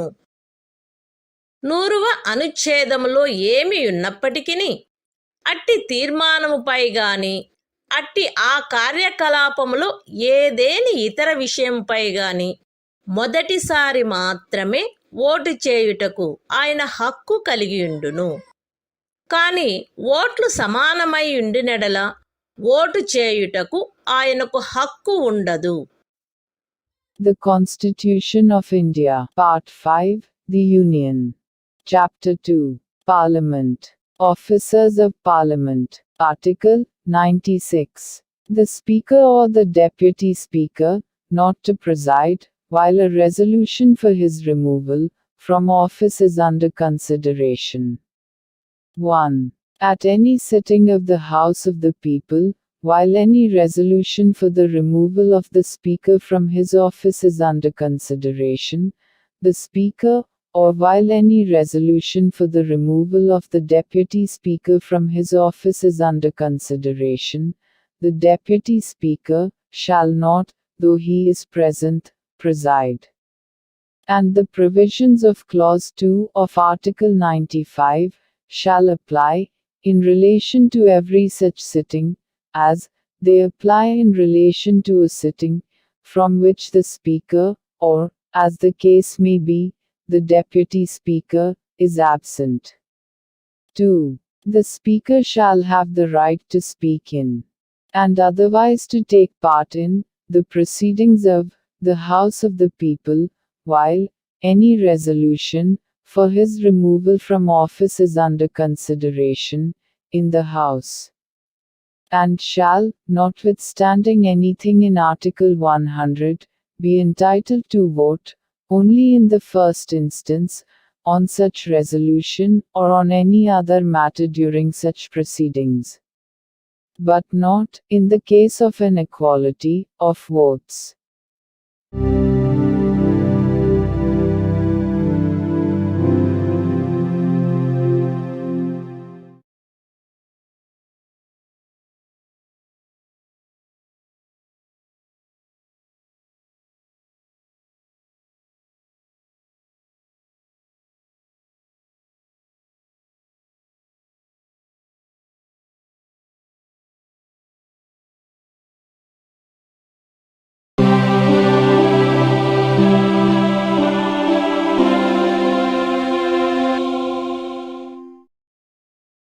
భారత సంవిధానము భాగము 5 సంఘము. అధ్యాయం 2 పార్లమెంటు అధికారులు. ఆర్టికల్ 97 సభాపతి, ఉపసభాపతి మరియు అధ్యక్షుని, ఉపాధ్యక్షుని యొక్క జీతములు మరియు భత్యములు. రాజ్యసభ యొక్క సభాపతికిని, ఉపసభాపతికిని మరియు లోక్సభ యొక్క అధ్యక్షునకును, ఉపాధ్యక్షునకును క్రమముగా వారికి పార్లమెంటు శాసనము ద్వారా నియతము చేయు జీతములు భత్యములు చెల్లించబడవలెను మరియు తద్విషయమున నిబంధన చేయబడు వరకు 2వ అనుసూచిలో నిర్దిష్టపరచవలసిన జీతములు మరియు భత్యములు చెల్లించబడవలెను. The Constitution of India, Part 5, The Union. Chapter 2, Parliament. Officers of Parliament. Article 97. Salaries and allowances of the chairman and deputy chairman and the speaker and deputy speaker. There shall be paid to the chairman and the deputy chairman of the Council of States, and to the Speaker and the Deputy Speaker of the House of the People, such salaries and allowances as may be respectively fixed by Parliament by law, and, until provision in that behalf is so made, such salaries and allowances as is specified in the second schedule.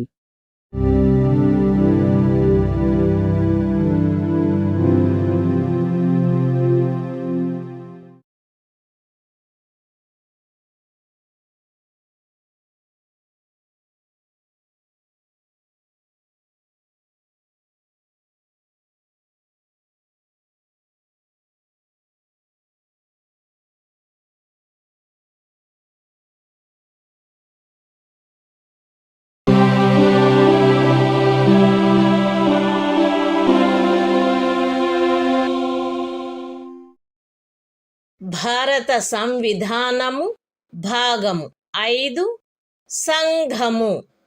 అధ్యాయము 2 parliament అధికారులు. Article 98 parliament యొక్క సచివాలయము. Parliament యొక్క ప్రతి సదనమునకు వేరువేరుగా సచివాలయ సిబ్బంది ఉండవలెను. అయితే ఈ ఖండములోనున్నదేదియు పార్లమెంటు యొక్క ఉభయ సదనములకు చెందు ఉమ్మడి పదవులు సృష్టించుటను నివారించునదిగా అన్వయించబడరాదు. పార్లమెంటు యొక్క ఉభయ సదనముల సచివాలయ సిబ్బంది యొక్క భర్తీని మరియు ఆ సిబ్బందిలో నియమించబడిన వ్యక్తుల సేవా షరతులను పార్లమెంటు శాసనము ద్వారా క్రమబద్ధము చేయవచ్చును. ఖండము 2 క్రింద పార్లమెంటుచే నిబంధన చేయబడు వరకు రాష్ట్రపతి సందర్భానుసారముగా లోక్సభ యొక్క అధ్యక్షునితో లేక రాజ్యసభ యొక్క సభాపతితో సంప్రదించి లోక్సభకు లేక రాజ్యసభకు చెందిన సచివాలయ సిబ్బంది యొక్క భర్తీని మరియు ఆ సిబ్బందిలో నియమించబడిన వ్యక్తుల సేవా షరతులను క్రమబద్ధము చేయు నియమావళిని చేయవచ్చును మరియు అట్లు చేయబడిన నియమావళి సదరు ఖండము క్రింద చేయబడు ఏదేని శాసనము యొక్క నిబంధనలకు అత్యధీనమై ప్రభావము కలిగి ఉండవలెను. The Constitution of India, Part 5, The Union.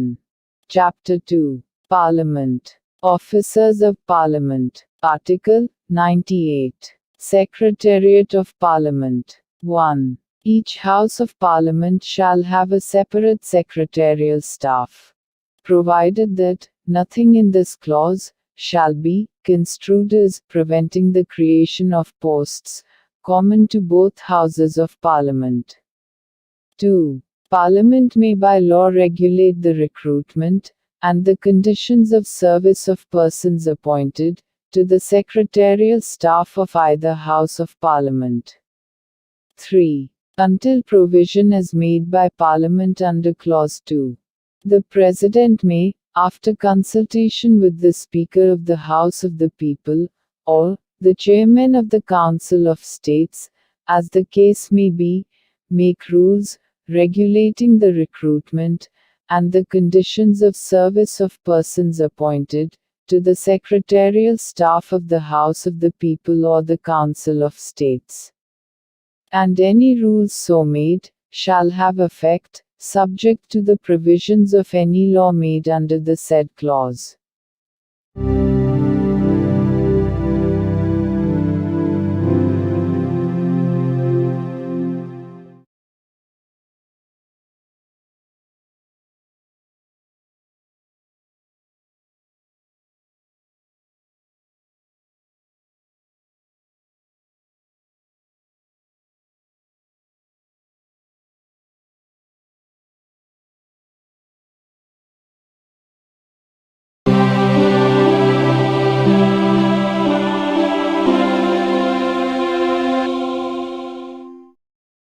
భారత సంవిధానము భాగము 5 సంఘము అధ్యాయము 2 పార్లమెంటు కార్యకలాప నిర్వహణము ఆర్టికల్ 99 సభ్యులచే ప్రమాణము లేక ప్రతిజ్ఞ. పార్లమెంటు ఉభయ సదనములలోని ప్రతి సభ్యుడు తన స్థానమును స్వీకరించుటకు పూర్వము రాష్ట్రపతి సమక్షమున గాని తద్విషయమున ఆయనచే నియమించబడిన వ్యక్తి సమక్షమున గాని 3వ అనుసూచిలో అందు నిమిత్తము పొందుపరచబడిన ప్రరూపమును అనుసరించి ప్రమాణము లేక ప్రతిజ్ఞ చేసి దానిపై చేవ్రాలు చేయవలెను. The Constitution of India, Part 5, The Union.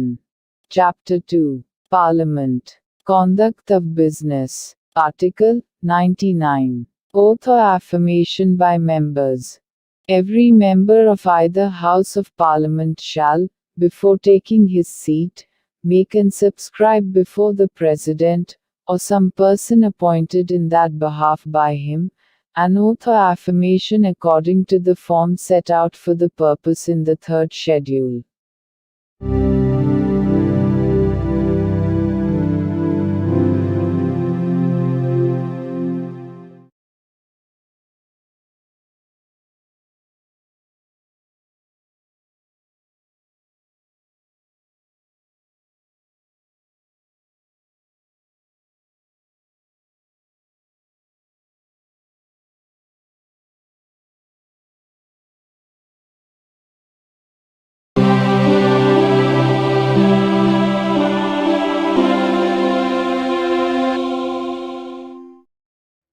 భారత సంవిధానము భాగము 5 సంఘము అధ్యాయము 2 పార్లమెంటు కార్యకలాప నిర్వహణము ఆర్టికల్ 100 సదనములలో ఓటింగ్ ఖాళీలున్నప్పటికీ వ్యవహరించుటకు సదనములకు గల అధికారము మరియు కోరము.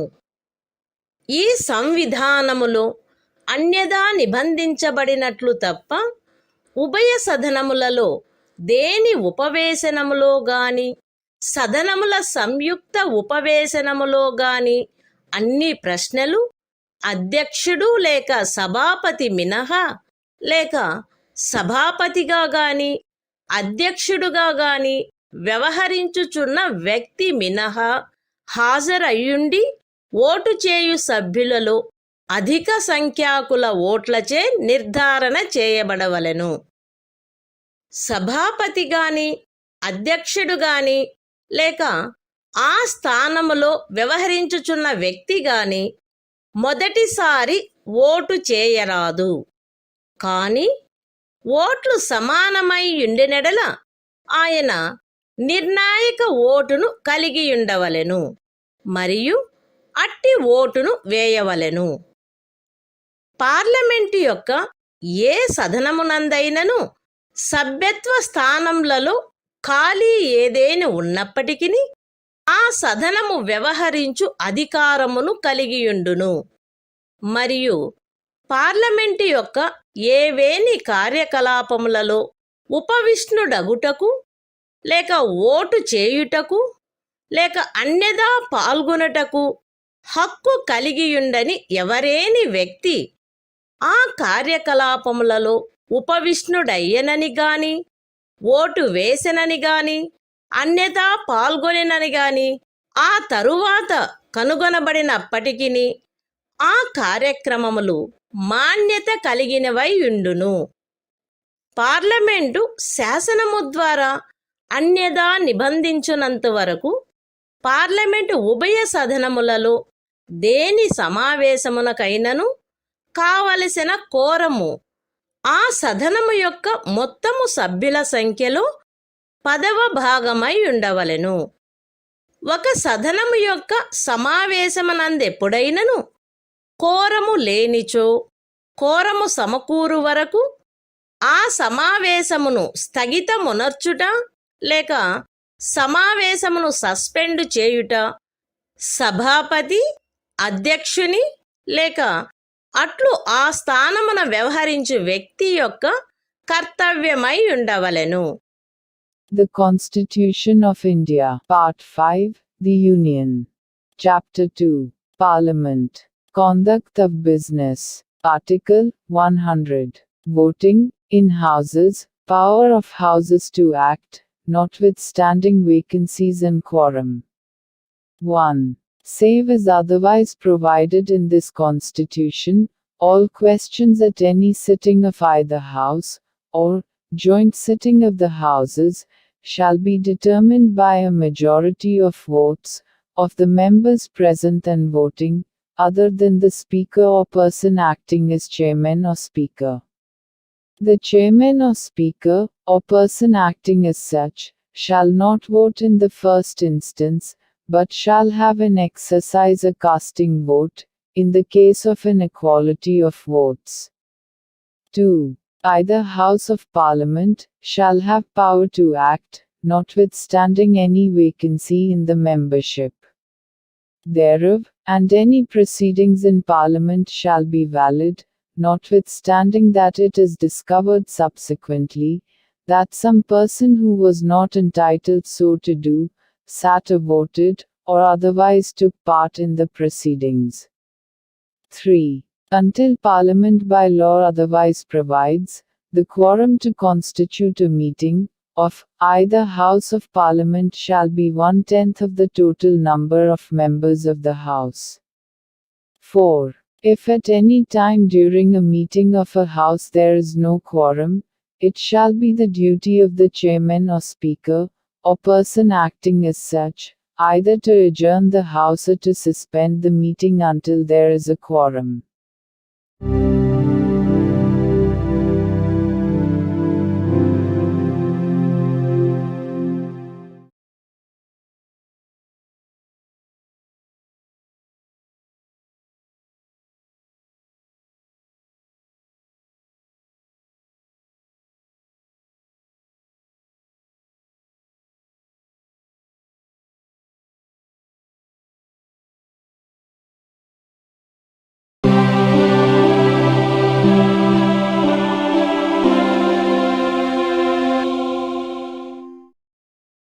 భారత సంవిధానము భాగము 5 సంఘము అధ్యాయము 2 పార్లమెంటు సభ్యుల నిరర్హతలు ఆర్టికల్ 101 స్థానములను ఖాళీ చేయుట. ఒకే వ్యక్తి పార్లమెంటు యొక్క ఉభయ సదనములలోనూ సభ్యుడై ఉండరాదు. ఉభయ సదనములకు సభ్యుడుగా ఎంపిక చేయబడిన వ్యక్తి ఆ ఉభయ సదనములలో ఒకదాని అందలి స్థానమును ఖాళీ చేయుటకు పార్లమెంటు చే శాసనము ద్వారా నిబంధన చేయబడవలెను. ఒకే వ్యక్తి పార్లమెంటులోనూ ఏదేని రాజ్య శాసన మండలి యొక్క ఒక సదనములోనూ సభ్యుడై ఉండరాదు. మరియు ఏ వ్యక్తి అయినను పార్లమెంటుకును రాజ్య శాసన మండలి యొక్క ఒక సదనమునకును సభ్యుడిగా ఎంపిక చేయబడినచో ఆ రాజ్య శాసన మండలిలోని తన స్థానమునకు అంతకు ముందు రాజీనామా ఇచ్చి ఉండిననే తప్ప పార్లమెంటులో ఆ వ్యక్తి యొక్క స్థానము రాష్ట్రపతిచే చేయబడిన నియమావళి యందు నిర్దిష్టపరచబడు కాలావధి ముగియగనే ఖాళీ అగును. పార్లమెంటు యొక్క ఉభయ సదనములలో దేని సభ్యుడైనను 102వ అనుచ్ఛేదము యొక్క ఖండము 1 లేక ఖండము 2లో పేర్కొనబడిన నిరర్హతలలో దేనికైనను లోనైనచో లేక సందర్భానుసారముగా సభాపతికి లేక అధ్యక్షునికి తన చేవ్రాలుతో లేఖ వ్రాయుట ద్వారా తన స్థానమునకు రాజీనామా ఇచ్చుటయు, అట్టి రాజీనామాను సందర్భానుసారముగా సభాపతి లేక అధ్యక్షుడు స్వీకరించుటయు జరిగినచో అటుపై అతని స్థానము ఖాళీ అగును. అయితే ఉపఖండము బిలో నిర్దేశించబడిన ఏదేని రాజీనామా విషయంలో సందర్భానుసారముగా సభాపతి లేక అధ్యక్షుడు తనకు అందిన సమాచారమును బట్టి గాని అన్యదా కాని మరియు తాను సబబని తలచు పరిశీలన జరిపిన పిమ్మట ఆ రాజీనామా స్వచ్ఛందముగా చేసినది కాదని లేక నిజమైనది కాదని అభిప్రాయపడినచో ఆయన ఆ రాజీనామాను స్వీకరించరాదు. పార్లమెంటు యొక్క ఉభయ సదనములలో దేని సభ్యుడైనను ఆ సదనము యొక్క అనుజ్ఞ లేకుండా దాని సమావేశములన్నిటికీ 60 దినముల కాలావధి వరకు హాజరు కానిచో ఆయన స్థానము ఖాళీ అయినట్లు ఆ సదనము ప్రఖ్యానించవచ్చును.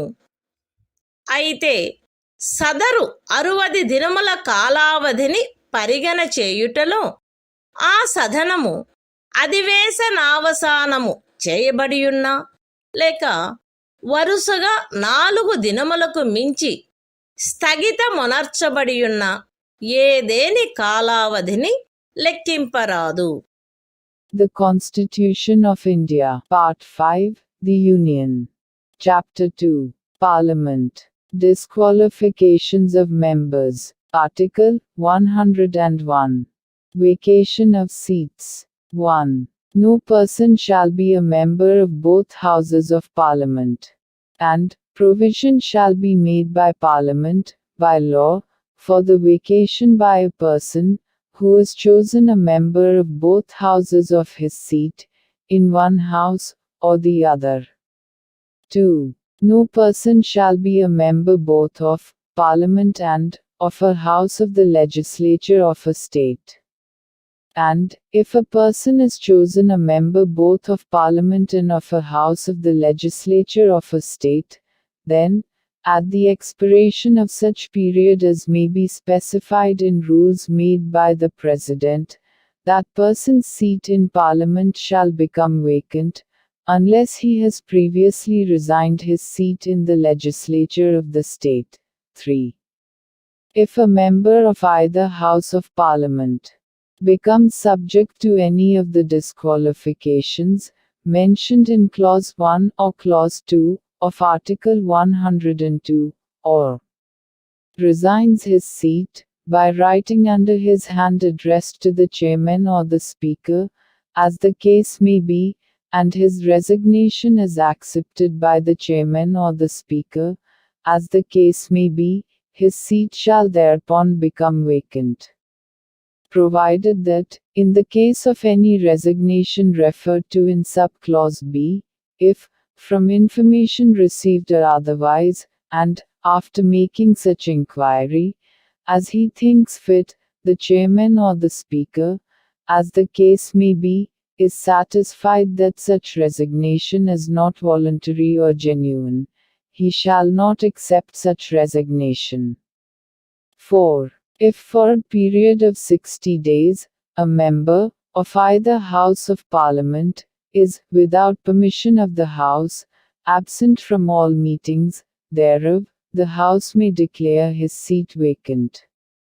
Provided that, in computing the said period of 60 days, no account shall be taken of any period during which the House is prorogued or is adjourned for more than 4 consecutive days.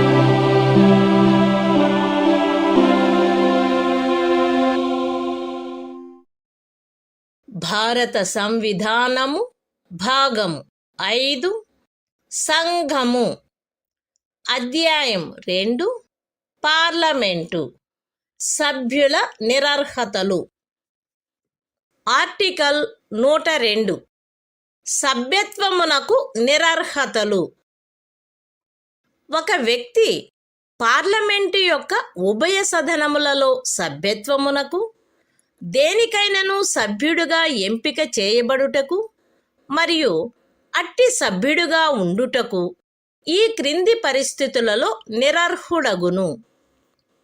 భారత ప్రభుత్వం క్రింద గాని ఏదేని రాజ్య ప్రభుత్వం క్రింద గాని లాభాయుతమైన ఏ పదవియందున్న వ్యక్తికి నిరర్హత కలుగదని పార్లమెంటుచే శాసనము ద్వారా ప్రఖ్యానించబడినచో ఆ పదవి మినహా అన్యమైన ఏదేని లాభాయుత పదవియందు అతడున్నచో అతడు అస్వస్థ చిత్తుడయ్యుండి అట్లని సమర్థ న్యాయస్థానముచే ప్రఖ్యానించబడినచో అతడు విముక్తి కాని దివాలాదారైనచో అతడు భారతదేశ పౌరుడు కానిచో లేక విదేశీ రాజ్యం యొక్క పౌరసత్వమును తనంత తాను ఆర్జించి ఉన్నచో లేక ఏదేని విదేశీ రాజ్యము పట్ల నిష్టను లేక అనుశక్తిని కలిగియుండుటకు ఒప్పుకొని ఉన్నచో పార్లమెంటుచే చేయబడిన ఏదేని శాసనము ద్వారా గాని దాని క్రింద గాని అతడు అట్లు నిరర్హుడుగా చేయబడినచో. విశదీకరణ: ఈ ఖండము నిమిత్తము ఒక వ్యక్తి సంఘము యొక్క లేక ఏదేని రాజ్యము యొక్క మంత్రిగానున్న కారణమును బట్టియే భారత ప్రభుత్వము క్రింద లేక ఏదేని అట్టి రాజ్య ప్రభుత్వము క్రింద లాభాయుత పదవి యందున్నట్లు భావింపబడరాదు. 10వ అనుసూచి క్రింద ఒక వ్యక్తి అట్లు నిరర్హుడైనచో అతడు పార్లమెంటు యొక్క ఉభయ సభలలో దేనిలోనైనను సభ్యునిగా ఉండుటకు నిరర్హుడగును. The Constitution of India, Part 5, The Union. Chapter 2, Parliament. Disqualifications of members. Article 102. Disqualifications for membership. 1. A person shall be disqualified for being chosen as, and for being, a member of either House of Parliament, a. If he holds any office of profit under the Government of India, or the Government of any state, other than an office declared by Parliament by law, not to disqualify its holder. b. If he is of unsound mind, and stands so declared by a competent court. c. If he is an undischarged insolvent. d. If he is not a citizen of India, or has voluntarily acquired the citizenship of a foreign state, or is under any acknowledgement of allegiance, or adherence to a foreign state. a. If he is so disqualified, by or under any law made by Parliament. Explanation. For the purposes of this clause, a person shall not be deemed to hold an office of profit under the Government of India or the Government of any state, by reason only that he is a minister either for the Union, or for such state. 2. A person shall be disqualified for being a member of either House of Parliament, if he is so disqualified under the 10th schedule.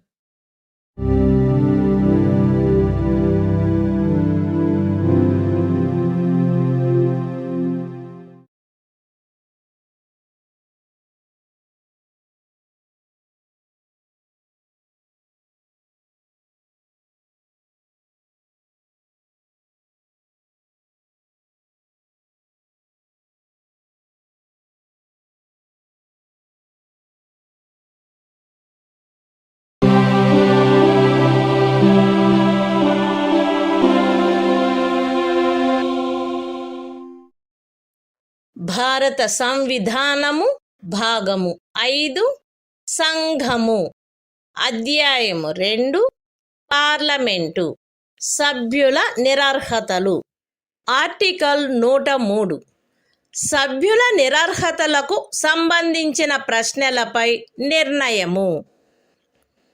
Parliament యొక్క ఉభయ సదనములలో దేని సభ్యుడైనను 102వ అనుచ్ఛేదపు ఖండము 1లో పేర్కొనబడిన నిరర్హతలలో దేనికైనను లోనైనాడా అను ప్రశ్న ఏదైనా ఉత్పన్నమైనచో ఆ ప్రశ్న రాష్ట్రపతి నిర్ణయమునకై నిర్దేశింపబడవలెను మరియు రాష్ట్రపతి యొక్క నిర్ణయము అంతిమమైనదై ఉండును. అట్టి ఏదేని ప్రశ్నపై ఏదేని నిర్ణయమును చేయుటకు పూర్వము రాష్ట్రపతి ఎన్నికల కమిషన్ యొక్క అభిప్రాయమును గైకొని అట్టి అభిప్రాయానుసారము వ్యవహరించవలెను. The Constitution of India, Part 5, The Union.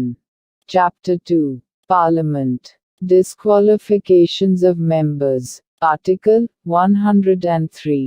Decision on questions as to disqualifications of members. 1. If any question arises as to whether a member of either House of Parliament has become subject to any of the disqualifications mentioned in Clause 1 of Article 102, the question shall be referred for the decision of the President and his decision shall be final. 2. Before giving any decision on any such question, the President shall obtain the opinion of the Election Commission, and shall act according to such opinion.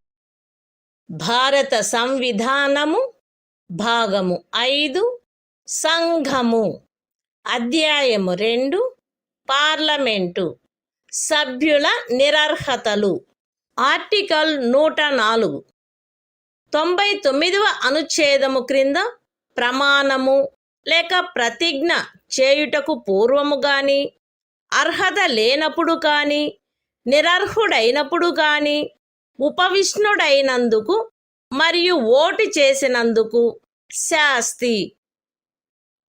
ఏ వ్యక్తి అయినను తాను 99వ అనుచ్ఛేదములోని అవసరమును పాటించుటకు పూర్వము లేక parliament యొక్క ఉభయ సదనములలో దేని సభ్యత్వమునకైనను తాను అర్హుడు కాడని కాని నిరర్హుడైనాడని కాని పార్లమెంటుచే చేయబడిన ఏదేని శాసనము యొక్క నిబంధనల ద్వారా తాను పార్లమెంటు యొక్క ఏ సదనమునందును సభ్యుడిగా ఉపవిష్ణుడగుట నుండి లేక ఓటు చేయుట నుండి నిషేధింపబడినాడని కాని తెలిసియుండియు అట్లు ఉపవిష్ణుడైనచో లేక ఓటు వేసినచో ఆయన ఆ విధముగా ఉపవిష్ణుడైనా లేక ఓటు వేసిన ప్రతి దినమునకు 500 రూపాయల చొప్పున శాస్తికి పాత్రుడగును. దానిని సంఘమునకు బాకీయున్న రుణము వలె ఆయన నుండి వసూలు చేయవలెను. The Constitution of India, Part 5, The Union. Chapter 2, Parliament. Disqualifications of Members. Article 104. Penalty for sitting and voting before making oath or affirmation under Article 99, or, when not qualified, or when disqualified.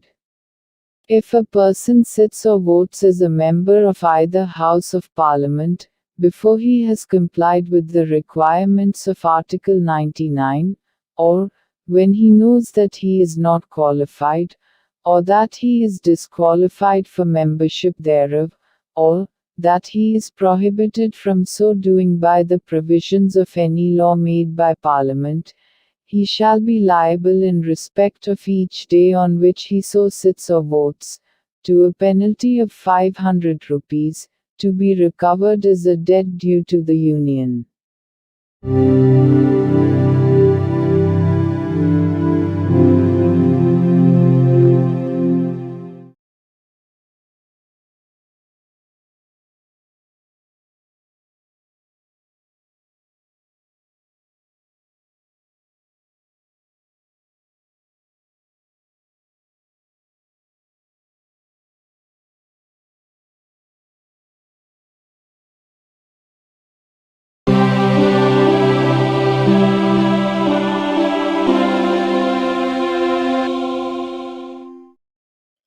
భారత సంవిధానము భాగము 5 సంఘము అధ్యాయము 2 parliament. Parliament మరియు దాని సభ్యులకు గల అధికారములు, విశేషాధికారములు మరియు ఉన్ముక్తతలు. Article 105. Parliament సదనములకు, దాని సభ్యులకు, కమిటీలకు గల అధికారములు, విశేషాధికారములు మున్నగునవి. ఈ సంవిధాన నిబంధనలకును, పార్లమెంటు యొక్క ప్రక్రియను క్రమబద్ధము చేయు నియమములకును, స్థాయి ఉత్తర్వులకును అత్యధీనమై పార్లమెంటులో వాక్ స్వాతంత్ర్యము ఉండవలెను. పార్లమెంటు సభ్యుడెవరైనను పార్లమెంటులో లేక దానికి చెందిన ఏదేని కమిటీలో తాను చెప్పిన ఏ విషయమును గూర్చి గాని, తాను ఇచ్చిన ఏ ఓటును గూర్చి గాని, ఏ న్యాయస్థానమునందును ఎట్టి చర్యలకును పాత్రుడు కారాదు. పార్లమెంటు యొక్క ఉభయ సదనములలో దేని ప్రాధికారము చేగాని, ప్రాధికారము క్రింది గాని ఏదేని రిపోర్టు పత్రము, ఓట్లు లేక కార్యకలాపముల యొక్క ప్రచురణ విషయమున ఏ వ్యక్తియు అట్లు పాత్రుడు కారాదు. ఇతర విషయములలో పార్లమెంటులోని ప్రతి సదనము యొక్కయు, ప్రతి కమిటీల యొక్కయు, సదనమునందలి సభ్యుల యొక్కయు అధికారములు, విశేషాధికారములు మరియు ఉన్ముక్తతలు ఆయా సమయములందు పార్లమెంటు చే శాసనము ద్వారా నిర్వచింపబడునట్లు ఉండవలెను. మరియు అట్లు నిర్వచింపబడు వరకు అవి సంవిధాన చట్టము 1978 యొక్క 15వ పరిచ్ఛేదము అమలులోకి వచ్చుటకు అవ్యవహిత పూర్వము ఆ సదనమునకును, దాని సభ్యులకును మరియు కమిటీలకును ఏవియుండునో అవే అయి ఉండవలెను. ఖండములు 1, 2 మరియు 3లలోని నిబంధనలు పార్లమెంటు యొక్క సభ్యులకు వర్తించునట్లనే ఈ సంవిధానమును పురస్కరించుకొని పార్లమెంటు యొక్క ఏదేని సదనములో గాని, దానికి చెందిన ఏదేని కమిటీలో గాని మాట్లాడుటకును, అన్యదా దాని కార్యకలాపములలో పాల్గొనుటకు హక్కు గల వ్యక్తుల విషయమున కూడా వర్తించవలెను. The Constitution of India, Part 5, The Union. Chapter 2, Parliament. Powers, Privileges and Immunities of Parliament, and its Members. Article 105. Powers, privileges, etc., of the Houses of Parliament, and of the members and committees thereof. 1. Subject to the provisions of this Constitution, and to the rules and standing orders regulating the procedure of Parliament, there shall be freedom of speech in Parliament. 2. No member of Parliament shall be liable to any proceedings in any court, in respect of anything said, or any vote given by him in Parliament, or any committee thereof, and no person shall be so liable in respect of the publication, by or under, the authority of either House of Parliament of any report, paper, votes, or proceedings. 3. In other respects, the powers, privileges and immunities of each House of Parliament, and of the members and the committees of each House, shall be such as may from time to time be defined by Parliament by law. And, until so defined, shall be those of that House and, of its members, and committees, immediately before the coming into force of Section 15 of the Constitution, 44th Amendment, Act, 1978. 4. The provisions of clauses 1, 2, and 3 shall apply in relation to persons who by virtue of this Constitution have the right to speak in, and otherwise to take part in the proceedings of, a House of Parliament, or any committee thereof, as they apply in relation to members of Parliament.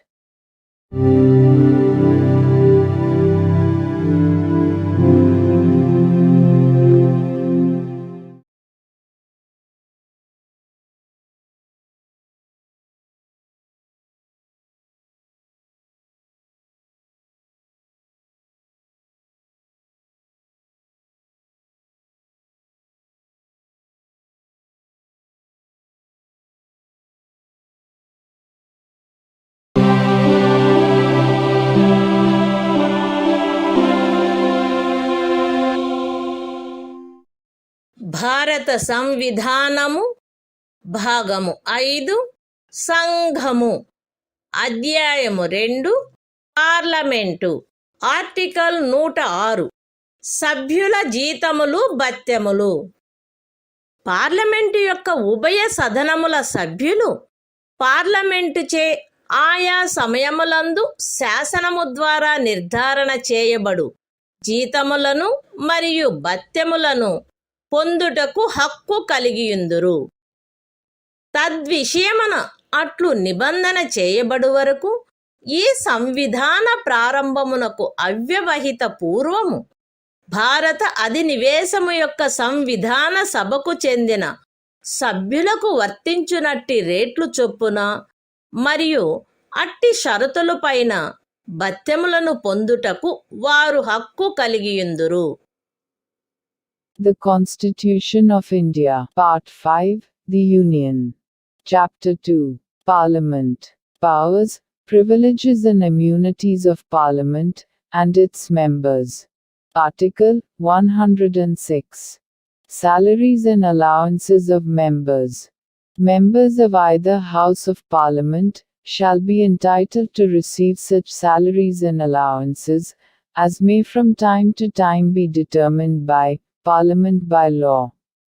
And, until provision in that respect is so made, allowances at such rates, and upon such conditions, as were immediately before the commencement of this Constitution, applicable in the case of members of the Constituent Assembly of the Dominion of India.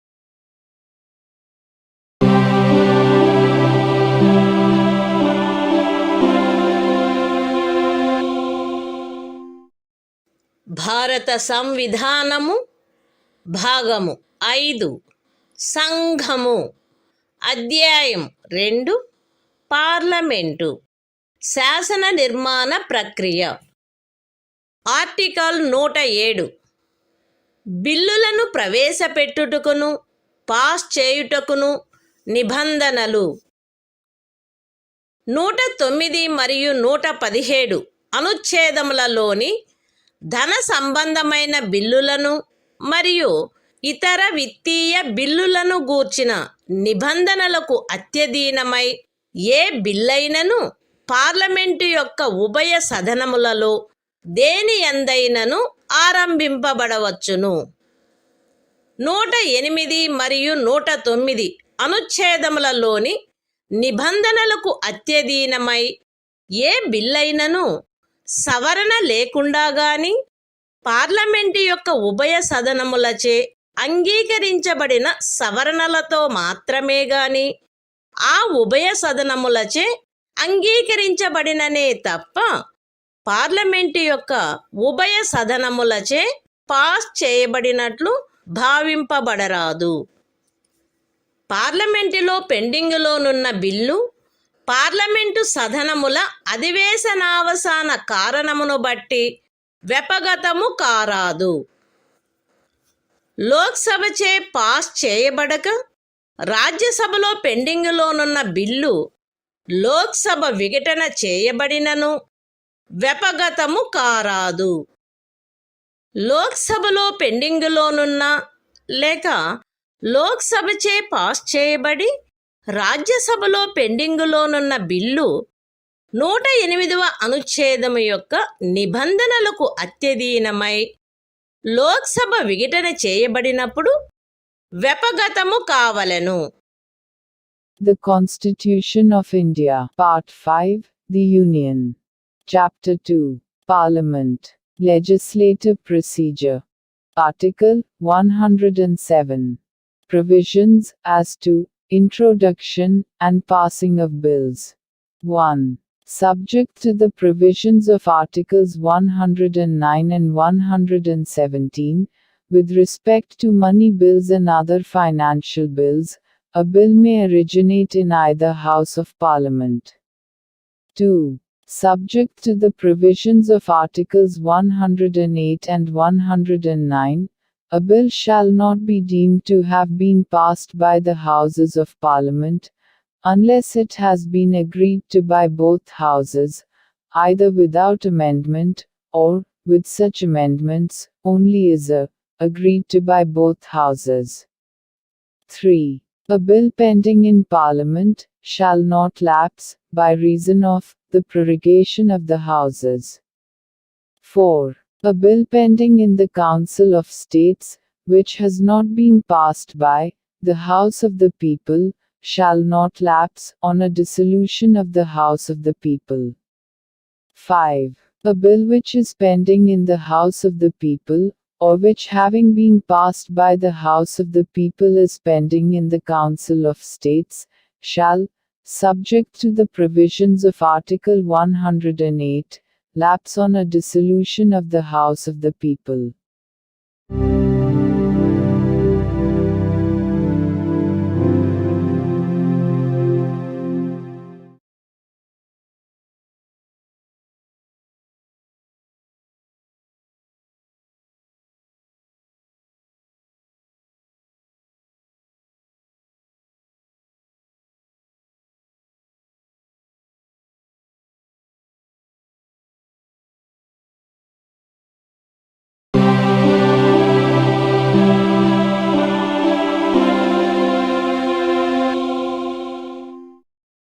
భారత సంవిధానము భాగము 5 సంఘము అధ్యాయము 2 parliament శాసన నిర్మాణ ప్రక్రియ article 108 కొన్ని సందర్భములలో ఉభయ సదనముల సంయుక్త ఉపవేశనము ఏదేని బిల్లు ఒక సదనముచే పాస్ చేయబడి రెండవ సదనమునకు పంపబడిన తరువాత ఆ బిల్లు రెండవ సదనముచే త్రోసిపుచ్చబడినచో లేక ఆ బిల్లులో చేయవలసిన సవరణలను గూర్చి ఆ సదనములు తుదకు ఏకీభవించనిచో లేక ఆ బిల్లు రెండవ సదనమునకు అందిన తేదీ నుండి ఆ సదనముచే పాస్ చేయబడక 6 మాసములకు మించి కాలము గడిచినచో లోక్సభ విఘటన చేయబడిన కారణమును బట్టి ఆ బిల్లు వ్యపగతమై ఉండిననే తప్ప ఆ బిల్లును సమాలోచించి దానిపై ఓటు చేయుటకు ఉభయ సదనములను సంయుక్త ఉపవేశనమున సమావేశమగుటకై ఆహ్వానించు తన ఉద్దేశమును రాష్ట్రపతి ఆ సదనములు ఉపవిష్ణమై ఉండినచో వాటికి సందేశము ద్వారాను అవి ఉపవిష్ణమై ఉండనిచో బహిరంగ అధిసూచన ద్వారాను అధిసూచించవచ్చును. అయితే ఈ ఖండములోనున్నదేదియు ధన సంబంధమైన బిల్లుకు వర్తించదు. ఖండము 1లో నిర్దేశింపబడిన 6 మాసముల కాలావధిని లెక్కించుటలో ఆ ఖండము యొక్క ఉపఖండము Cలో నిర్దేశింపబడిన సదనము అధివేశనావసానము చేయబడియున్నా లేక వరుసగా 4 దినములకు మించి స్థగితమునర్చబడియున్న ఏదేని కాలావధిని లెక్కింపరాదు. రాష్ట్రపతి ఖండము 1 క్రింద సదనములను సంయుక్త ఉపవేశనమున సమావేశమగుటకు ఆహ్వానించు తన ఉద్దేశమును అధిసూచించిన ఎడల ఆ బిల్లు విషయమున ఏ సదనము కాని ముందుకు సాగరాదు. కానీ రాష్ట్రపతి తాను అధిసూచన చేసిన తేదీ తరువాత ఎప్పుడైనను ఆ అధిసూచనలో నిర్దిష్టపరచబడిన ప్రయోజనము కొరకు సంయుక్త ఉపవేశనమున సమావేశమగుటకు ఉభయ సదనములను ఆహ్వానింపవచ్చును. ఆయన అట్లు చేసినచో ఆ సదనములు తదనుసారము సమావేశము కావలెను. ఉభయ సదనములకు చెందిన సభ్యులను ఆ సదనముల సంయుక్త ఉపవేశనములో హాజరయ్యుండి ఓటు చేయు మొత్తము సభ్యులలో అధిక సంఖ్యాకులచే ఆ బిల్లు ఆ సంయుక్త ఉపవేశనములో అంగీకరింపబడిన సవరణలు ఏవైనా ఉన్నచో వాటితో సహా పాస్ చేయబడినచో అది ఈ సంవిధాన నిమిత్తము ఉభయ సదనములచే పాస్ చేయబడినట్లు భావింపబడవలెను. అయితే సంయుక్త ఉపవేశనములో ఆ బిల్లు ఒక సదనముచే పాస్ చేయబడి రెండవ సదనముచే సవరణలతో పాస్ చేయబడక దానిని ఆరంభించిన సదనమునకు త్రిప్పి పంపబడి ఉండినచో అట్లు పంపబడుటలో జరిగిన ఆలస్యము వలన ఆవశ్యకమైన సవరణలు ఏవేని ఉన్నచో అవి తప్ప ఏ ఇతర సవరణను కాని ఆ బిల్లుకు ప్రతిపాదింపరాదు.